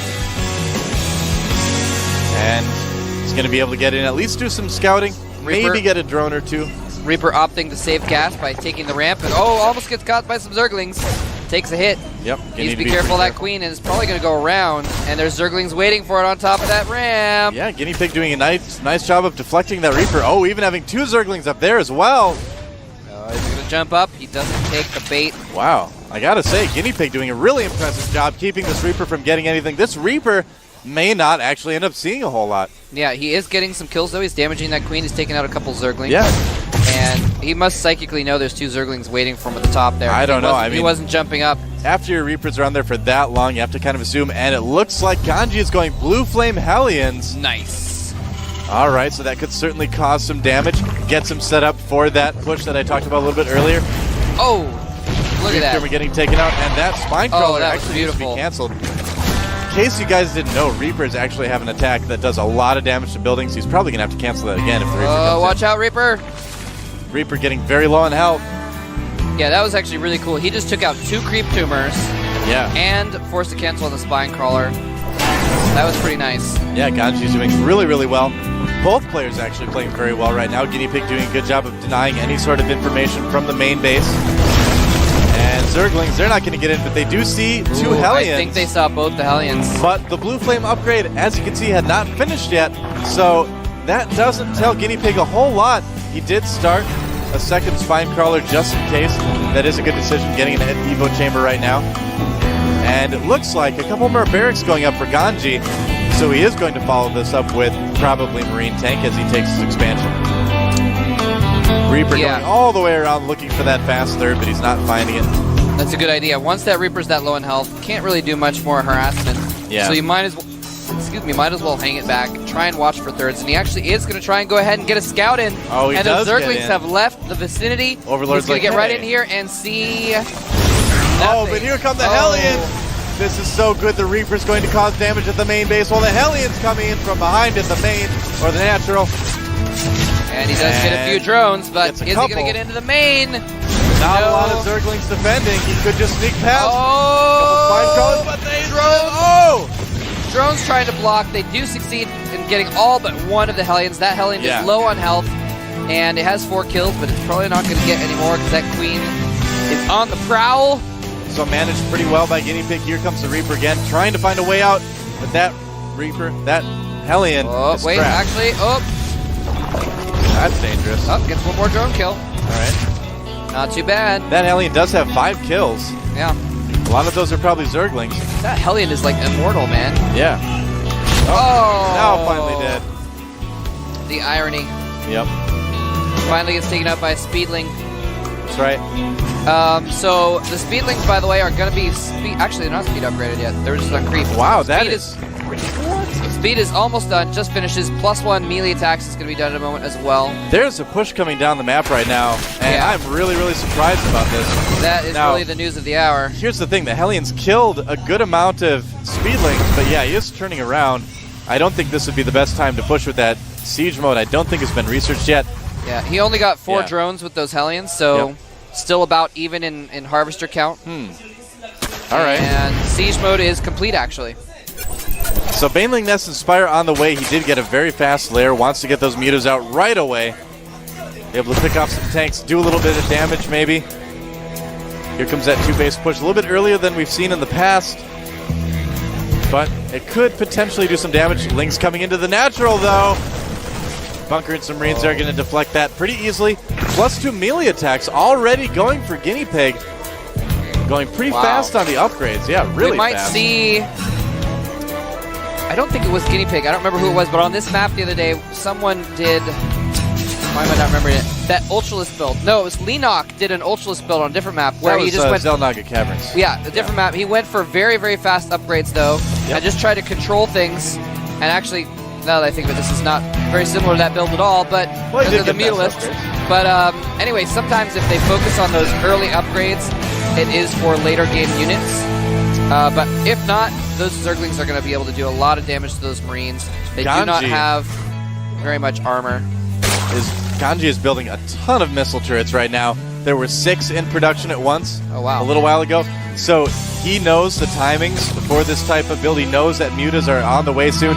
And indeed, the first mutas for Guinea Pig have popped up. And with that many turrets around, it's pretty unlikely that they're going to be able to cause a lot of damage. Might be able to snipe off an extractor, maybe an SCV or two. I should say refinery for Terrence. I like how Ganji checked the top left base just for an expansion, since certain sneaky Zergs that are named after Nesty It's true. have snuck expansions against Terrence on this map before, and he is now moving down the map with a sizable army. He's got 3 tanks, a bunch of Marines, a couple medevacs to those support creatures them, are taken out. and surprised to see no Hellions actually. That might be kind of fun to include. A lot of Banelings being produced right now by Guinea Pig. He's going to need him to hold this off. And Ganji, of course, looking for that third. Guinea Pig did just start it. Wow, a Stimmed huge his stim. whole army Yeah. for those like 4 Zerglings. Here they come, though, There. leaving some units on the low ground. Very good decision. Siege is up. Wow, Guinea Pig pulling back Nice. just in time. He almost lost a lot more Banelings, and that is going to be so hard to attack into. Yeah, they're slow Banelings. There's no creep, but speed is about to finish for those Banelings. It's seconds away, I don't know if he can attack, And- though. There's a lot on the low ground. and he's just going to retreat. He may not be able to retreat, actually. Burrowed Banelings. Oh, he's ready to Burrowed freeze and Banelings, chase though. him. He could take out the whole army. Oh, Takes half out the a army lot. goes down. That's pretty big. Wow, took out half the bio. He still has all Yeah. the tanks, though. Not And- quite enough, but nice move there by Guinea Pig. Those Mutalisks are just running around. Yeah. There's actually not many Mutalisks to come back here either.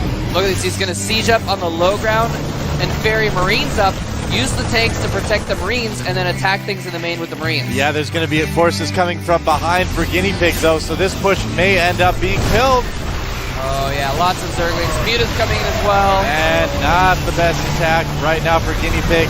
Going to be barely enough to take out those tanks, but there are still a few Marines left over.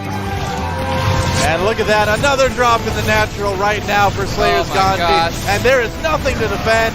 Medevac going down, but the Queen and the drones must fight. So much damage being done. He Taken takes out out. the Queen. He's taking out drones. And Ganji is not even done yet. He finally gets cleaned up, but another push, Wow, look a at that. huge push of tanks and Marines and Medevacs coming down the center of the map again. And I don't know if he has enough to stop this. He's lost his third. He has very few Zerglings anymore. Yeah, Ganji definitely has some momentum in this game right now. He is so far ahead in supply, almost 50 food ahead, and I don't think there's really a way that Guinea Pig can hold this off. It's going to be very hard. Nice Marine Banelings split coming by in. Ganji too. Oh, a couple not more. the best splits on that second one. Those Banelings are going to be spawning in just a minute, but they are already in range of the siege tanks. Yeah, only 5 of those like 20 Banelings morphed, and that Wow. was really, really bad. And Ganji clinging to dear life. Yeah, Might these lose a couple things overloads here. are not within range of the hatchery, but he can move those Marines in and take things out. And oh my gosh, everything's dying. Bailey's coming in, not even doing anything. That is I about think it. that Ganji is going to take out our random player here. I think Guinea so. Pig GG. gets crushed, and Ganji. All right, this could be it for our Red Terran player. If he wins this game, he will win the entire thing for Slayers. He is known as Slayers Kanji. Slayers Ganji. A huge cheer goes up from the crowd. They're depending on this guy, but not as much as MVP is depending on this Zerg player right here. He's been electrifying in the team league. Can he keep it up? MVP 동래구. Regu has closed out That's right. both of the series so far. He won the quarterfinals for MVP. He won the semifinals for MVP. Here he is in a position to theoretically come back and win the finals for MVP as well. Yeah. Wow, that's It's a really about great to get drawing heavy. Marauder, I gotta say. That is actually really good. That's really good. Props to them. Props to whoever wins our match here on Dual Site. Of course, it is a two-player map.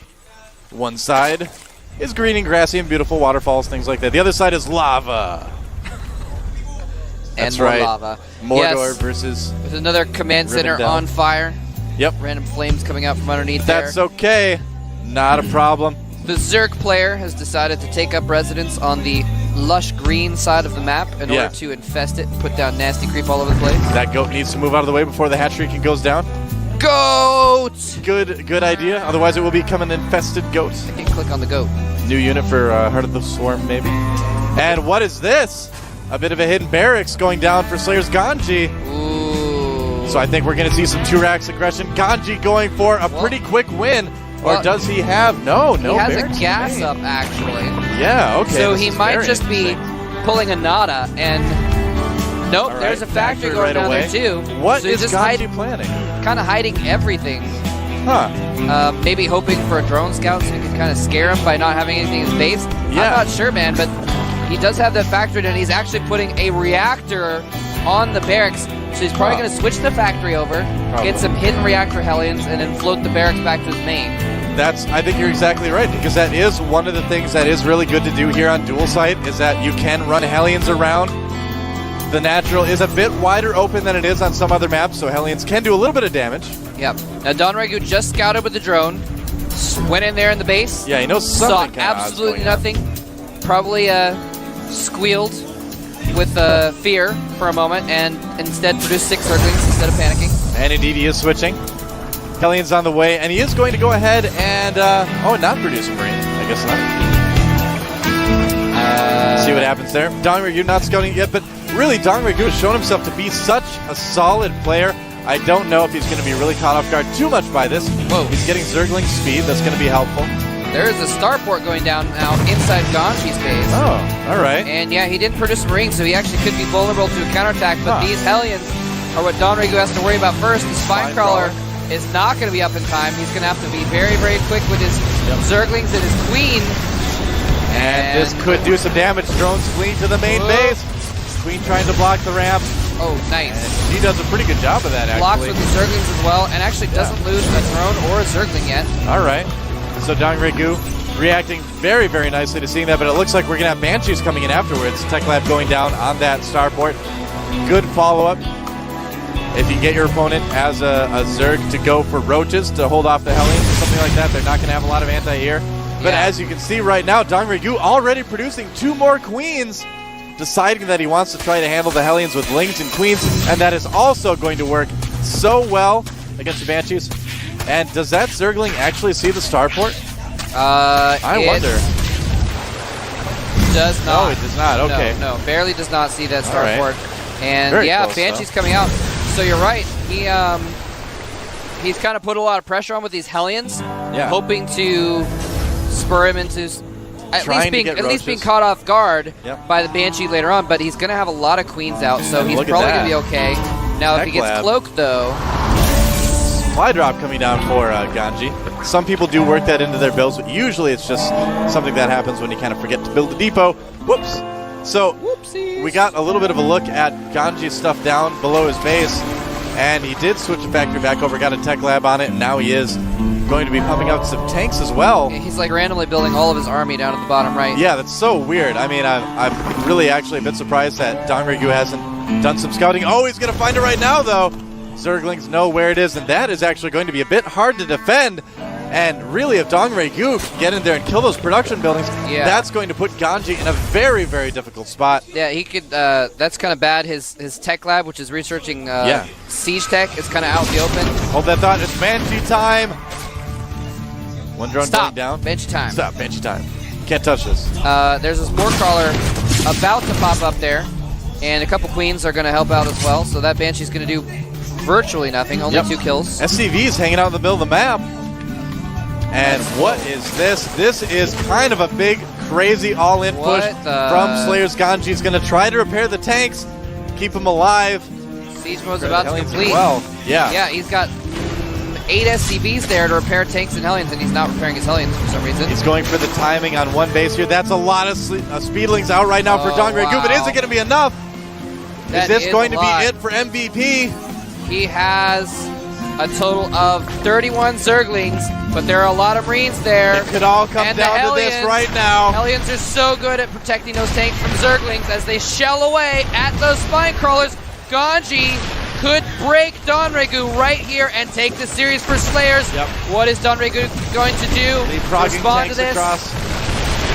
And a Baneling nest being produced. Ganji's staying back, wants to make sure he has enough. Here he comes. Queen soaking damage isn't enough. Everything going in. It might be. Hellions doing damage, but the Lings succeeded, taking out almost everything.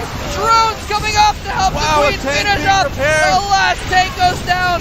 The Banshee doing tons of damage, though. And now you know where Donregu's going to go. He's going to go right for those production buildings. That is correct. That is correct. Right. And Ganji cannot protect those right now. If he can take those down, that is absolutely huge for Donregu. He did a wonderful job defending against that, hardly losing any drones at all. I'm so impressed. Oh, and he's actually attacking the front as well. Taking down some supply Ganji doesn't even have a Marine in his base behind that. He can just repair with SCVs. And that's going to cost some minerals. Here come the Lings at the production buildings. There's not a lot there, and the tanks are not sieged up. If he can get in there before the tanks siege up, that could be huge. Oh, he should go right now. The tank does siege up, but it's in the middle of the siege. And he gets there just in time. Splits the Lings to hit both the tanks. Beautiful play by Donregu. So good. More Lings coming in right now. It's not going to be enough to take out those buildings, but is the supply depot down at the main? Not yet. He sent the Banshee up there to take care of that supply depot. Taking out those 2 tanks was so big. That was huge. Yeah.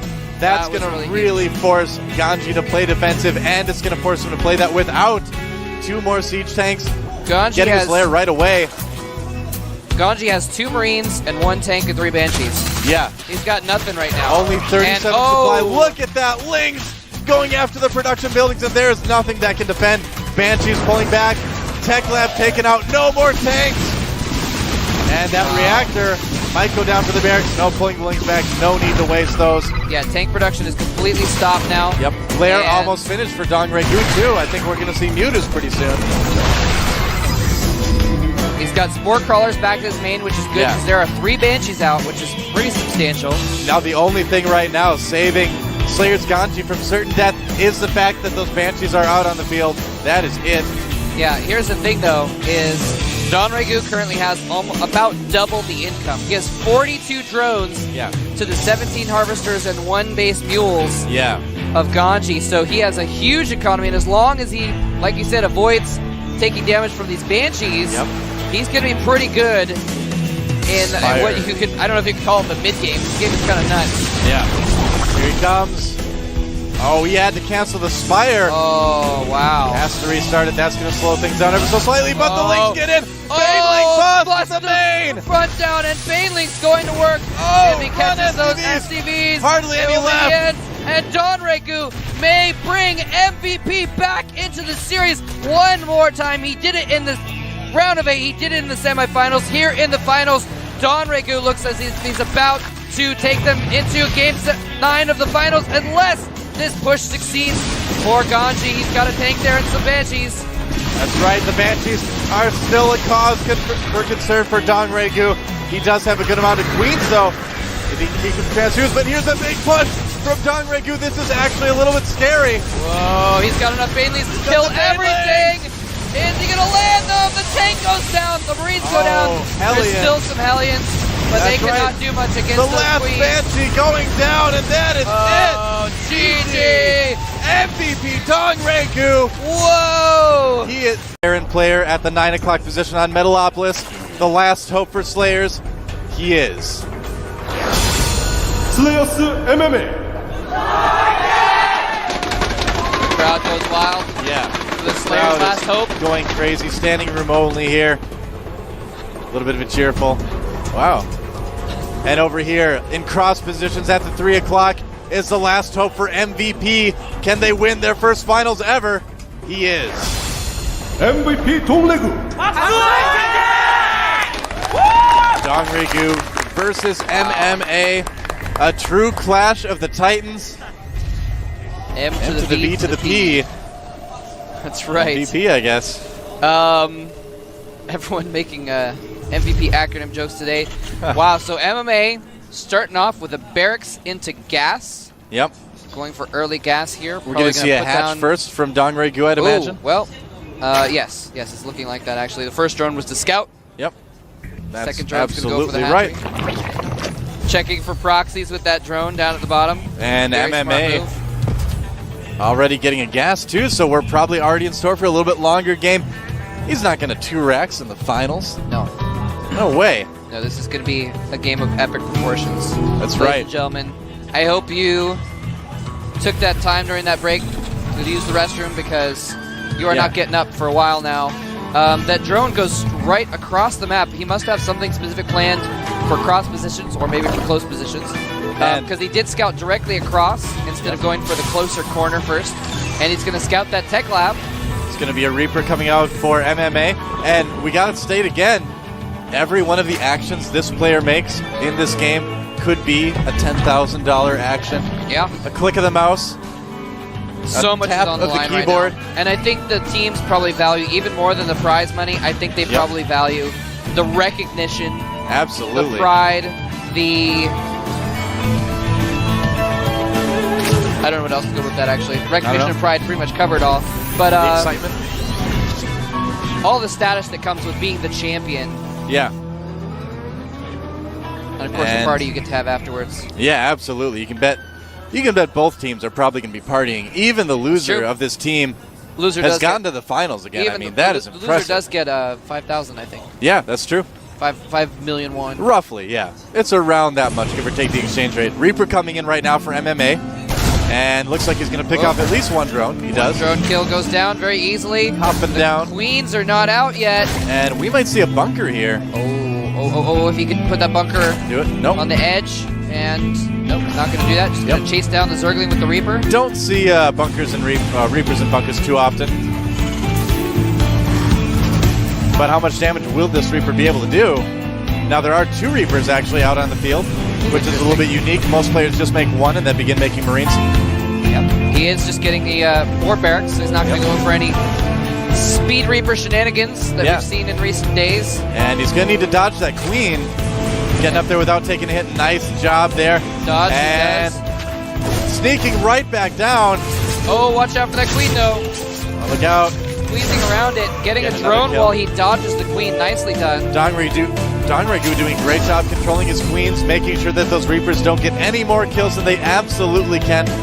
They did get 4 kills total, though. That's right. 2 were Zerglings. Yep. But a couple drones. So not a huge deal this early in the game, but every little bit matters. Yeah. Now speed is upgraded for the Zerglings now, so the Reapers have to turn tail and run back home. Yep. Factory getting started now for MMA. And Dongregu pushing a little bit at the top of the base. He's going to poke up and see what he can see with those Zerglings. He's only going to see the barracks with the tech labs, so at this point, Dongregu still in the dark. Oh, a fast third base. Whoa. Going up for Dongregu down at the bottom of the map. That is a bold move considering Reapers are still out on the field. Yeah. I think he just went in there and he saw just a few Marines and assumed, because it's standard, that it was going to be an expansion build. Yeah. And it is, in fact, an expansion build. He said, all right, well, if you're not going to attack me for a while, you spent some money on those Reapers, which aren't that good against Speedlings. maybe I can take a third and get away with it. But these Marines are moving out. They do not want that to happen. He's going to put some pressure on. Yeah.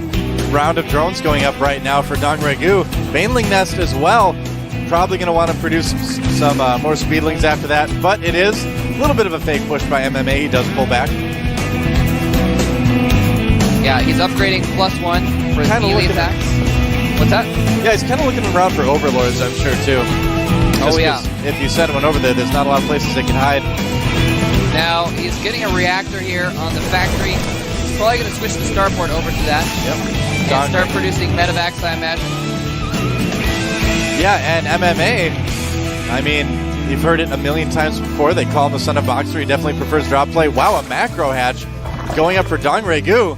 Whoa, He's going to be producing a lot of units in the near future. He's actually up to 47 drones right now. Yeah. Compared to the 36 He's so many SCVs. drones, so fast. He actually has a larger economy than the Terran player right now. Lots and lots and lots of drones.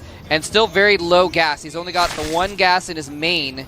He's just been droning hardcore this whole time. Yeah, now there's a big group of Marines coming across the bottom of the map for MVP, or for MMA rather.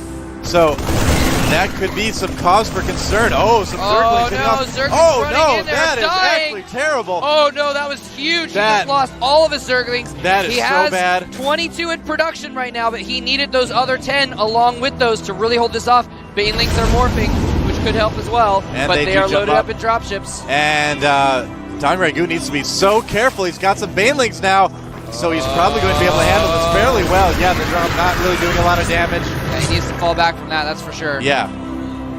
And those Zerglings and Banelings trying to give chase to make sure they're there wherever those medevacs land. Queens not able to get there in time, and the Marines dropping out. Oh! Nice micro picking up most of the Marines, but dropping some to bait down the Banelings. And looks like he's going to heal up those Marines for a second there. Dongregu getting his lair, getting some gas.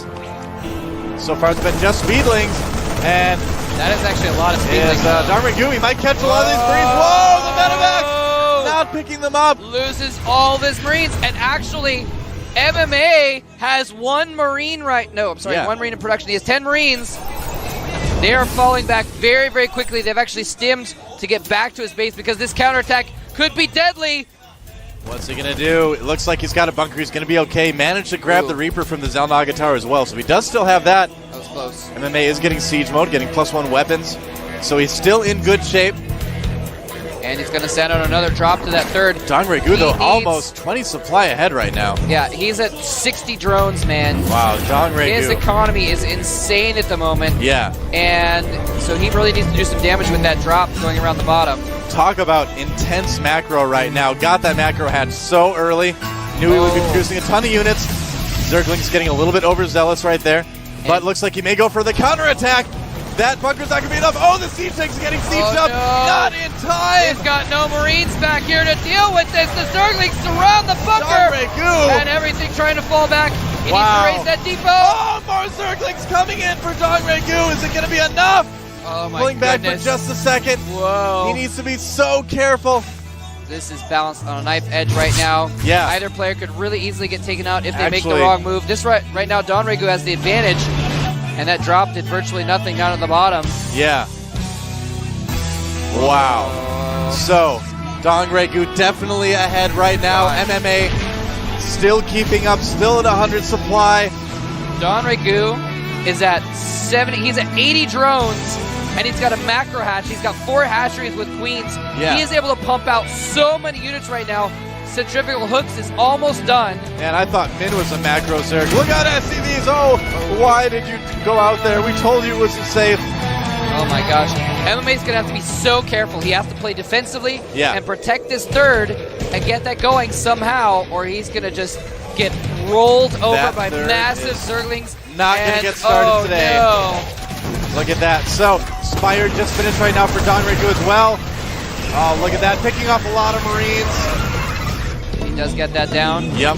Now, here's the thing. 4th base already for Dongregu. There's the drop. There are Banelings and Zerglings there. Spire's finished. 15 mutas on the way for Dongregu. As well as Flyer Carapace. Yeah, no more drops. I would imagine for MMA it's going to be so difficult. And Dongregu pulling back smartly, not getting the Banelings in. Here come more Lings right now. Wow. Nice micro by MMA. Yeah. Making sure Great those job. Marines don't die. Have to pick up And those Marines, though. picks off the Banelings, targets them down, and Wow, then that lifts was up out of so the way. good. But now the Mutalisks coming in are going to pick that off. He Zergling should turn dance around beneath. at least, do some damage, loses that whole medevac. I gotta say, Dong Regu is absolutely dominating MMA right now. I am blown away by how good Dong Regu's been playing in this team league. This is insane. This is insane. Now, actually, oh my gosh, he actually has +2 weapons on his Zerglings already. Yeah. And only +1 armor just completed for, actually, let me double check that for the Marines. Now Dong Regu, the MMA Yeah. did get up his third. Can Dong Regu take it out though? We're gonna find out. Oh my gosh, he's Right trying to get a bunker. about now. His forces are out of position. He needs to get up to that third so quickly. He's losing so many Not SCVs. a lot. Is he gonna siege up his tanks in time? That's not a very big army. Dong Regu smartly only dedicating a couple Zerglings to this, flying the mutas away before they take hardly any hits from the Marine. His control is so good. Dong Regu, man, if he gets into Code A next season, we are going to be seeing a lot more of him. Oh, losing a couple mutas here. This may As he not have been gets the trapped. best idea, though. Whoa, that +1 carapace is not done yet, so those mutas are still pretty vulnerable. Yeah, They that'll are- come in handy in a moment, though. They are getting some SCV kills, though. All right, drop coming in there. MMA picks it up. And a lot of mutas actually being God. lost by Dong Regu right now. Doa. Dong Regu trap. has 100 Zerglings. Wow, that's a lot of Zerglings. He has 60 food ahead right now He's as got well. 10 Banelings and 20 Mutalisks to go along with it. Infestation pit on the way. He is maxed. I wonder if we're going to see. He is maxed. He's Wow. maxed versus 137 supply for MMA. Yeah, this He is MMA we're talking could about too. crush MMA's third and take the series for his team in his next attack if he executes it properly. He is morphing We might see the a final ton battle more in a second. Banelings. Oh Pulling my away. god. Very good move there. That is an insane army. I do not know what MMA can do about that. He's got a lot of tanks. Marines getting picked off almost one by one. Baneling getting taken out. MMA is so good about killing Banelings. And here he comes. That is a pretty scary army coming up for MMA, but not a lot of Marines. Yeah. He's been using a lot for drops. If he's not sieged up when the attack happens, he's going to die. Yeah. He's going to die so hard to all these Banelings. He scans, so he sees it. He knows he has to He's siege like, up right oh, now. that's a lot of links right there. Uh-oh. Oh my god, and the swarm is barreling Here down it comes. on the force of MMA. MMA's got Banelings, nothing. Zerglings bearing down on everything. Banelings killing Oh, so Marines, much though. with the bio in the back, Marines coming in able from to behind. hold it up, and the Mutalisks forced to run. If Wow. MMA can start taking out the economy Last- of Don Regu, he can't might believe be able to get back into this. At He's the last almost tied second. up the supply. Those Marines came in at just the right time. The cavalry had arrived. This fourth base might be taken out. It's going down. The tables have turned, and if MMA can start taking out all these bases, he will instead secure the entire GSTL for Slayers. So much is on the line. This is so close. Either player could easily fold at a moment's notice. Oh, Don so Regu smart. down So- to 3 bases. MMA so smart, pulling back, not even bothering with the fourth hatchery. He knew that he would be a little bit overextended if he had continued pushing. Yeah, Gathering very up smart. with the rest of his army. He's low on tanks now, though, and there are a lot of Mutalisks. Yeah, MMA, you got to give it to him. He's playing brilliantly. And down at the third base, there's a big drop Oh, down no. the third base of Dong Regu. Oh, it Killing does a get good amount fought of off. drones. Killed some drones, and a while to MMA get there, is though. moving into Don Regu's territory, sieging up his tanks on top, Oh, and a a pause. pause from Oh Don my Regu. What could it possibly be right now? Oh my god! What a moment for a pause. A pause in like Pause the at most this moment. crucial moment of the most crucial game of the Team League. We're gonna find out in just a moment Whoa. what is happening here, but let's give you guys a few stats so you can Okay. see what kind of. I'm sorry, my voice is totally dying. I've been screaming for the last 2 days. Casting 4 days straight. We'll do that to you. All right. Don Regu, even though he just lost his third, Yeah. he just got the fourth up. So if he can drone that back up, he can get his economy going again. He is also Oh. still ahead in supply. Key on his keyboard. Man, he's May got have so much stopped APM, responding. he broke his keyboard. That's Gonna do hardcore. a little bit of emergency surgery Don here in Regu. the studio.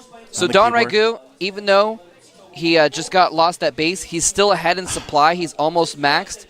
MMA has only 155 supply, I know. but MMA MMA's has army caught up so much. MMA's army is scary, and he's got a good position right outside of Don Regu's natural. This is a mechanical keyboard, so there are little switches in each key, and once in a great while, one of those switches can get damaged. Now, you can repair a keyboard, but you can't do it right there. I mean, it's usually not as simple as pulling out one and pulling it another. There's like little springs in there, sometimes little latches. So this could actually be really big. If he has to switch keyboards and it's one he's not used to, that could give him a significant disadvantage in a huge, huge, huge game. Oh, man. I can't believe it. Wow. Look at that. Fans. Oh, my gosh. You could hear a pin drop in the studio right now if we weren't talking. If the Korean commentators weren't talking. This game. This is so tense. It's balanced on a knife's edge. It seriously could go either way. If MMA, he's got a good position right outside Don Regu's natural. He could easily use that to go in and kill the natural expansion and pretty much secure the game. Yeah. Or he could get surrounded by the superior-sized army of Don Regu. Yep. And if he loses that army, his third will get counterattacked, and Don Regu could easily take the game as well. Yeah, it this is going to could come go down either way. And it could come down to the battle that is going to happen moments after this Don unpauses. Regu was so far ahead, but MMA is so good. Those Marines in that fight getting there just in the nick of time. I thought MMA was done. He almost died a couple times. He had nothing in that army. Those Marines showed up. You saw the great concave. He split them right at the last second. Yeah. Beautiful, beautiful play from both players right now. This is one of the best games of StarCraft II I have ever seen, and it's not over yet. I told you it'd be epic. I can't believe it. Yeah, and wow. Those Marines came in. He lost all of his tanks. That was kind of crucial, too. That actually, hold that thought. The game is going to get back underway in just a moment. We're going to get back into it. Continuing to mount his forces. The game is going right now. We need to switch over to the game right now. All right. The ramp there, and Fungal Growths are out now as well, by the way. He has 3 Infestors. He only has 2 Fungals left, though, on those Infestors. Yep. Now keep in mind, Don Regu's second and third bases are not connected with creep right now.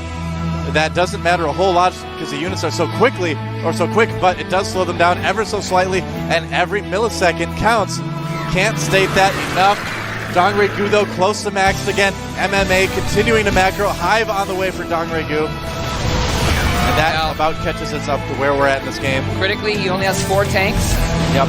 So he's not going to be able to blow up quite as many Banelings as he was in that earlier battle. MMA's army, you can tell it's still very, very small. That fourth base Infestors caught out of position. Oh, no. This could be huge if he takes out some of those Infestors. He takes one out. But he gets Fungals off to stop them. Yeah. And the hatchery goes down, the 4th hatchery. Oh, wow. Nice drop by MMA. And Here MMA, he doesn't care that all of his Marines have been fungled. He is barreling up. There's a huge Zerg army. Oh, he does not want to engage that right now. He has no health. He has no health on those Marines from those fungals. No. And here comes Don Regu. Is it enough? He's pinned against the wall. Don Regu obliterating MMA's army. Look at that. Absolutely slaughtering him. The reinforcements coming down. Only Mutas. MMA's producing so many Marines right now. Don Regu needs to pull back again. Whoa. And again, punches traded. And MMA comes ever closer to getting close to the supply of Don Regu. Here comes the Marines. Oh, no! Nice Banelings landing on everything. He's dodging back. This time, the Mutalists are going to be able to clean that up. MMA may have gotten a little bit too aggressive with this push here. The tanks are going to be taken out. And MMA again needs to go back on the defensive. Oh my gosh. Now, MMA is going to float this out and take the gold. So even though Don Regu has pretty much secured that 4th in the bottom, the upgrades, if he takes the gold, MMA will actually still be ahead. The upgrades for the bio are so good right now for MMA. Oh, yeah. He's working on +3 armor because he already has +3 weapons. +3 weapons, which is doing so well against the only +1 armor of the Mutalisks. Yep. And the Zerglings as well. Let me see if I can find one. Are at +1 armor. So those Marines are doing so much damage to all the Zerg units right now. If he can hold the gold, that is what he needs to win this game right now. He is stimming in. The Mutas can't do anything. He is going for the gold base and going for the gold medal in the GSTL for Slayers. Yeah, and Don Regu, his macro was so good, but he's been denied that 4th and 5th base so many times that his macro has suffered for it. Another large army for Don Regu, but is it going to be what it takes? That planetary is going to be finished in time. Planetary is almost done, yeah. I can't believe this, Mole Trap. This is so tense right now. Wow. The Mutas are going to catch the drop too. Oh no, the drop. Yep, that drop, and the medevac is going to get taken out. Oh, he's been doing so well with drops thus far. But the Mutalisks are in position. Unfortunately, MMA not in a position to take advantage of that. That just gold chilling base by that gold. It's going to be so hard for Dongregu to take. Yeah. MMA. Tanks, turrets, planetary fortress, marines. Yeah. MMA, look at that. Continuing to try to keep control of the Zelnaga towers. So good. No. It's amazing. Losing Tanks a gets tank picked there. off. He only has 7 tanks, which is not a lot in this kind of And here situation. comes the He needs drop. every one of them. This may do some damage. Oh, he's dropping. Donregu's army leaving as the Marines come in. Exact wrong moment. Stimming There's in. a lot of drones there. Every drone killed is so important. He's going for the hatchery, though. Is it going to be enough? Marines the doing Marines so much damage. Mutalisks trying to save things. Are they going to get him in time? Not going to get it. Medevac going down. MMA moving out across the map. This may not be the best idea. That is a small army. I believe that Dongregu can crush it. God. Oh, yeah, easily. He's got a lot of so stuff there. risky by MMA right now. Dropping again, though. Keeping Dongregu on his toes. Yeah, and Great Donregu Aspire. is maxed though. MMA is not maxed, so he really can't afford this, but he's dropping a huge amount of units to the top. A mass drop. But at He's the gonna lose those bottom, units. he might lose that half of his army. Sieging up. Bungle Look on up, Bungle's everything! Bungle on everything! The Mutalisks forced to fall back though from the firepower of those highly upgraded Marines, but he's going for a counterattack. He's going to go for the gold base. The tanks are not sieged up. Bailey's crashing into the planetary. Can the Mutalisks finish it off? Turrets and Vikings driving the Mutalisks off! And MMA has just taken the supply lead for the first time in this game. Lost it for a moment as well. It's so close though right now. Close right now. 4 Broodlords on the way for Dongregu. Broodlords are in production. Those can why did he easily... pick up the Marines? He didn't want to get shot. Mutalisks barely driven back. Dongregu has lost nearly all his mutas. He's down to a couple Zerglings. MMA ahead by 20 supply. I can't believe it. But the Broodlords have just popped, and MMA is forced to fall back. He did his damage. He took out the 5th rather, and held his own. MMA is getting +3 vehicle weapons right now. Oh my goodness, those tanks are going to do so The upgrades much damage. are The amazing. upgrades are doing really well. Wow. The Broodlords are only at 1-0. They have no attack upgrades. They have only 1 carapace. Look at that. Nobody's taking that gold base. I don't care if you put MC, Marine, King, MVP, everyone together on this map at the same time. Throw an Idra there as well. Why not? That gold base is so secure with all those tanks. Dongregu, he is on the ropes right now. MMA is up 180 to 144 supply. Yeah. He has been on the back foot with a lower army count the entire time. Yeah. Now he's got almost max. He can take his 5th base and hold the gold and max out and make a push, and I'm not sure if he's going to be able to stop that push, Noah. It's going to be so huge. He needs to make sure that he has tank siege up. That's the big thing. Dongregu gathering a little bit outside the gold base. I can see on the minimap, but not going to do it. More drops coming out. That medevac is such low health. The Marines need to make a last stand here. That is going to be the end of that group. But so many great drops from MMA. Another one in the main. Gets cleaned up. But somehow he keeps doing it. Here he comes, taking out some creep tumors. MMA, he's not ready to make his final push yet. No. He's still going to chill back, make sure he's completely maxed, make sure he protects his bases and has some money in the bank. That's and right. he's actually, he's so far ahead, he's getting building armor for his planetary fortress and high-sec auto-tracking for his turrets. Wow, MMA taking the 12 o'clock base as well. He is on 5 bases to the 4 or so of Dongregu. The mutas doing a little bit of damage there. Another drop from MMA, may be able to clean this up, but he flies it away. Doesn't want to lose mutas are distracted by the SCVs. The free He's got SCV Vikings kills. up for the Broodlords. MMA is so good. Yeah, he's got Vikings.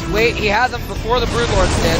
Yeah. And I'm not even sure what happened to the Broodlords earlier, actually. I don't know where they went. Yep, they're flying around the map. There they are right now. Oh, okay. There they MMA are. moving in at the bottom of the map. If he can again deny the 4th and 5th, I don't think Dongregu can take too much more of this. His tanks are stacked back in portions. They're in perfect position. Yep. This is an excellent point of jumping off. He actually moves all the tanks. He's going to try another drop, and there's another drop at the main. Mutas are distracted.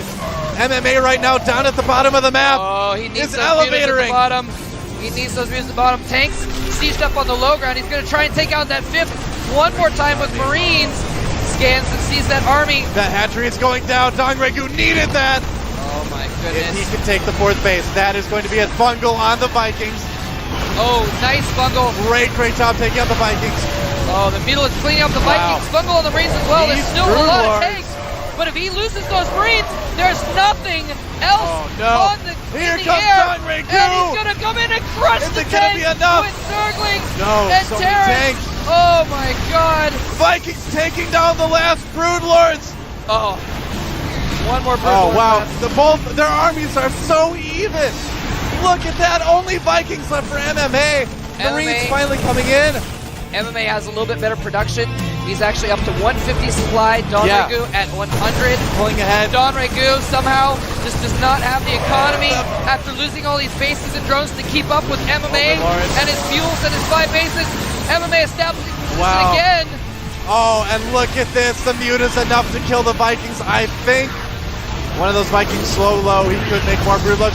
But Dongray-gu, the income is so low right now for Dongray-gu. MMA, I think he's about to wrap this up. Here comes the mute. Dropping drones on the 4th base, saying that I have control of the territory. GG! GG Slayer! Will be remembered for the rest of the time. And here we go. The grand finals of BlizzCon is upon us.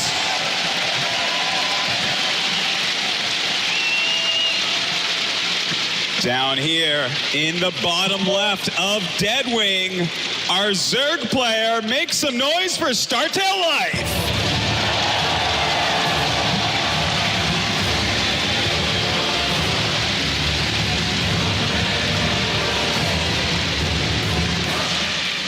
And his opponent to the north in the top left from Team Acer, it's MMA.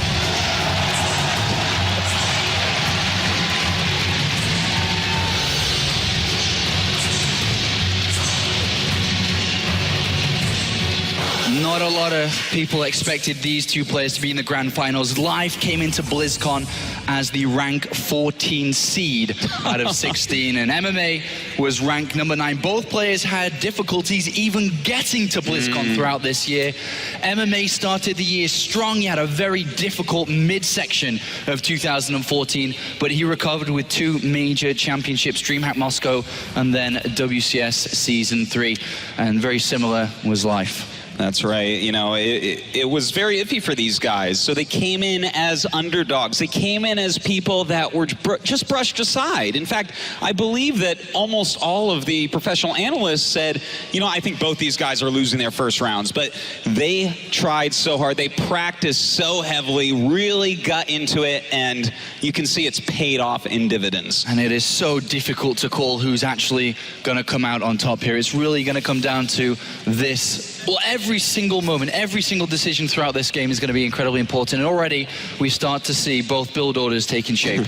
Well, this is exactly what I want to see throughout the series. A pretty quick Zergling speed for Life. I mean, that's his unit, right? The speed Zergling. This is what he gets all of his success off of. The scouting, the aggression, the defense. This is his key unit. Whereas MMA, on the other hand, a more reactive Terran player, gonna open with the Reaper so he can scout what's going on. And he will need to do that considering the way that Live just played against Tasia. Incredibly aggressive and very unorthodox. That wasn't really typical Zerg play that we saw from Live. MMA, very similar to Tasia. Probably in a straight up fight is the favorite, but tricks are probably going to be the way that Life is going to edge through. Well, one of the tricks is to play completely different from how you've played before. He was very cheesy, very aggressive and sneaky in his match against Tasia, and Life is a really smart guy. He realizes MMA was watching and studying, so I think he's going to go for some macro play here. On Deadwing, it would be the smart choice here. A nice, large 4-player map. And the Reaper does get a Zergling kill here already, and that is a good start here for MMA to get a single Zergling kill, and he's going to try and get a second one here. This one's going to be a little bit more difficult to get. He does not want to lose a drone here. Well, it looks like you should get another Zergling, I think. Oh, yeah. There you go. He does get a second. This is actually very nice by MMA. A lot of the times you don't even kill one Zergling with this, but some very strong micro coming out from our Terran. And MMA here, he's moving 2 Marines south of his main base. As he's scouting at the same time with the Reaper, he's going to try and catch a drone, transferring from the main base to the natural, and it looks like he's going to get one here. And MMA, a great start here. 2 Zerglings down, a drone as well. And he does have the option to poke in and scout. 2 Marines inside his main base here. Going to deny any Overlord scout as well. So he really keeps what he's doing in this game. Well, he could. away from life here, but he has chosen to throw down this starport. Maybe a little bit worried about potential Zerglings coming towards the front here. Yeah, he definitely could be. He realizes speed could be finishing up pretty soon, and he is right about that. It is just about finishing right now, so Life will go out and scout, but you're right, Apollo. So far, MMA taking a little bit of an advantage, and this could get into Life's head a little bit. To lose 2 Zerglings and a drone to a Reaper, it's pretty uncommon for Life. That is pretty uncommon here, but the game continues on here as we have Life at 46 supply, MMA to 39. The first couple of Hellions are coming out now, and this is where MMA is going to be able to continue his pressure with that first Reaper.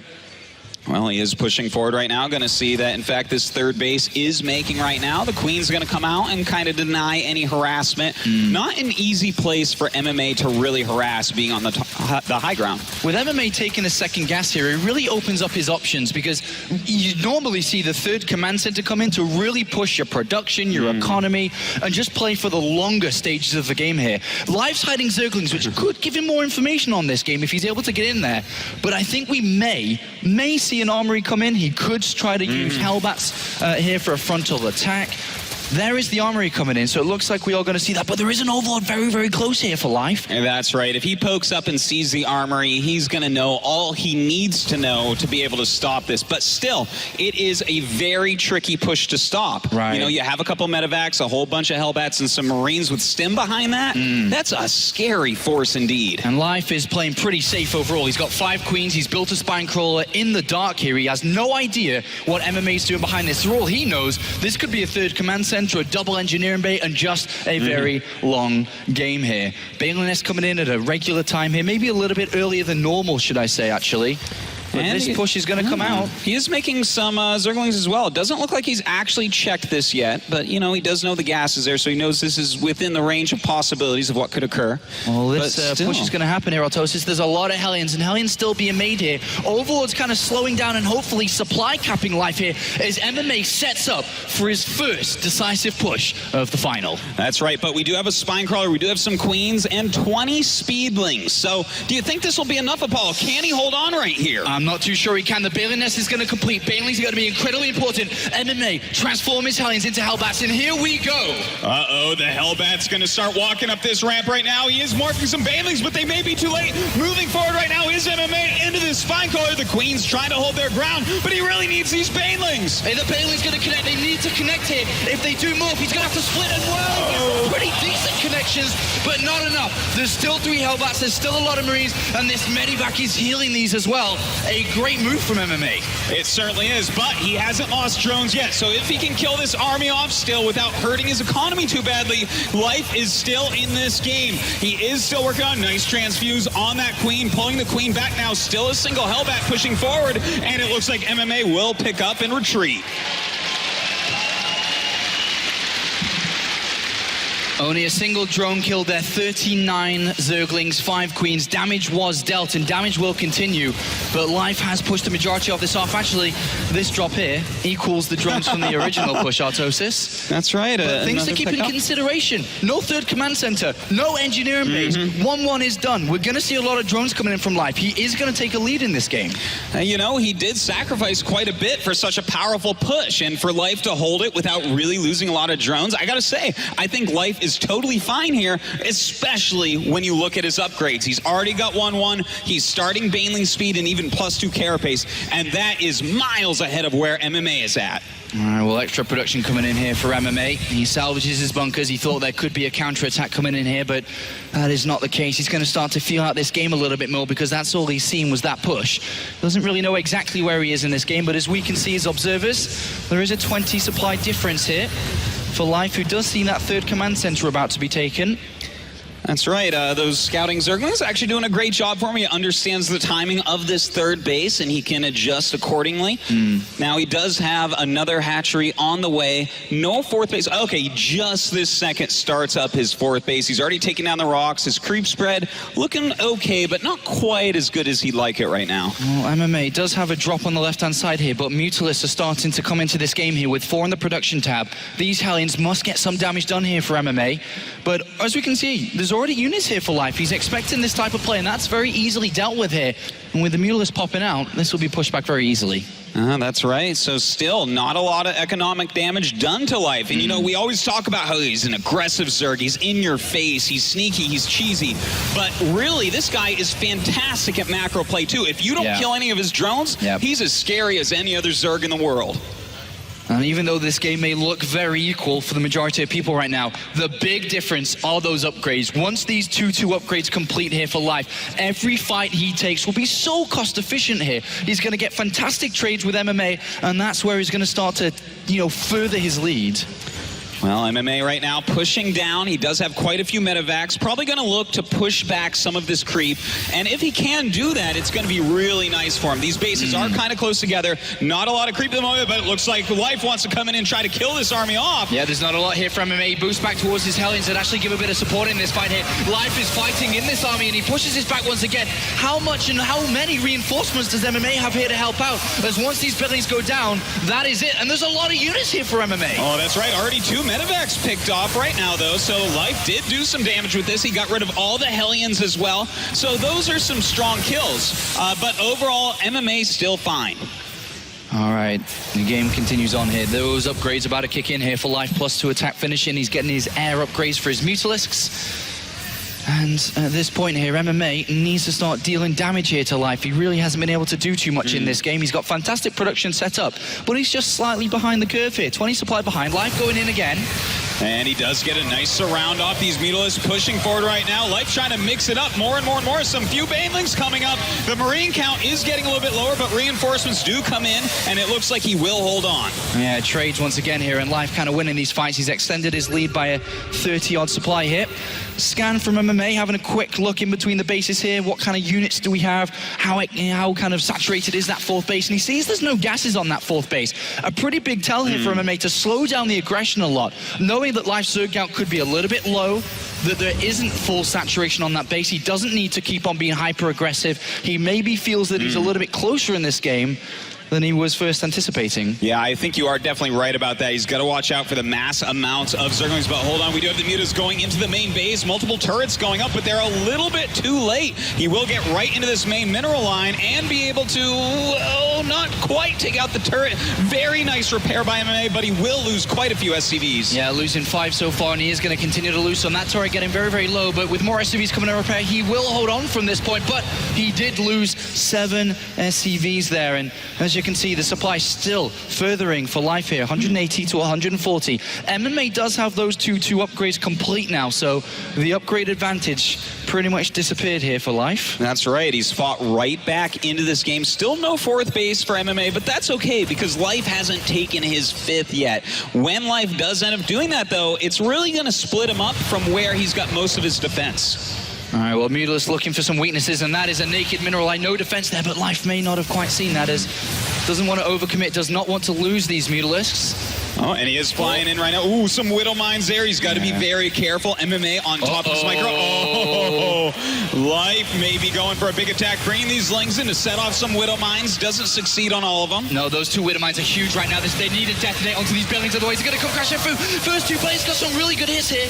One of the Widow Mines goes down. There's only 1 left, and that is a lot of Banelings here, Autosis. It certainly is, but we do still have a Widow Mine up there. In the meantime, MMA is trying to do another drop over at Life's side of the map. Will this bring Life home with his Mutalisks, though? It looks like yes, it will. Yes, it will. That gives MMA some more time to increase his army strength and kind of prepare his defensive once again. This drop, beautiful here from MMA, buying himself some necessary time. All right, it looks like MMA going to push out down his 3rd base ramp, trying to push back these Lings and Banes. Does successfully do so, and he's got a great defensive position here, Paul. I think the attack timing for Life has actually come and gone. He has to back up and find a new strategy. He's chosen the infestation pit here, going to go into high blood. Hold that thought. Life is going to decide to attack up into this. There's a lot of Marines up here. The Widow Mines go in and they get some pretty good connections. Oh my God, the Banelings rolling forward, trying to get all these Marines, even some SCVs being taken out. This Thor being targeted down, picked up by MMA. Some great micro with these medevacs. And the Thor goes down, but there's still a lot of Mutalisks here. How many Marines are going to actually hold on? Life has a supply advantage, but MMA starting to push him back from this 3rd base. That's right, but look at the supply, Apollo. MMA is so far behind, over 60 supply down. Does bro these Widow Mines, they get taken out by the Mutalisk. More and more Lings coming up, and Life presses his advantage. GG! All right, time to begin map number 2. All right, over here in the bottom right of Catalina. Make some noise for StarTale Life.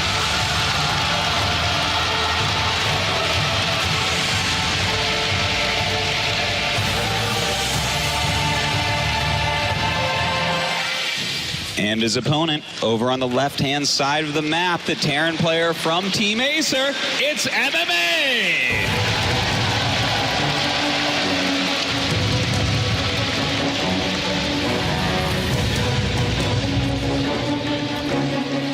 MMA in the past has been well known for his Terran versus Zerg, his multiple medevac drops, his highlighted aggression, and he really needs to rely on that here today. But we haven't seen a lot of Terran versus Zerg from MMA in recent times here. It's been a lot of Terran versus Terran, it's been a lot of Terran versus Protoss.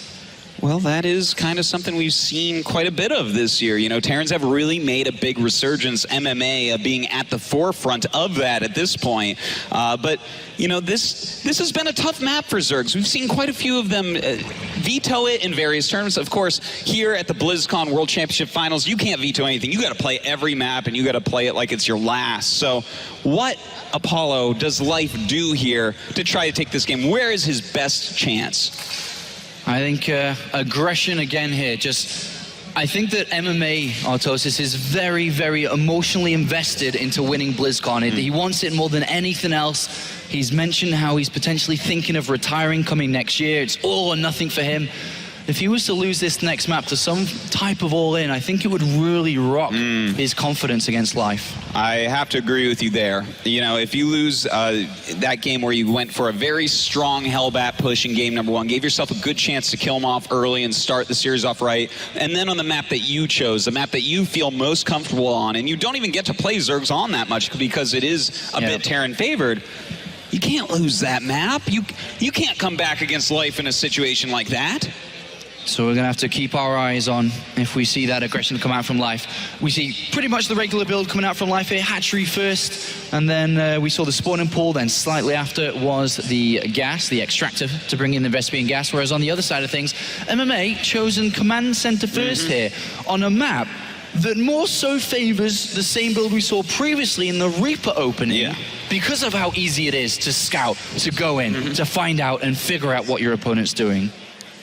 Why do you think that is? Well, Apollo, I have to say, I think that these two, these are very seasoned tournament veterans, okay? These guys travel all around the world. They both won countless titles. They both just play at the absolute maximum level of this game. And I think that this finals here at BlizzCon is a battle of wills. This is a bunch of mind games. They want to trick and out-trick each other and get that mental advantage, knowing how much pressure there is in front of the biggest audience we've seen in StarCraft II to date. Wow, Artosis. You know how to play a crowd. Thank you, Apollo. All right. Build's starting to take shape now. We have the second gas being taken from... second gas on the natural here. Actually, I was a little bit confused there. Second gas by MMA, hiding it away from Life here. Whereas Life has just got his Zergling speed on the way, third hatchery coming in, and it's going to be quite important to try to figure out what MMA's up to here. With the second gas, he once again opens up his options. He can afford to get the starport down here. He can afford to build up the Hellion count and switch into Hellbats again. That's right. He could go into Banshee play. There's multiple different choices he can make. Yeah, there's quite a few possibilities here. What would you prefer on a map like Catalina? Do you want to see the heavy... Banshee, Hellion harassment, or would you prefer that he goes for another push like we saw in the last game? I think Hellion Banshee can be quite good, but by the looks of it, I mean, he's already chosen my answer for me. It's going to be potentially very similar here to what we saw previously. Both are kind of good. I do like aggression coming out from MMA. The second to third base is quite far away from each other. It's not as easy as a creep spread. There's chances to either use the Banshees in the main base because of the airspace. There are chances here from MMA to get damage done for sure. Well, we do have a medevac on the way. A couple Widow Mines being produced right now. Something we definitely have seen on this map in the past, can be used very effectively to pressure and sometimes even in medevac drops. Yeah, and that's what we're going to see here. But Life is trying to figure out what's going on. He's got a Overlord moving in, but he switches back. He sees the tech lab and stim being researched. And then he's going to see the factory moving over. The Widow Mines just down that ramp. Ooh, he needs to hide those Widow Mines. You don't want to show those Widow Mines. Okay. I think he may have just missed it, but he saw this starport. And is going to start to wonder what's going on. He's added on a Bailey Nest very early and started Zergling production. Life smells what MMA is up to. Well, MMA bringing over this medevac right now with a couple of Widow Mines. No detection right now for Life, so that could turn into being a big deal. Yeah, he cannot let these land. Absolutely cannot let these land. A lot of Zerglings being produced right now.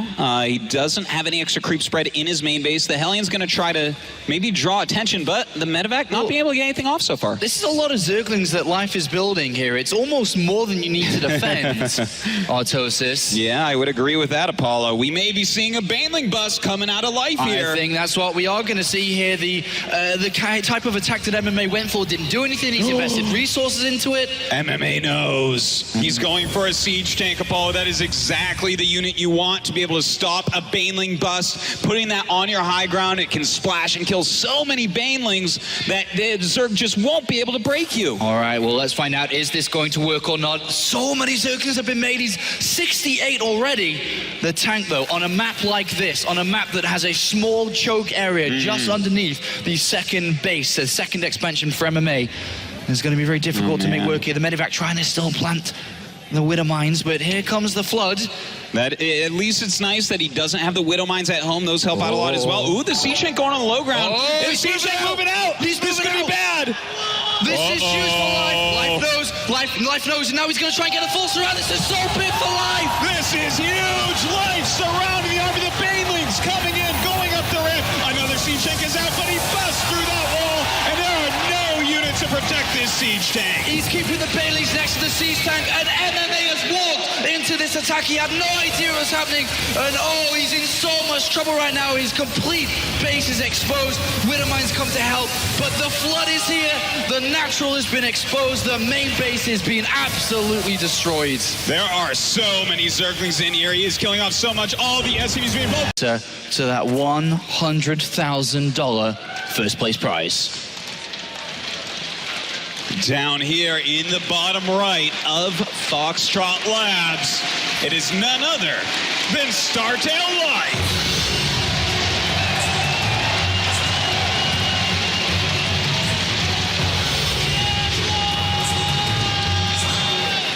And his opponent in the top left, our Terran player yet to put a victory on the board. Make some noise for Acer MMA.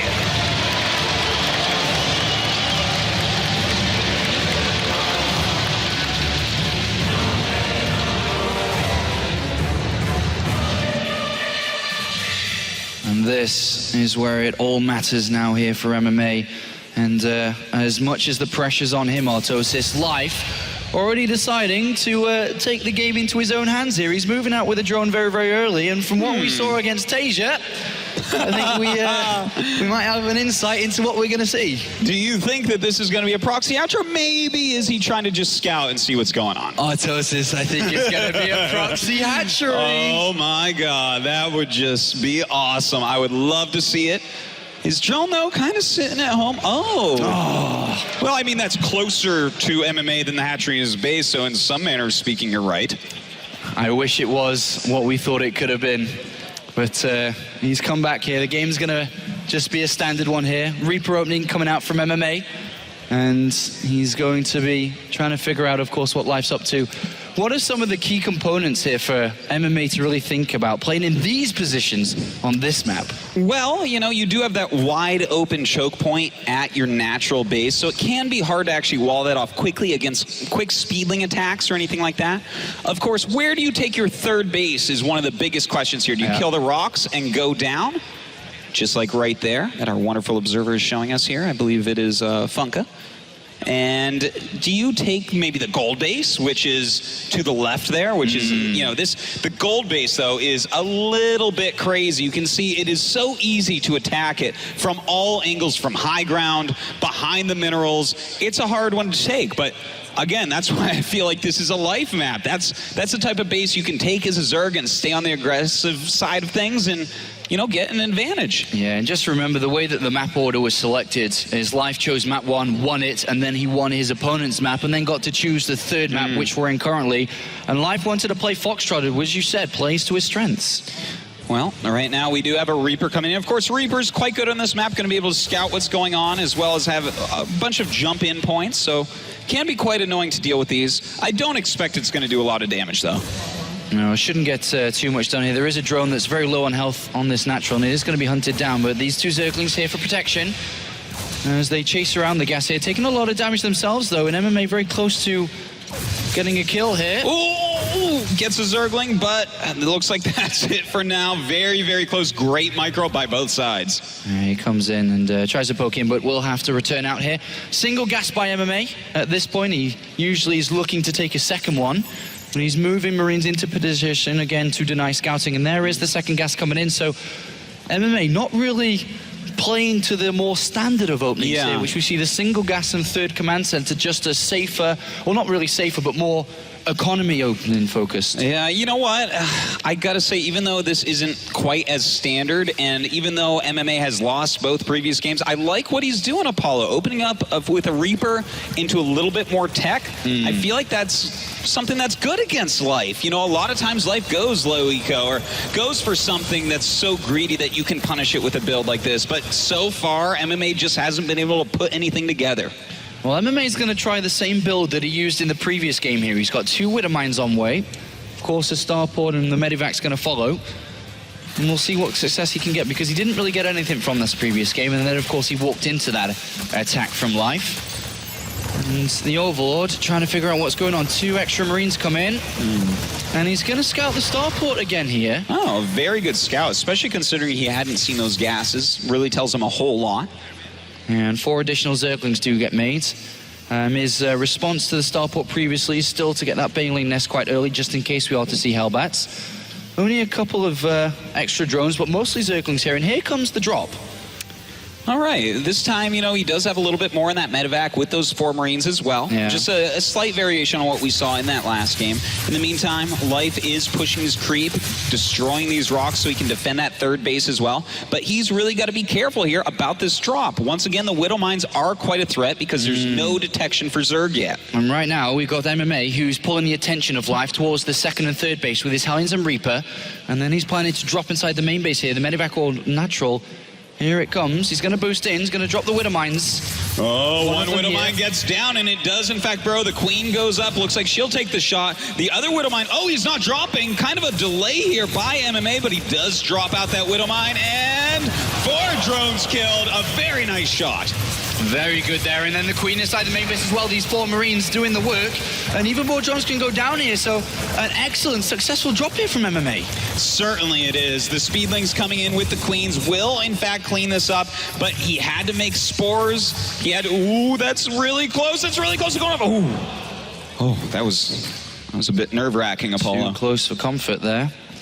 But damage dealt there by MMA. That's a good start for him. Of course, if that had gone wrong, this series is getting worse and worse and worse. But good start. He's got his upgrades on the way. Noticeably, no third command center, if I'm not mistaken, from what I can tell on the minimap here. It's pure barracks. It's pure production. It's a single engineer made.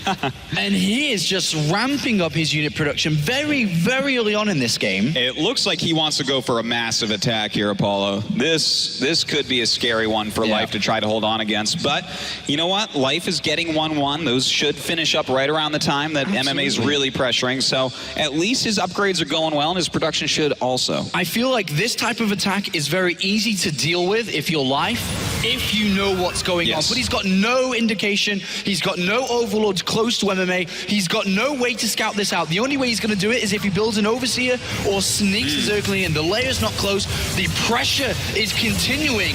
And Life, who's going to be building a lot of drones at this point, because you're expecting the third command center, you're expecting the double engineering bay. But it is the complete opposite here. That single Zergling on the other side of the map could be one way that he gets a scout on this.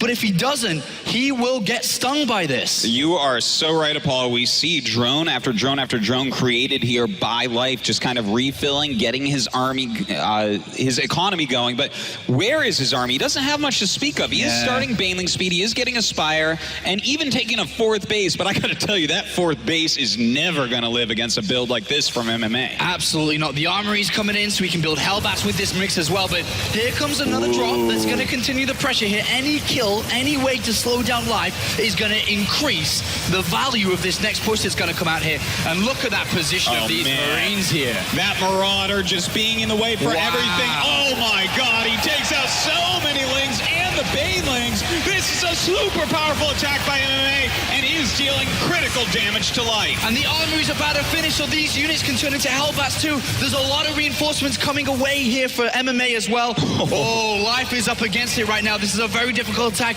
Banelings are being moved. Baneling speed must be very close to finishing as well. But he's lost 13 drones in this. He's lost a lot of units as well.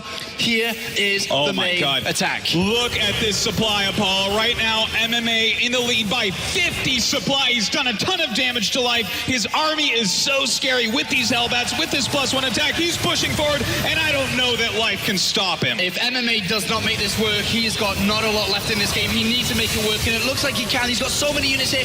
Baneling speed is finished. Can they get the detonations? Link's coming from right to try to help out.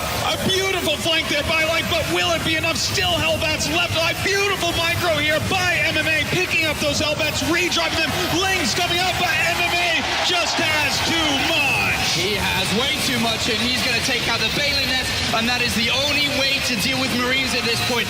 Mules are coming out, but they're not going to be too helpful here. Marines here without combat shields are still going to do the work. Choices to defend. Well, here we are on map 4. In the top right, leading 2-1. Our Zerg player makes some noise for StarTale Life.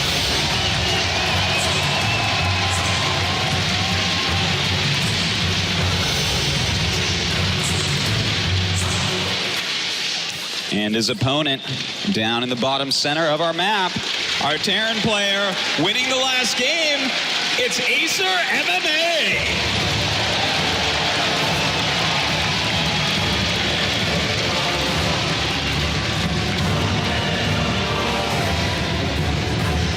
And of course, the further we go into this series, the more intense it gets for both players here. MMA winning this one will equalize the series after losing the first 2 games, and Life, of course, winning puts him just 1 map away from being the 2014 world champion. What strategies are we going to see? Because we haven't seen anything too crazy yet in this series. We haven't seen any double barracks play from MMA, which he has been known to do. We haven't seen anything too wild from Life in terms of the early game either. Yeah, that is true, Apollo. I want to venture a guess and say I think it might be time for like a Roach Baneling all-in here. I think it's a good map for it. You know, you're close enough that you can get across the map quite quickly, and the ramp leading up to the natural, it's pretty big. Yeah, I completely agree with you. I think that is a very powerful strategy to use on this map.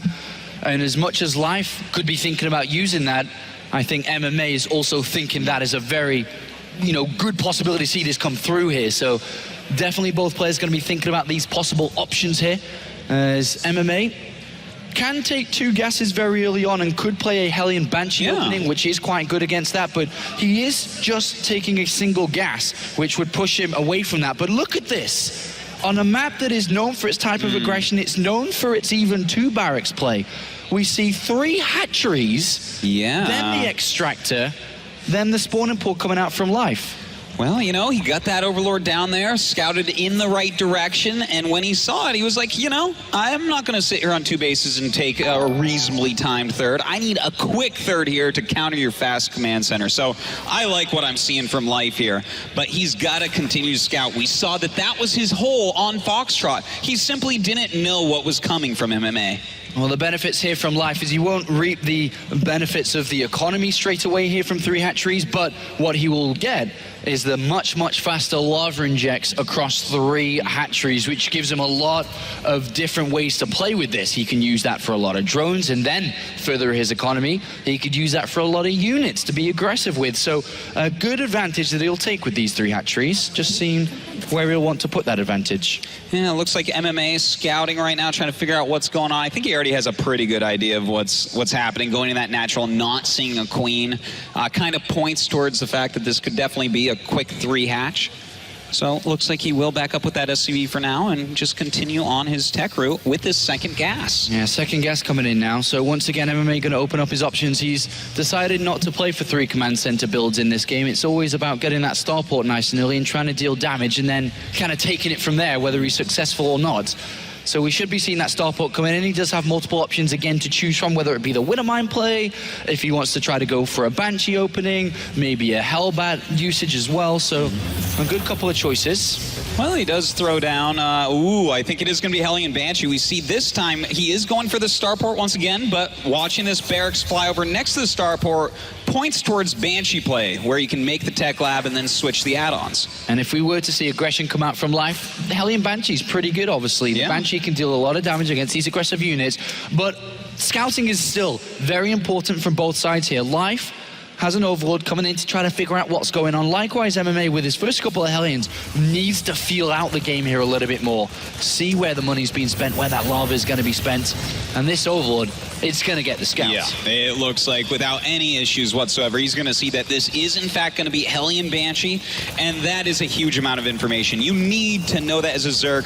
Even sees Cloak on the way. Of course, that could be canceled by MMA, but he's got to prepare for it no matter what. All right, second tech lab down nice and early on that barracks as well. So he's going to be able to get Stim into this game and already switching up the barracks play. So he's gone Hellion Banshee into more unit production. And again, hiding away from that 3rd command center. Important just to keep that at the back of your mind here. Double engineering bay after that.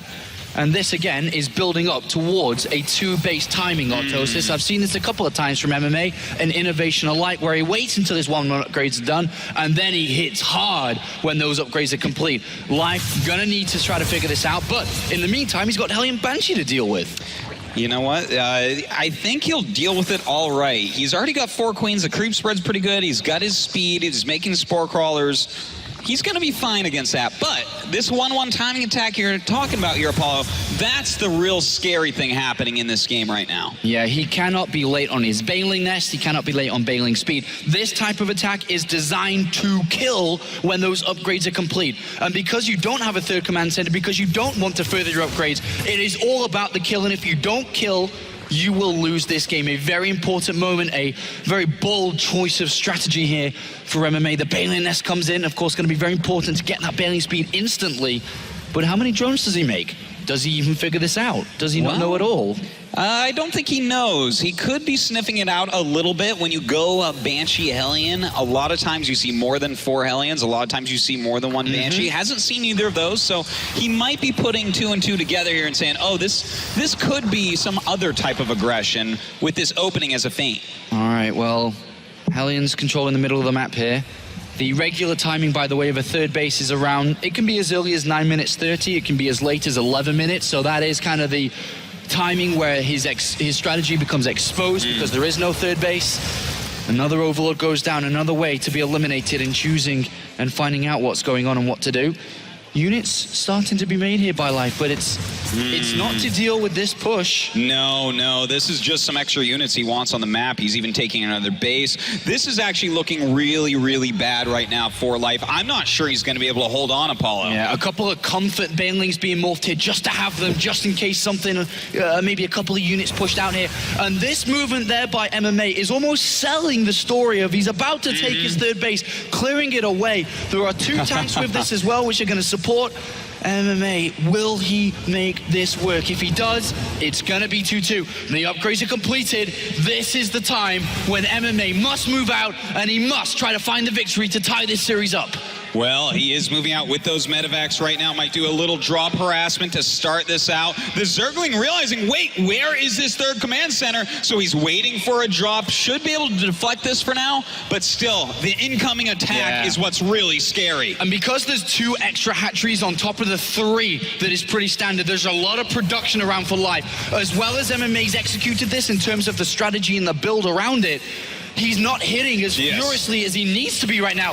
Well, his 1-1 upgrade, the advantage is gone. Life will have 1-1. Life has bailing speed. Life has a lot of bailings. This is getting a little bit scary. And those tanks that MMA is building, they have to hit the bailings. They absolutely must. You're supposed to push out the second you hit your 1-1, but MMA is a bit slow. We have this great creep spread.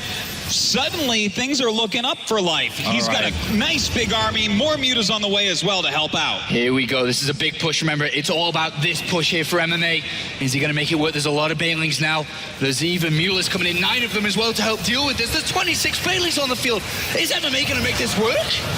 Well, I'm not so sure about that. He is trying to abuse this area, the 4th base, but the thing is he doesn't have a 3rd base behind this. If he was doing this with a 3rd base landed in mining, this would be really scary for Life. But as is, even if he loses this, he can still win this game. Oh, Life's moving his units down south here, and he's going for a counterattack by the looks of it. The wall is closed off. There are some units here to push these back, but he's also going to come in from different angles now. Going to start to go in with the bailings, and they get some pretty decent hits. Yeah, look how big his army is, Apollo, pushing forward. It loses a few bailings a little bit sloppily and loses this hatch. So still, MMA in this game fighting forward. Yeah, that attack maybe not the wisest there from Life. He lost a lot without really doing that much, and he lost that 4th. But remember, no 3rd command center, no 2-2 upgrades. It's all about this push. It is always only going to be about this push. Mule is getting into the SCV line here, really slowing down the income from MMA and forcing him to come back to defend. You cannot be losing your SCVs like this. You need to keep the pressure on much better than that. These Mutalists doing a fantastic job, but he spent a lot of money on him. Will he have enough banelings to crush through this? He's on creep, and banelings go through. They get a couple of good hits to start off. That is a good amount of banelings. They are rolling forward, but still the siege tanks and marines,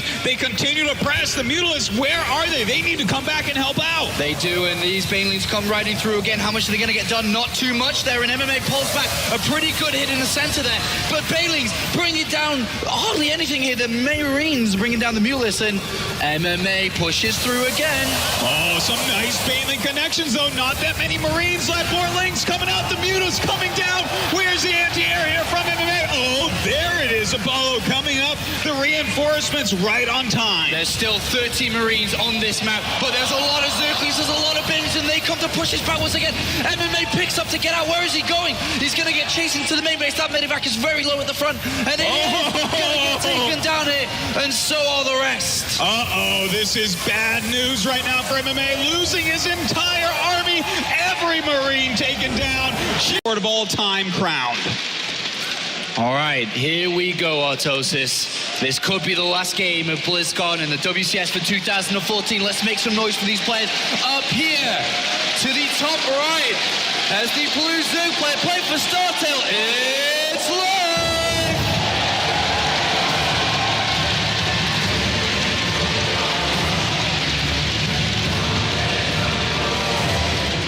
And his opponent in the bottom left for Acer.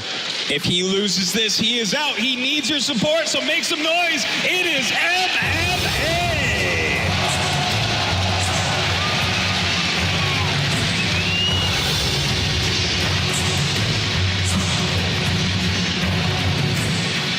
A year's worth of playing within the WCS system has come very close to its end here. MMA started off in Season 1 with a 2nd place to MC in Europe.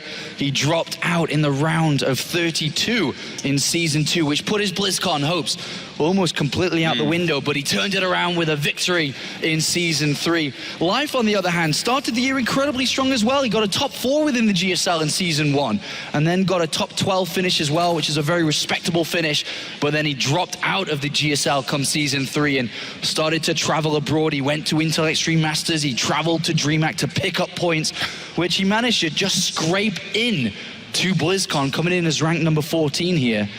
Well, 2 very different years, 2 very different stories. He's certainly a player that deserves it, Apollo, to be here at BlizzCon with so many great players from around the world trying to get these spots. I would still feel weird if Life hadn't made it. He's been just completely out of control since he really first popped on the scene so long ago. That's right, and that was the area where he was able to pick up so many tournaments in a row. I think he won about 5 tournaments in the span of 6 months during his dominant reign. And Life, here we are again in 2014, very close to picking up another title. He did pick up DreamHack Bucharest earlier on this year, but this would be the cherry on the cake here if he's able to win this. But here we go, the openings have been chosen. Spawn and pull first here. Bit of a more safer opening here for Life in case we were to run into a double barracks, but also Zerglings can be used aggressively if they do manage to run past this Reaper. That's right, he is running a couple down. I don't know that they're going to get past the Reaper, though. Looks like he's going to pass him right by and realize what's going on. Oh, Skip's going through the watchtower. Autosis, this is... Well, there is a Marine on the way, so shouldn't be too difficult. He didn't build the reactor and factory instantly, which could have been his downfall. It's funny how bad that would have been for him, in fact. You are right about that. But luckily with this Marine, he'll be able to save the SCV without too much trouble.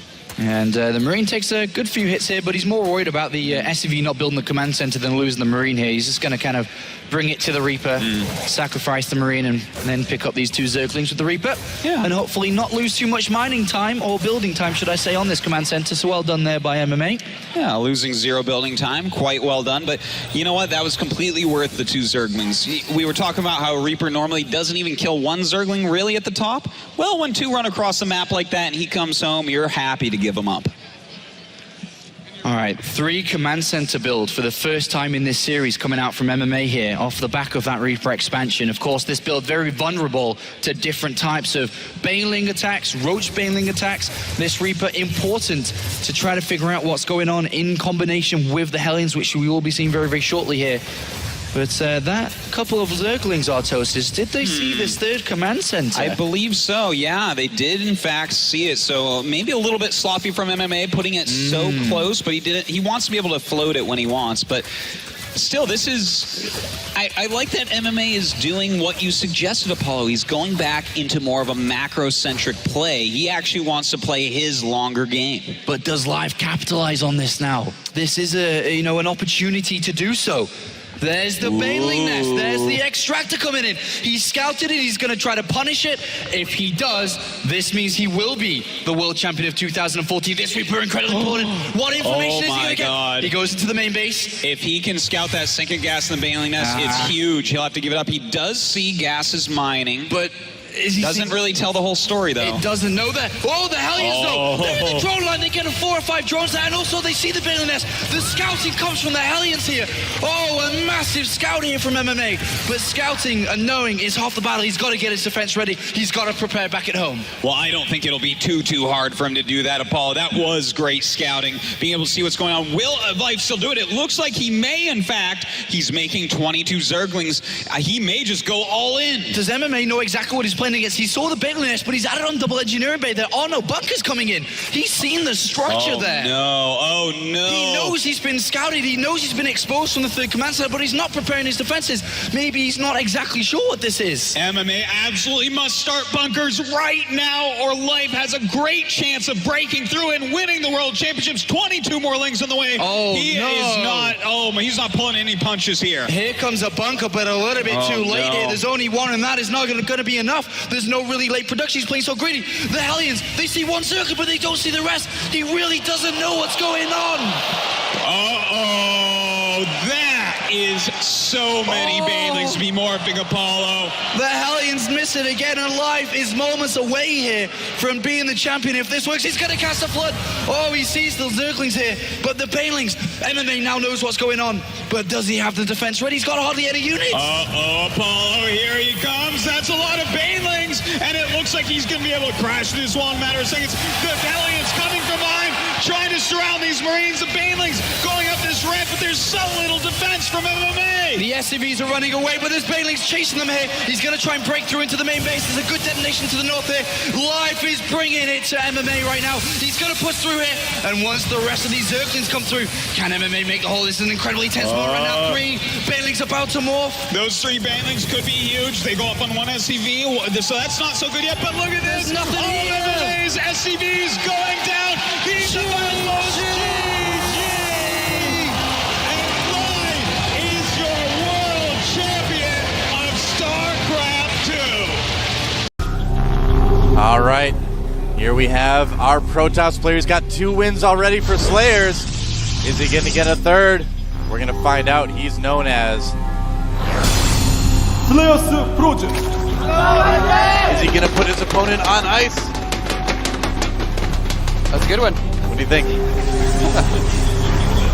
Let's see what spawn, what race he spawned as. Oh. Looks like it's Zerg, so spawning as our random MVP Guinea Pig. guy. Come on. So rude. Guinea Pig. So, Guinea Pig is Zerg, as we can see here. So it is going to be another ZVP. And, you know, we were kind of critical of Slayers Frozen after that last game. But a lot of players do kind of let their macro slip when they think they're in a game-winning situation. They shouldn't, but it does happen. A lot of people do it. I do it, you do it, we all do it. And after he kind of realized, hey, I need to kind of keep playing this game, he really did kind of macro up really well, played very safely. So I think he will be a challenge for Guinea Pig, absolutely. He scouts him right away. Knows that he is Zerg. Yeah, he does have a wall up there. Immediately scouts him. Yep. And he had his pylon at the ramp anyway, so you can go ahead and put that gateway there. Yep. Make a nice little wall off. Keep any sneaky Zerglings from slipping through. Guinea Pig looks like he is going for the Speedling expand opening, getting his gas before the pool. And 2 gas again right away before core for Frozen. Wow. Sneaky all right. snake. So is it going to be the same build, or is it going to be something different? You know, I mentioned DTs last time. I'd have to say I've got to assume it's going to be the same build because. Yeah. I guess you're right. You know, or could he confuse him? You could go either way. It's true.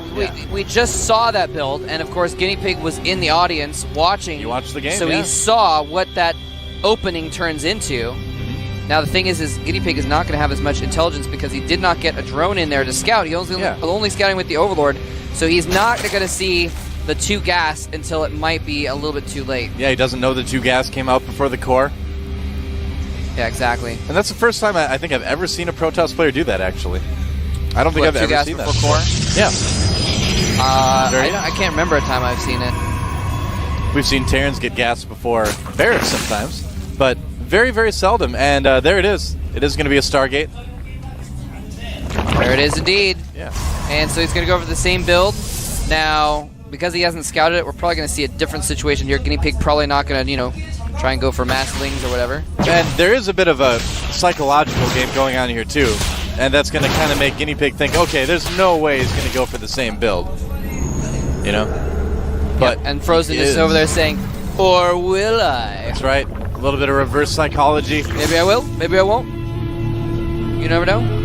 And Stalker cruising around the map, killing a couple Zerglings, going back home to make sure no Overlords go in, and actually his Overlord is heading in the back there to see if he can see some gas mines. Oh, is he going to see it, though?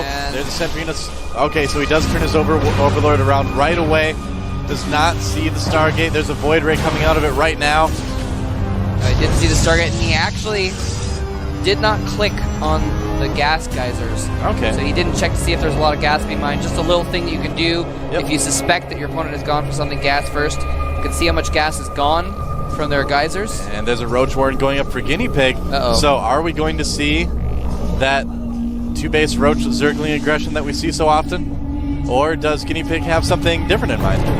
Now, being a random player, a lot of random players do develop, just a lot of really strong early pushes. Just because, again, the chances of you getting a lot of experience in every matchup on every map is pretty unlikely. So you don't want to get into those late game situations a lot of times as a random player. Yeah, and he's actually going to follow up the Void Ray with a Phoenix. He's going to try and pick off Queens. Now, there is no creep connecting those 2 bases, but he does have both the Queens gathered together at the very least. So they're going to be able to fend off that particular composition. Look but at that. Second Phoenix is on the way. 2 Spore Crawlers already started. Nice. So Guinea Pig did do a good job of kind of anticipating this. Knew that something was up where he couldn't scout it, but this Void Ray charging up now. He lifts both of them. Lifted. And the Void Ray is going to charge down one of the Queens. He may land in time to get a transfuse off. Is he going to? No transfuse. Didn't have the energy for it, and so that Queen's going to have to abandon his fellow Queen, go back to the safety of the Spore Crawler. Yep, there's one Queen here as well. And that Spore Crawler is not going to help too much. It looks like that Queen will go down. And wow, the Void Ray for Frozen getting very low. One of those Phoenixes getting very low as well. So yeah, forced to fall back with the extra Queens popping out. Phoenix doing a good job of handling this, but now here comes the gateway units as the expansion gets started for Slayer's Frozen. Yeah, he's just putting on a lot of pressure with these Phoenixes now. Yeah. And the Void Ray is still going to be sticking around, doing some stuff later on. Might want to try and clear out the tower, actually, with that Void Ray. Would be a good idea. But he might also go for the Overlords. Yeah, no drones being produced for quite a while for Guinea Pig. Just producing nothing but Lings right now, getting his lair as well. Yeah, I would imagine he's probably going to go into something like Hydra Ling. That tends to work pretty well against Protoss that goes there. Yep, he has started his lair. It's about 35/87ths the way done. Wow. That's very precise. Yeah, I said about. Not exactly 35/87. But his lair is going to be done in just a minute, and then we'll see what kind of tech he goes with. Hydras might be a good call. And is he switching into Robo behind this? There's no... Yes, there is. Sorry. There is a Robo Bay there. That drone getting taken out. A little bit of harassment being done by Slayer's Frozen. And yeah, it looks like right now, Frozen just wants to basically... Wow, it's like Queen Party there. And it is going to be a Hydra Den. There it is. There you go, indeed. Hydra Den is going up. Now, the thing is if he goes straight for a robotics bay, robotics support bay, I call it, and starts getting Colossus out, he's going to counter those Hydras before they even come out. Yeah, drops being researched. Ooh. So, something we've seen once in a while. Yeah, if you see more than 3 Phoenixes, a lot of Zerg players have been getting the drops. We remember, if you remember, probably one of the most famous instances of that. There's been a couple, but one of the most memorable ones is July Zerg taking a game off MC in the finals a couple of seasons ago. Yeah, that was cool. By Hydra dropping on Terminus, I believe. If you can get those Hydras dropped in there right before the first Colossus comes out, it can do so much damage. Hydras have so much damage per second. They kill stuff so fast. You know, the tough part, though, is with all the map control that Frozen has with those Phoenix Eye, is that it's going to be really, really difficult to get the Overlords across the map without being seen. That is indeed the case. Yeah. Man, those 3 Queens going around creeping up the place, getting creep tumors everywhere. He's starting to get creep spread all across the map. And they are also able to kind of keep a little bit less map control for those Phoenixes. Because he's got one at his main and natural still to do larva ejects, and those 3 can just kind of wander around and attack stuff. Yeah, adding on some roaches as well, so it will be kind of roach Hydra with a little bit of Lings added on. It's pretty durable. He's actually going to have +1 range upgraded Hydras at almost the exact same time that his drop finishes. And here's the thing right now. It's going to be a very devastating drop. Guinea Pig is about 30 supply almost ahead of his opponent. So just in straight up macroing, it's going pretty well. And sure enough, he is going to move the units out on the map first and then load them up, do a drop. Yep. And look at this, Frozen's in the base, wondering where all the units are. They're in the middle of the map. They are bearing down on him right now. He's got some Zerglings there as well, and he really does not have too much there. He actually has one Colossus out. The second is not out yet, though, and here they come. Things up. Loading up. And the Phoenixes are nowhere to be found. They're up at the top of the map. There's an extra base started up at the 12 o'clock, distracting them for the moment. But here comes a huge drop into the main of Slayer's Frozen. And he's How much damage can he do? Oh no, the Colossus getting too far forward. It gets picked off. He needed that so badly. That is huge. Queen's getting dropped as well with roaches and Zerglings and Hydralis. A lot of so much damage being done. And is he going to be able to transfuse the roaches? Transfusing the Queen before the Void Ray can kill it. Probes coming off the line right now. This has been a pretty good drop so far for MVP Guinea Pig. Wow. He actually picks off the second Colossus as well. Very little damage done. Yeah. Creep going on everywhere. The Transfuse is doing so well, keeping things alive, that the roaches are still able to take out the last cannon on the top. And there's still a few more Stalkers warping. No, he has 4 warp gates, 5 warp gates, so he can get units in pretty quick. He may hold this off, but his base is in tatters. Yeah, he lost a lot of probes already to everything in his base right now. And more reinforcements coming into the natural. It's going to be almost impossible for Slayer's Frozen to hold this off completely. Another Colossus comes out, but is it going to be able to do any damage? It's on its own. the natural under attack. Oh, man. And this game could end very, very quickly. Yeah, he is down to half the harvesters that Guinea Pig has, and now he's starting to pick away at that natural expansion. Gateway starting to go down. Finally, he's starting to take out the infrastructure buildings as well. He might even just snipe that Nexus, or he could go for the Colossus, and it falls, and GG proceeds. And Guinea Pig has taken... All right, over here in the red, up at the top of Terminus, we have our Slayers player. He is Slayer submit. And Min. Pretty quick hands there, as you can see. Getting his hands warmed up, and he's going to need them warmed up to take down this guy. One win already for MVP. He is MVP Genius. And Genius, if he can get 2 wins, I'll be very impressed. Especially against a player like Min. If he gets 2 wins, you can color me impressed. Really? What color is the color of impressed? I don't know. Hopefully purple. You like the color? I like purple. Oh, there you go. Mole Trap facts. We learn something new every day. MoleTrapSecrets.com. You're at the GSL. That's right. Yeah, and it does look like Genius is setting up for a Forge Expand. And you know what? You remember what happened when we saw a Forge Expand from Inca versus Nesty on this map? Yeah, that's right. We saw something crazy, Motrap. We saw a spine crawler rush. We saw a spine crawler rush. Yeah. For those of you who may not have seen that game, well, first of all, what's wrong with you? Go watch it. Go watch Secondly, okay, pool first before Gasterman. But secondly, what Genius did was, or not Genius, what the Genius Zerg did, what ST did was fast tech the lair, drop some creep from an Overlord in front of his opponent's base. Built 3 spine crawlers. Yeah, just start poking away. Yeah, they're able to outrange the Forge, stay out of the range of the cannons and kill off the Forge and the Nexus eventually. Yeah, it was very impressive. Cool. Don't know if we're going to see something like that from Min. He's not the type of player thus far that we've seen to do kind of really out there things, but we certainly could see something a bit different than his older playstyles. He's actually, where is he planning on expanding? I kind of expected there to be an expansion by now. He does have 300 minerals, although he was probably saving up for the Queen and Zerglings. That certainly could be. Okay, never mind. Maybe I'm just... Yeah, he might expand. Yeah, he's going to send a drone down now. Never mind. And interestingly, we did have Genius actually go for the Forge first when he saw that pool, but then he was able to kind of see what's going on with his probe. He sees that there's not a ton of pressure, so he gets the Nexus down and the cannons follow. Doing a lot of damage to that probe as well.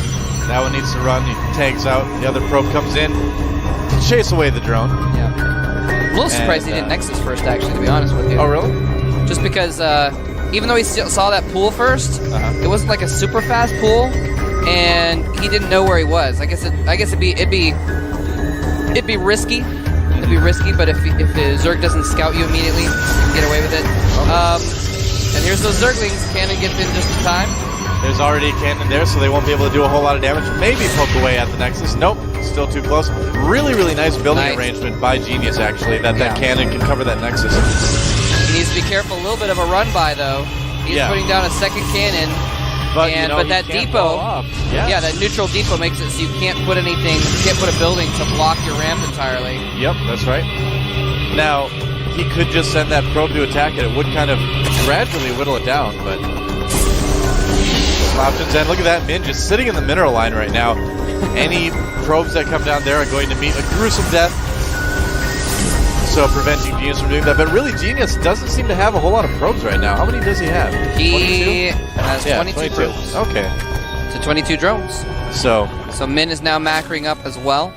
Yep. He actually just getting his first gas, so he's nowhere near speed or anything like that. And Zealot been will making be able primarily to chase those drones.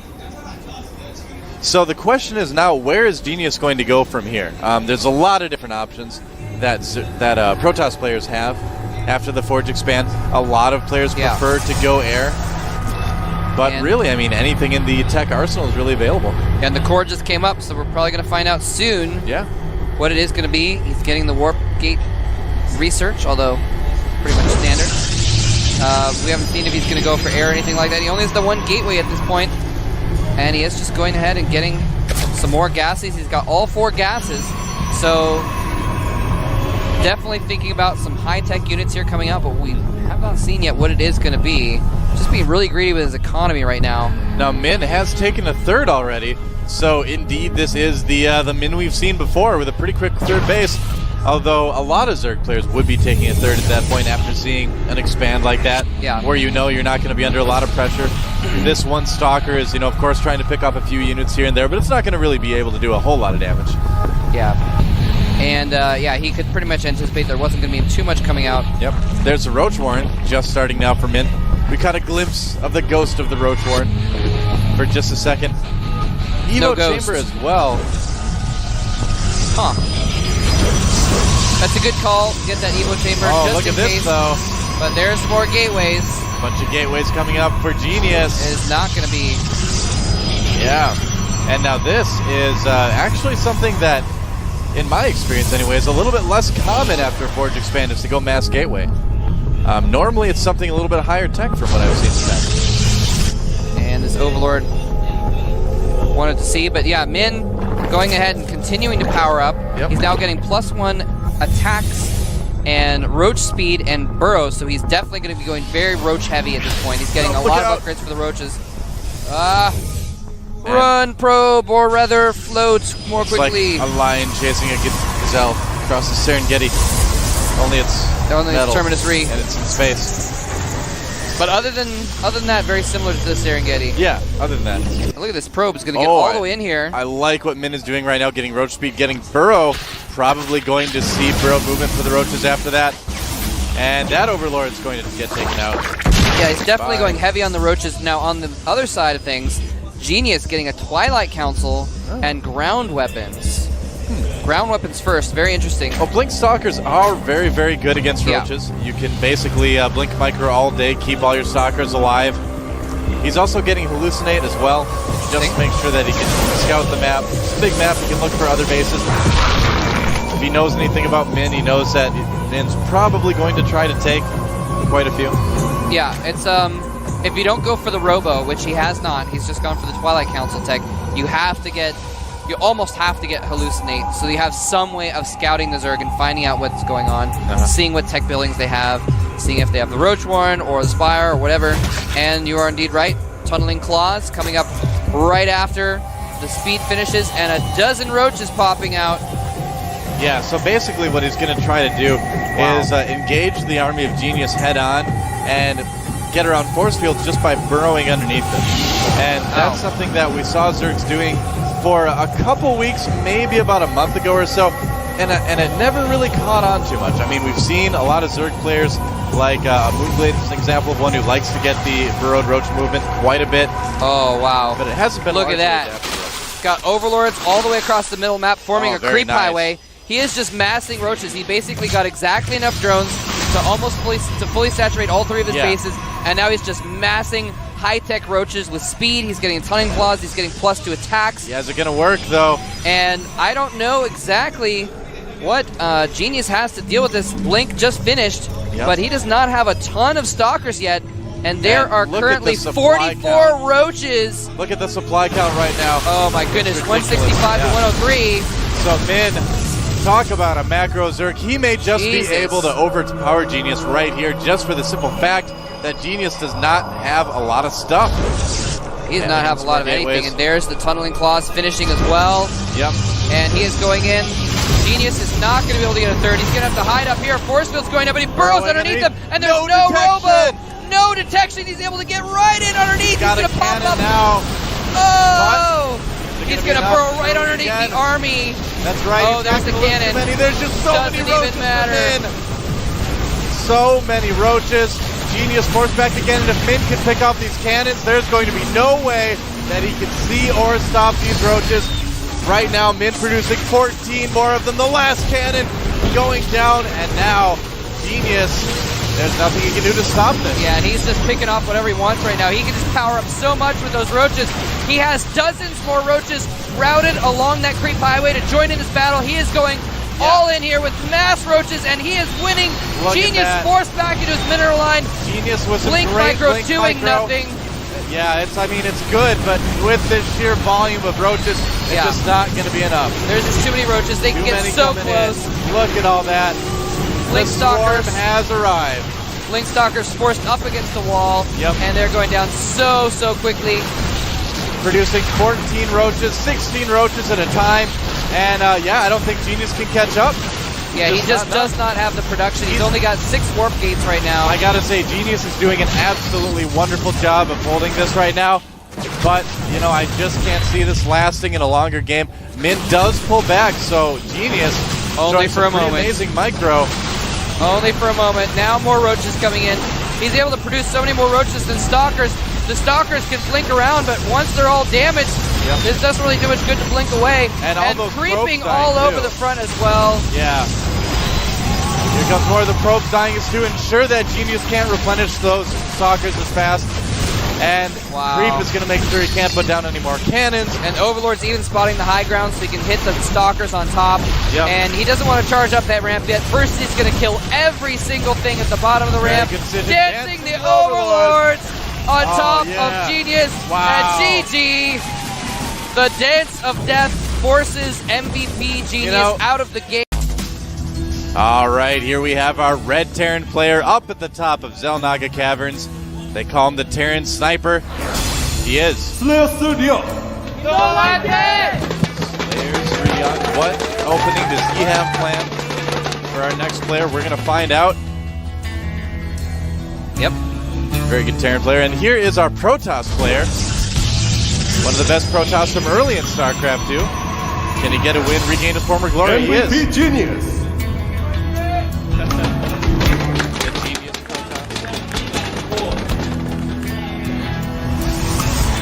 Sorry. And I'm laughing at some fans. We'll hopefully get a shot up here in a minute. But there. It's one of our cheerfuls. Talking about the different team links. I can't quite understand that. I think it's talking about how MVP has gotten farther. I'm not sure.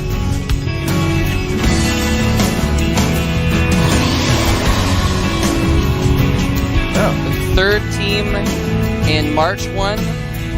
The winner of the third match won in the round of 8-1. So it's and they won last season too. It's establishing a pattern there. And speaking of which, go ahead. You're reading my mind, Moltrap. One thing we were going to mention is that for some strange reason, be it mystical powers or magnetic forces or whatever it is, or Bakari Sweat, who knows? But every one of our winners in the GSL Team League this season has been on the left side of the studio. Yeah. And today that's Slayers. So already a bit of an advantage, I guess. It certainly seems like it's an advantage. They have the mystical advantage on their side. Yeah, the left side. And they're utilizing that mystical advantage to get a 1 barracks with a refinery. And MVP Genius stealing some minerals and getting away scot-free. He's like, hey, come back. Somebody put out a APB on that probe. That's right. Only problem is it looks like all the other ones. It's hard to pick it out of a crowd. Put a lineup of probes up and it's You think they all look the same? You're such a gathererist. I knew you'd go there. Sorry. So this is interesting. Slayer's Ryung, he's actually put down a reactor on his first racks and a second barracks as well. He is still mining gas, so we might maybe see a tech lab on that. I think so. I mean, he's walling off with supply depots. With supply depots, Yeah, that in itself is a little bit interesting. But usually you don't see barracks with the tech lab right away. With that followed by another barracks. A lot of times you'll see a reactor on that first barracks. If there's going to be something like Banshees, if you're going to get a factory right away, is that? Okay, that is tech lab going on as second barracks. So this could be a couple things. He could add another barracks on there, go 3-gate. Oh, hit the Stargate though for Genius. Oh, interesting. Yeah, but you know what? The opening that Ryung is doing is actually going to be pretty good against that. Oh, now he is getting concussive shells and a Marauder. Yeah. So he's not going to have quite as many Marines, but he's going to be making reactor Marines this entire time. His supply depot wall also functions to provide him to supply for making lots of Marines. So he's going to have several out. I think probably more than enough to deal with this Void Ray, or I'm assuming Void Ray. Could be something else, but in this position, most likely Void Ray is going to work better. I would imagine Genius is probably putting up a couple more gateways right now as well, probably 3 or so. We can see that actually on the production tab now that I look. There we go. Yeah, so he's going to be a little bit, cautious the way he micros it. There is the Void Ray indeed, because he does have those depots there. Yeah. And so they're in a spot where the Void Ray can kind of pick it off without the Marines being able to hit it if he applies ground pressure as well. Uh-oh, and Ryung moving out. Uh-oh. This may be a little bit dangerous, but then again, he may be able to spot this too if he decides to go around looking for proxies. And now this type of push usually precedes an expansion, so I would imagine that that's what Ryung is trying to go into. Oh man, he's checking the north for Yeah. proxy stuff, but is he going to see it on the low ground? No, he does not. Void Ray finished the probe. It's going to get up there but not see much of anything right now. And there's going to be some pretty decent pressure brought on by Ryung. Oh man. Although it looks like Genius might just try to hold things and then attack with the Void Rays. He's waiting. He's not going with the one. Yeah. He's waiting for more than one. Oh, never mind. He's actually sending one up. Oh, is he? I know. We'll find out soon. Now, it looks like Ryung is falling back, which is going to work out in his favor. Yep. And he's going to need to defend against these Void Rays. Wonder if that got spotted. Might have been. Yeah, he's already putting up a bunker, so I think he does know about the Void Rays. He does have a good amount of Marines. He doesn't have Stim, of course. Oh, he is getting it now. It's about halfway done. I'm pretty sure he hasn't seen the Void Rays yet. He may suspect. Yeah, I think he's got kind of an inkling, because he is putting up the bunker, so he knows something's going on. Yeah. He also might be worried about ground pressure as well, which is a legitimate concern. Yeah. He does have a lot of Marines and Marauders, though Stim is almost finished. Yeah, this timing might work out very well for Ryung, actually. He's got a lot of bio. Stim finishing his command center is almost finished. If Ryung can hold this off, he's going to be in a great position. Taking down that pylon is certainly going to help. Yeah, this is going to help. He won't be able to warp in. And actually supply blocked him, too, which is nice. And Ryung going around the outside. He knows there's something around there. I think he suspects it. He's like hunting around, but he can't find it. Looks like Genius is probably going to expand. He knows he won't be able to cause too much damage with this. And Stim is moments from finishing. Yeah. So it's going to come down to Micro. If he can get some good force fields off and keep those Void Rays behind the force fields and the Zealots, it could work, but he's in a wide open spot here. Here we go, Ryung splitting his units already. I don't think that's where Genius wants to engage. Probably not. And in fact, he's expanded behind us. So just putting a little bit of pressure on there, showing his army. And Ryung playing defensively, so not a lot going on yet in this game. Potential for a lot of excitement, but Ryung did a good job of doing an opening that was very safe against this. Genius, though, probably is still going to try to push. You can see he's adding on a lot more sentries. They'll have a lot of energy by the time he does decide to engage. Yeah, he's already got about a dozen force fields right now. Yeah. And if he waits a little longer. Okay, now if he didn't know before, it has been revealed. He saw the Void Rays. Still doesn't know where that Stargate is, but yeah, I mean, Genius, he's got a pretty good army. Again, it is just going to come down a lot to Micro if he's able to split his Marines and such. Yeah. If he's able to get shots off on those Void Rays, or if the Force Fields and the Zealots will keep the Marines back. And neither player really wants to engage, apparently. They're just both teching up, getting their econ going. Yeah, we have a Twilight Council and some armor going down. Yep, so wouldn't be surprised at all if Genius did decide to go for the speed lot with plus armor that we've been seeing so much. Very, very good against Terran. Terran Bio can still micro against it okay, but the charge and the armor, of course, helps your army survive and do damage quite a bit longer. Yeah, definitely. Looks like Ryung pushing out, though. And no medevacs yet for Ryung. His factory just now going. And he might snipe off that Stalker. He's going to have to be very, very careful about attacking through that choke. If he decides to do that, that can be force fielded very easy. Might split up his army and go around both sides. Oh, he Here is. he comes. Be careful. Force field. And the force fields are too late. Everything can attack. Right He's targeting down the ground units first. Is it going to be enough? The Void Rays still have a lot of health. There's not a lot of Marines yet. I think Ryung is in huge trouble right now. No, those Void Rays did so much damage. Yeah. I really feel like he should have targeted them down with his Stim Marines first. Well, and then polished everything off. Yeah, couldn't micro against the Zealots. Even though the Marines had combat shields, they lost a lot. And Genius not losing either Void Ray. Ray. Couldn't micro. Yeah, that's really good for Genius. He is only about 10 supply ahead, a little bit less actually. So things are still very, very even right now. Yeah, he didn't lose everything. Yep. Plus 2 armor immediately started by Genius. Yeah, man, he's going really bullish on the armor. Got that +1 really quickly. +2 now going down, and I don't believe Ryung. Okay, he does have one engineering bay that just started level 1 weapon, so he is way behind in the upgrades. And Genius is getting hallucination. Ooh, interesting. That's interesting. You can do a lot with that. I mean, obviously you can scout your opponent, but a lot of players use it to gain vision on the high ground to warp units up. Now he already has some Void Rays, and he could make Phoenixes to do that too. But or we've even seen players try and trick their opponent into thinking they have tech that they don't. Yeah, or like sometimes I've seen games where they like hallucinate a bunch of Colossus, make them go anti-air, and then go for more ground units in actuality. Well, Ryung could just, or rather Genius could just hallucinate a couple extra Void Rays too. Yep.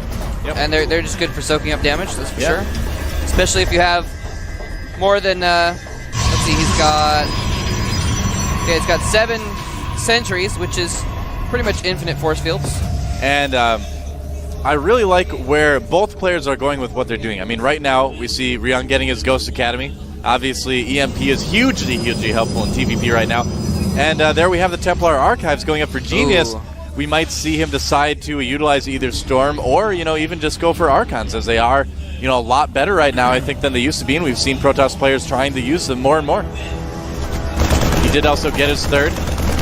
Ryung looks like he wants to take his gold base. And has Ryung seen that Stargate yet? No, I don't think he has. Yeah, I'd have to assume that if he knew it was there, he would take it out. He still hasn't still hasn't done anything about that. Yeah.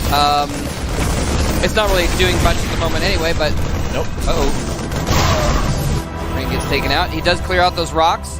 And so now he's got a command center building in his natural. He can float it over there and probably planetary that up. But, wow. In the long game, a little bit worried for Ryung. He's got a primarily Marine army. And He's not going to be that good against force fields with charge lots. His third base. Uh-oh. Ryung, deciding not to push in, actually. Saw the units, and there are Archons indeed. Getting Storm now, but using his first Templar just for Archons. Yeah. Pretty good. Yeah, he's got a lot of charge lots.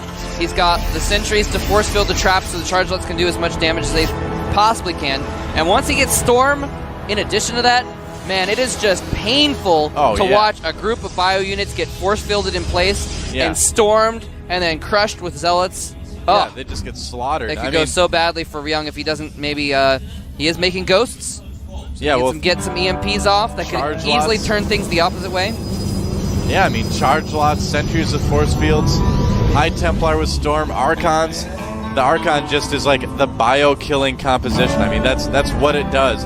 There's going to need to be some pretty amazing EMPs by Ryung to survive a fight with that army.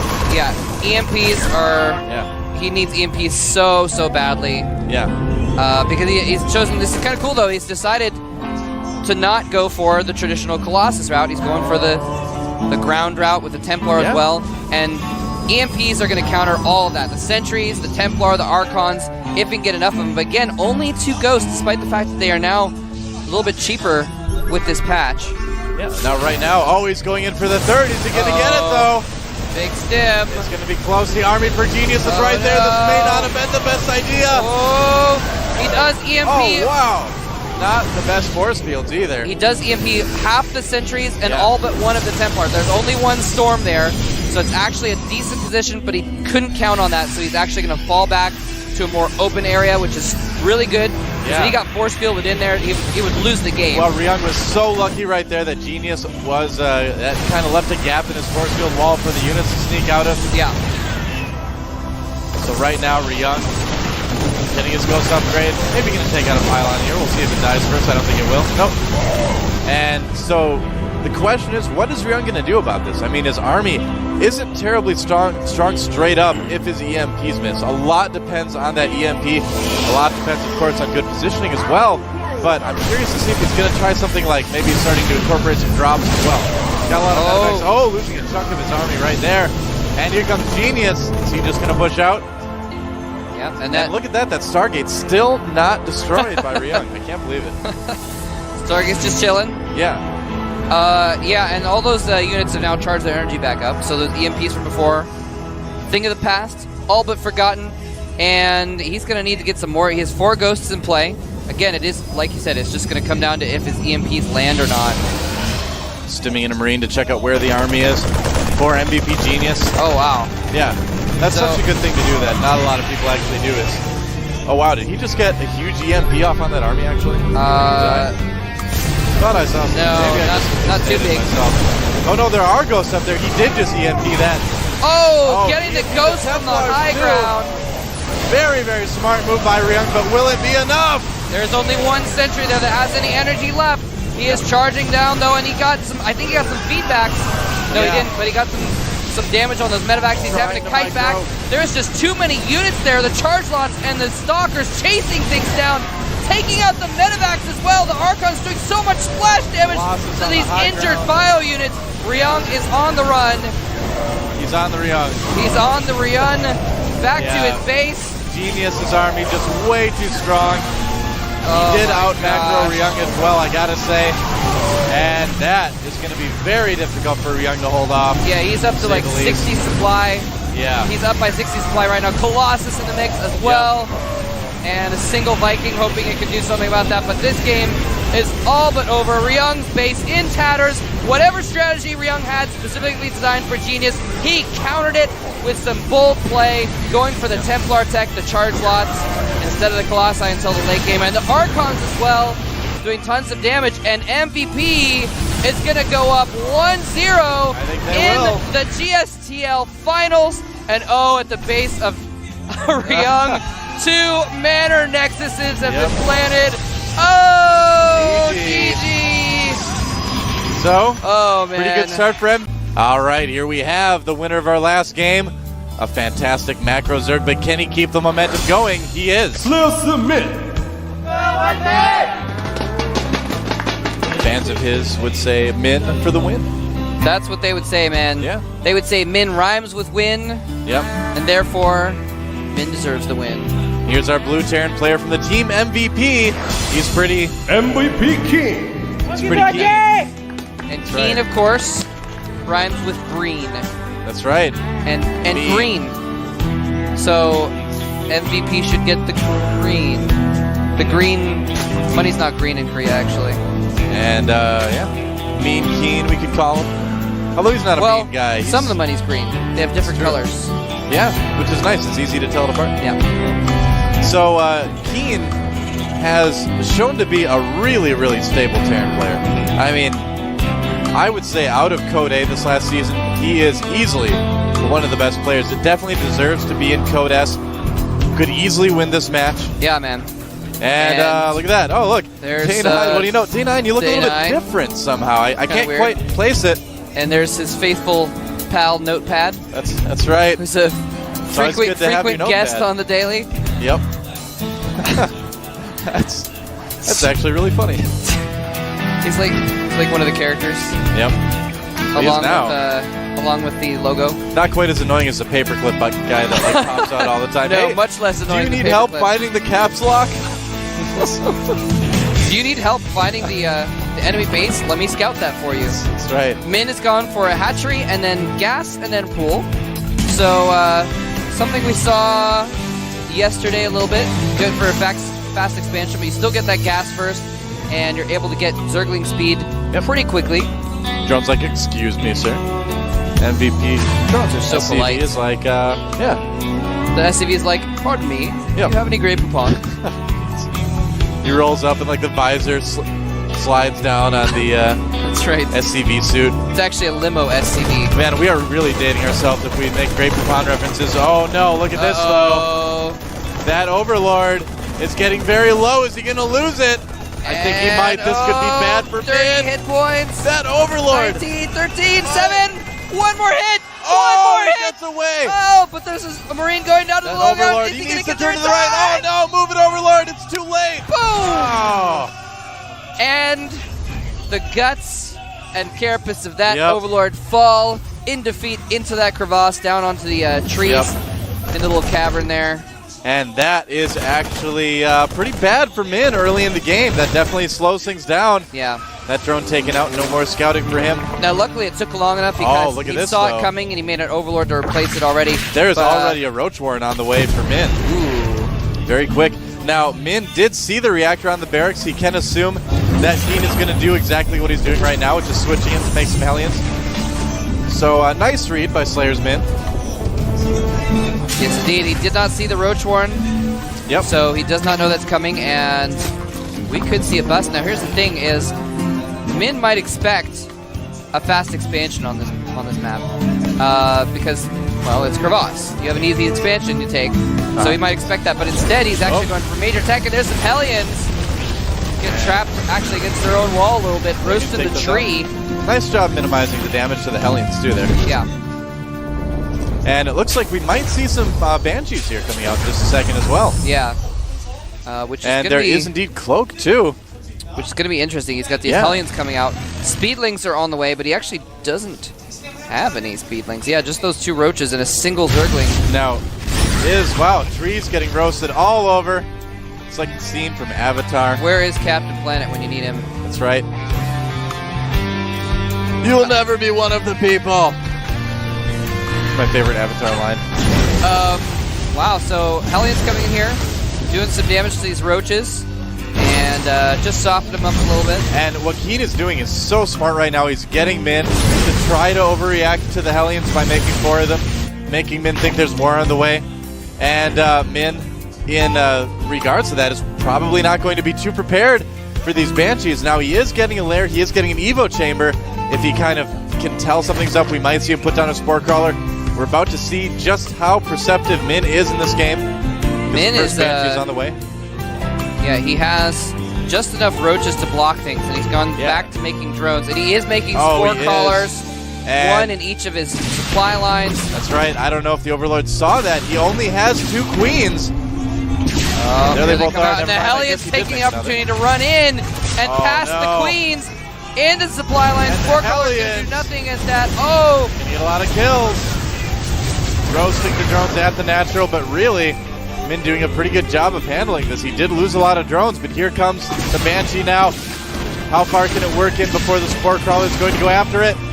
Min has to work against 2 very different kind of attacks right now, Banshees and Hellions. Yeah, and the Banshee, of course, with the Cloak, makes it much more difficult since he just got his flare. He gets it! Oh, wow. You know, Min lost some drones, but all in all, did a pretty good job of handling that. But here comes the second Banshee. It's going to be impossible to hold that front with Roaches right now with the Banshee out. Yeah, he's lost a total of 11 drones from all his harassment. Yep. And an Overseer finally morphing. I'm surprised he didn't morph that earlier, just depending on his Spore Crawlers. For detection. Keen doing a good job of staying just outside of the Spore Crawler range as well. The vision range, of course, does extend farther than the Spore Crawler can shoot. Yep. So if you can lure your opponent into it, your Queens can clean things up. Now, Keen went for a little bit less of an econ build by going for the tech first, but he did enough damage with all the Hellions and Banshees that he's actually even in Harvesters, and he's got his second base up as well, so their economies are about the same, although, of course, with the Mules, Keen's a little bit ahead as far as his mineral intake. Now, Min's getting a Spire. That's going to do quite well against Banshees, of course, but Keen is already producing a Thor. Ooh. So if Keen plays this right, those Mutas may not be able to do a whole lot of damage. So far, Keen just doing a really, really good job of switching things up, keeping Min on his toes, making his opponent react to him instead of the other way around. Yeah, and that's the other great thing about doing Banshee Harass is you also end up scouting your enemy a lot. He's got 2 Banshees still floating around.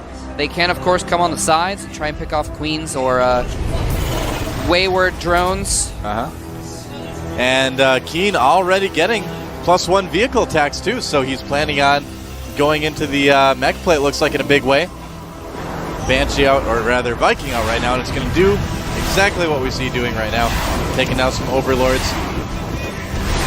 Making sure that Min doesn't have quite as much advance notice if there is going to be anything flying across the map. Yep, very smart move. Viking pays for itself pretty easily. Yeah.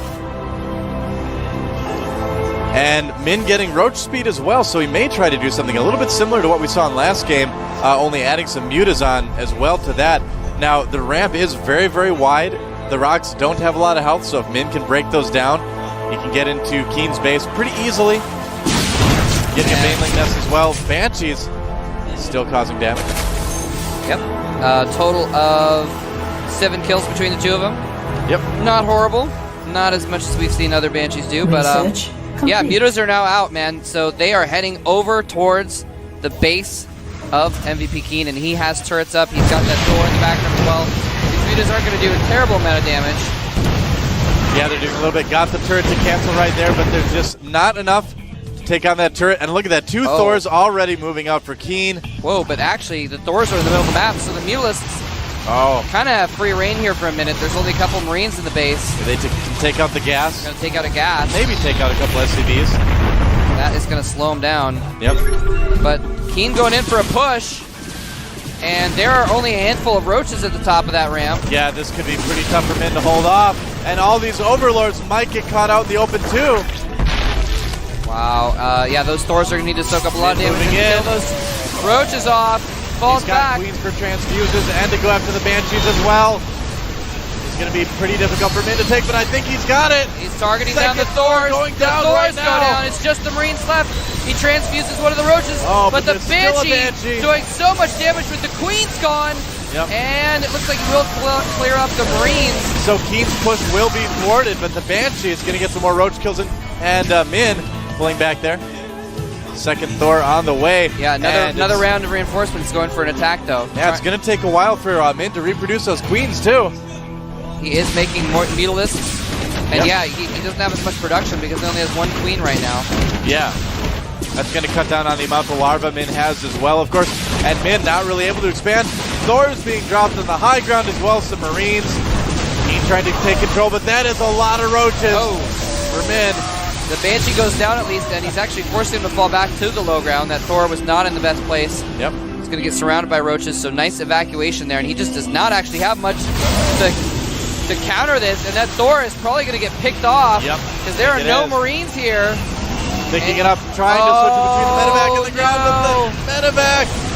Oh, there's another Thor there, and all the mutas get eventually taken out except for that one. He's the lucky muta. Wow, he's taken out so many units just by killing the medevacs while they are holding Marines. Yeah. And forced the Thor to drop out, killed off the roach as well. Keen is on the run. We could see Min push him all the way back into his base.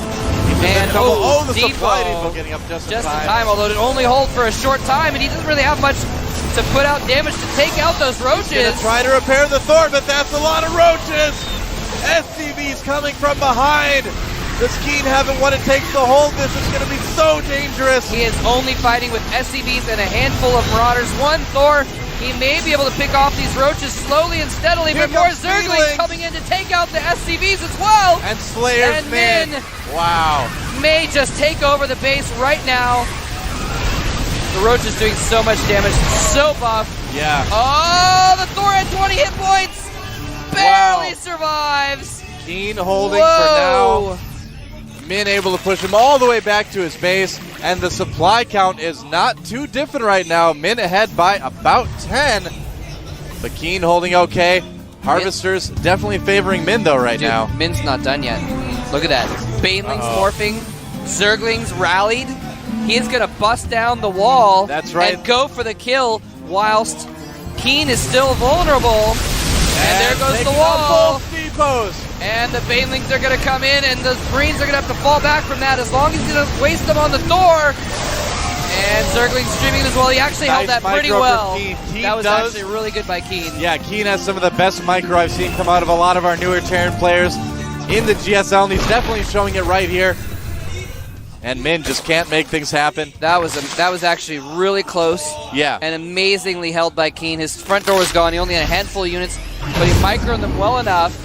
They killed off the Banelings without losing too much. Yeah, that's right.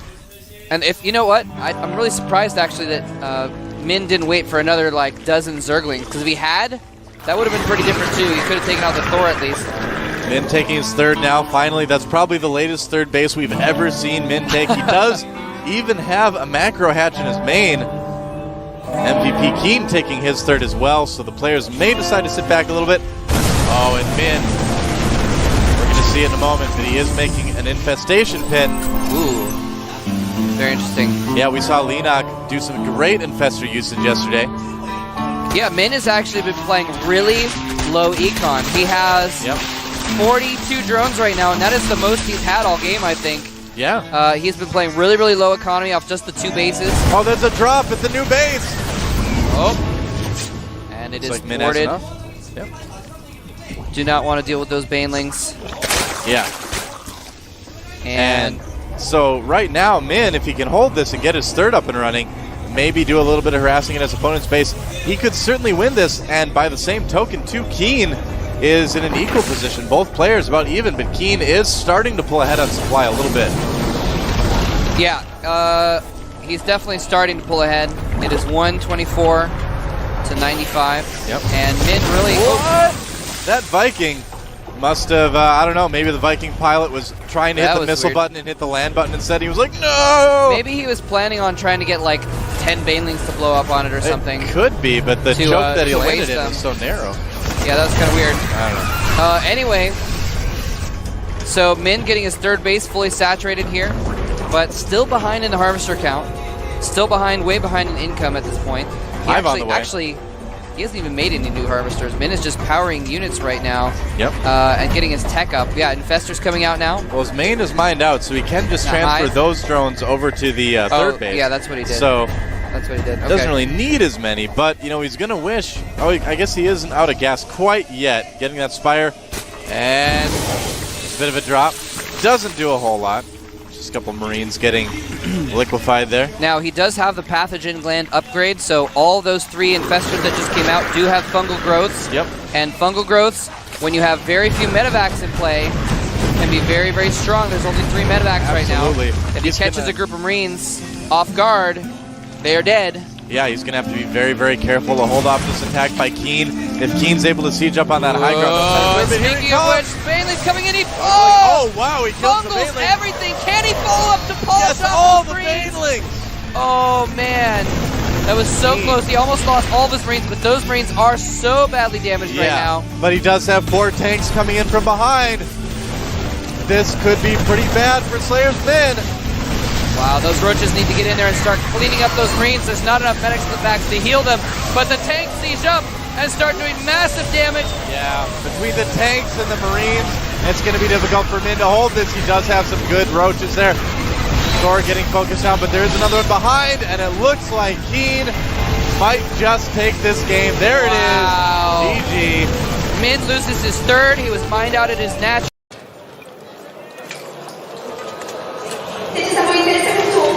And it started up here at the upper left. We have the one, the only. And that, of course, is Fruit Dealer. Audience going crazy right now. Down Rightfully here so. at the bottom right, formerly known as Into the Rainbow, he has changed his ID. He is Hope Torture. And I have to say, I'm a little bit excited because these are the best spots that Fruit Dealer could possibly hope for. He's as far away as you can get, and that's actually a pretty good distance away. When you're in closer positions, if he's on either side of you, then he can get into your natural extremely fast from his own natural, and that gets extremely hard to deal with. But as is, it's already looking pretty decent for Fruit Dealer as far as Delta Quadrant games go. Yeah, definitely very far away from his opponent. He will probably be expanding here unless he does take out the destructible debris over here. Hope Torture, known for having very strong harassment. He is really good with medevacs. If you're a Zerg player and you get to the mid to late game, you've got to hang on. Yeah, and you know, there's a few ways you can deal with medevac harass. Of course, having your creep up everywhere so you can scout is very important. Having your overlord space correctly is quite important. And getting a lot of mutalisks or infestors is going to be the best way to deal with that really mobile threat. Now, we've seen Fruit Dealer likes both of those. He likes to open mutas and go into infestors, which is fine, but there's going to be a timing in between large muta numbers and infestors having map presence that if Hope Torture takes advantage of that, it's going to be very good for a Terran player. We do see Hope Torture going to finish the refinery and the barracks. Pretty soon we're going to see what kind of build he's actually going to go for. That's right. And our Zerg player, Fruit Dealer, he's going to go ahead and probably get speed first. Yeah, but I think so. Sometimes he does open Roach first, and that can be a pretty interesting opening on this map. You know, if it's close positions, he can get right over there and harass the depots at the wall, or if there's no depots at the wall, and sometimes just walk up the ramp. But it looks like he's going to go for speed. Sending the scouting SCB. He is going to see exactly what his opponent's up to. Note he did get an extractor first. He only has one drone mining Vespian gas right now. And he is indeed, as you predicted, Artosis, going for link speed. That's right. Now, if he gets a second queen or goes ahead and goes straight to lair, that's going to be the next interesting thing that we're going to have to watch for here. He's only mining with one drone, which makes me think he's going to pop out a second queen. But he's got to get that hatchery up first. Here's the hatchery, and it gets planted. Meanwhile, the SCV is chased out. Well, obviously you didn't see the hatchery get planted. This SCV will get picked off. Meanwhile, we have the tech lab here coming up and the factory. What are your thoughts, Artosis? Well, it's pretty standard. Not sure exactly what strategy is going to go for. Maybe blue flame Hellions, because that is pretty good on this map. The natural is very open, especially with the speed first build. You're not going to have your spine crawlers up by the time it gets there. The SCV has actually managed to stay alive this entire time. I predicted it would have been picked off. So that means he did, if I can just grab a Terran structure here, spot the expansion. That's right. Now, a second queen is being made here by Fruit Dealer. He's going to want to use the extra energy to lay down a creep tumor pretty quickly here. He's got to get his creep up. That is actually the most important thing in Zerg vs. Terran nowadays, is having good creep coverage. That is what ZVT has evolved into at this point. Well, when you got a lot of creep everywhere, your units move so much quicker. You're going to get surround your opponent a little bit faster. Hellion actually pops out. I didn't expect him to actually sneak out of there. He's got to be careful, though. Yeah, it's already in the orange. Drawing the Zerglings over to his Marine. Meanwhile, we have the second command center on the way. So this Hellion basically is going to clear all the ground out here and allow him to get an expansion up. This is very interesting, too. He's getting siege tanks with siege mode right now. Now, this is going to allow him to do what we saw him do against Czech Prime, which is just go 3 base, huge timing push, and that is so deadly on this map. The Hellion has managed to get inside the base, but the creep tumor was up. These Lynx going to get over there a little bit quicker. Takes out the Hellion. And the crowd going wild at losing that first Hellion, man. It is just electric in here. We have a siege tank on the way now, and he is going to be upgrading siege mode to keep this expansion safe. We do see a lot of players get the orbital command before lifting, dropping that first mule here, but he will have that expansion up very soon. Now, Fruit Dealer has got his lair already, but not doing anything with it quite yet. There we go. Starting a Spire, as you see on the production tab. Right up here, Spire on the way. This could be pretty strong against Hope Torture's expansion build, because there's a lot of area that he's going to have to defend. His buildings, as you can see, pretty spread out. Meanwhile, he's getting a second factory, so we're going to see some more mech-oriented play. But he does have the armory up. Oh, take a look at that. Definitely going to have some Thors out here pretty quickly, just getting the initial siege tank or two to set up. They're going to, of course, help clear the rocks first at the expansion, but then they're going to be set up, and he's not going to be very attackable, especially if he has a couple Thors out. With a couple Thors, you can cover both mineral lines quite easily against Mutalisk Harass. Looks like he's actually going to expand to the bag location. He gets this up a little bit later, but honestly, it's going to be a lot safer, at least if he gets attacked by ground. You know, this is pretty interesting. Look at this, attacking those Zerglings, make them back up. Nice positioning by Fruit Dealer to watch everything going on and seeing what units are popping out. But, you know, this is actually very similar, in fact, almost exactly the same as what he did to Czech Prime, which shows us, you know, he did the same build every game in the TVTs that we saw a couple of days ago. Against OGS and Snare. Now he's doing the same build we saw him do TVZ here. So he definitely likes to keep with the strategies he knows and likes. Yeah, that's very true. He's going to be turtling for at least a little while here. It's funny when you look at these two guys, totally different styles. Fruit Dealer doing different stuff every game. And yeah, Hope Torture really kind of sticking with one build. This is the build I want, and I'm going to use this and practice it most and try to win with efficiency. Now we see Evolution Chamber and the Infestation tick going up for Fruit Dealer while he takes that third base at another main. Pretty interesting. Not making a ton of mutas, but he's going to be able to probe at least a little bit with the mutas he has, despite the Thors being there. You know, if he techs straight up to Hive, that could be a pretty good move for Ultralisks.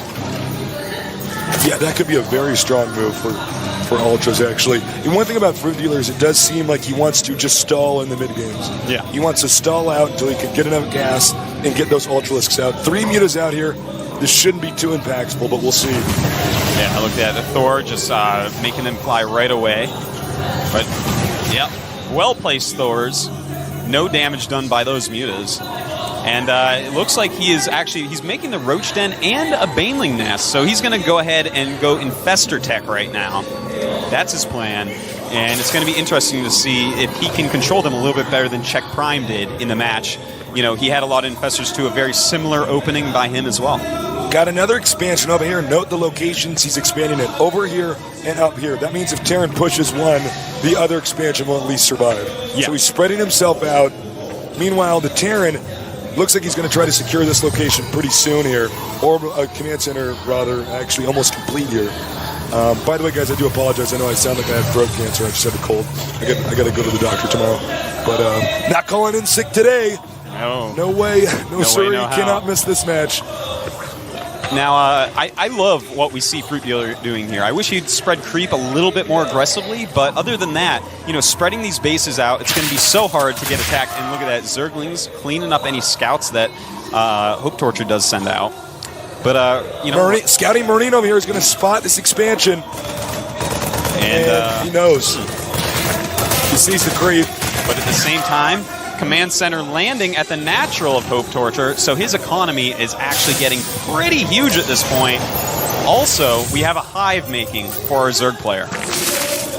So Hive on the way. He does have a lot of gas stocked up. He's sitting back, meanwhile taking out the destructible debris over here, and he's going to be able to expand to that gold expansion. Now look at this evolution chamber. He's getting melee attack. This means 100% he is going to go Ultralisk once he hits that Hive, not Broodlord. He does have the Spire, so he had either option open to him. So definitely we're going to see him rush right up to Ultras, and it's going to be off about 4 base. He doesn't really have drones at his newest expansion yet, but off 4 bases, you can get a lot of Ultras to complement your Infestors, and that's going to be a scary army. We have a drop coming over here. He is moving out, and he is going to be going for this expansion over here. So it's starting up. He is actually beginning his harassment phase, but the Muta spotted. You're just going to slow that down. Targeting the medevac. Can he get the medevac? It's huge if he does. He gets the medevac. A bunch of Marines stuck on the high ground. Totally useless right there. He's going to expand again. It's turned into a macro game. Economics is key on this map. He's going to take the gold location. I'm predicting the Terran player probably not going to expand or push out, until he's at about 160 supply, maybe even more. Yeah, in fact, he may even want to max out before moving out, but that can be scary because as we've seen from Fruit Dealer, if you let him get a bunch of bases going, he will get like 80, 90 drones. He'll lose his first max, but the second will be almost pure ultra and he will roll you over. Now we see that he is also getting Overlord speed, excuse me, and I'm expecting to see Ultras pretty soon here. Yeah, he's getting Baneling speed. He's just basically upgrading everything. He has a bunch of Ultras making right now. Roach, Baneling, Ultra, Infestor, and Zergling. He is using a lot of the Zerg arsenal right now. The Zerg just waiting to see if Terran's going to move out. He wants to counterattack if Terran pushes. It doesn't look like Hope Torture is actually going to do that, though. No, it looks like Hope Torture is going to play very safely. Now, the maxed biomech army of, you know, a bunch of siege tanks, Thors, and Ultras are out. Ultras are out. But anyways, this army, it can be quite fearsome. What he's going to need to do is snap the Marines with the fungal growths, and we see a drop going over here. He's going to try to drop again. Now, he didn't have that momentum from the previous game to get off a very effective drop. You can see the spine crawlers here, and actually an Ultralisk. And Queen just sitting over here flirting with each other. I don't think this is a good idea to drop an attack. He doesn't know that the Ultralisk is here, though. He can snipe anything in there, and targeting the Queen, takes the Queen out, picks it up, losing only 1 Marine. Decent move right there, but he does not want to lose that. Look at this, another drop over here. And fungal growth, there you go. Infestor's very good against this type of harass, but he should be targeting that medevac. There we go. Going to take that out, and these Marines are going to go down. Well, that attack was pretty much useless. Looks like he will at least get the Queen. He does get the Queen. But you need to do more harassment than that. We got another drop over here. And he is waiting for it. He's ready. Go, fungal growth, man. Is he not going to do it? He's not going to fungal growth? Gonna wait till they're all out, perhaps? That must have been miscontrolled move there. He does fungal growth and cleans that up. Drop those infested Terrans, take that out. This Marine's actually still alive, by the way.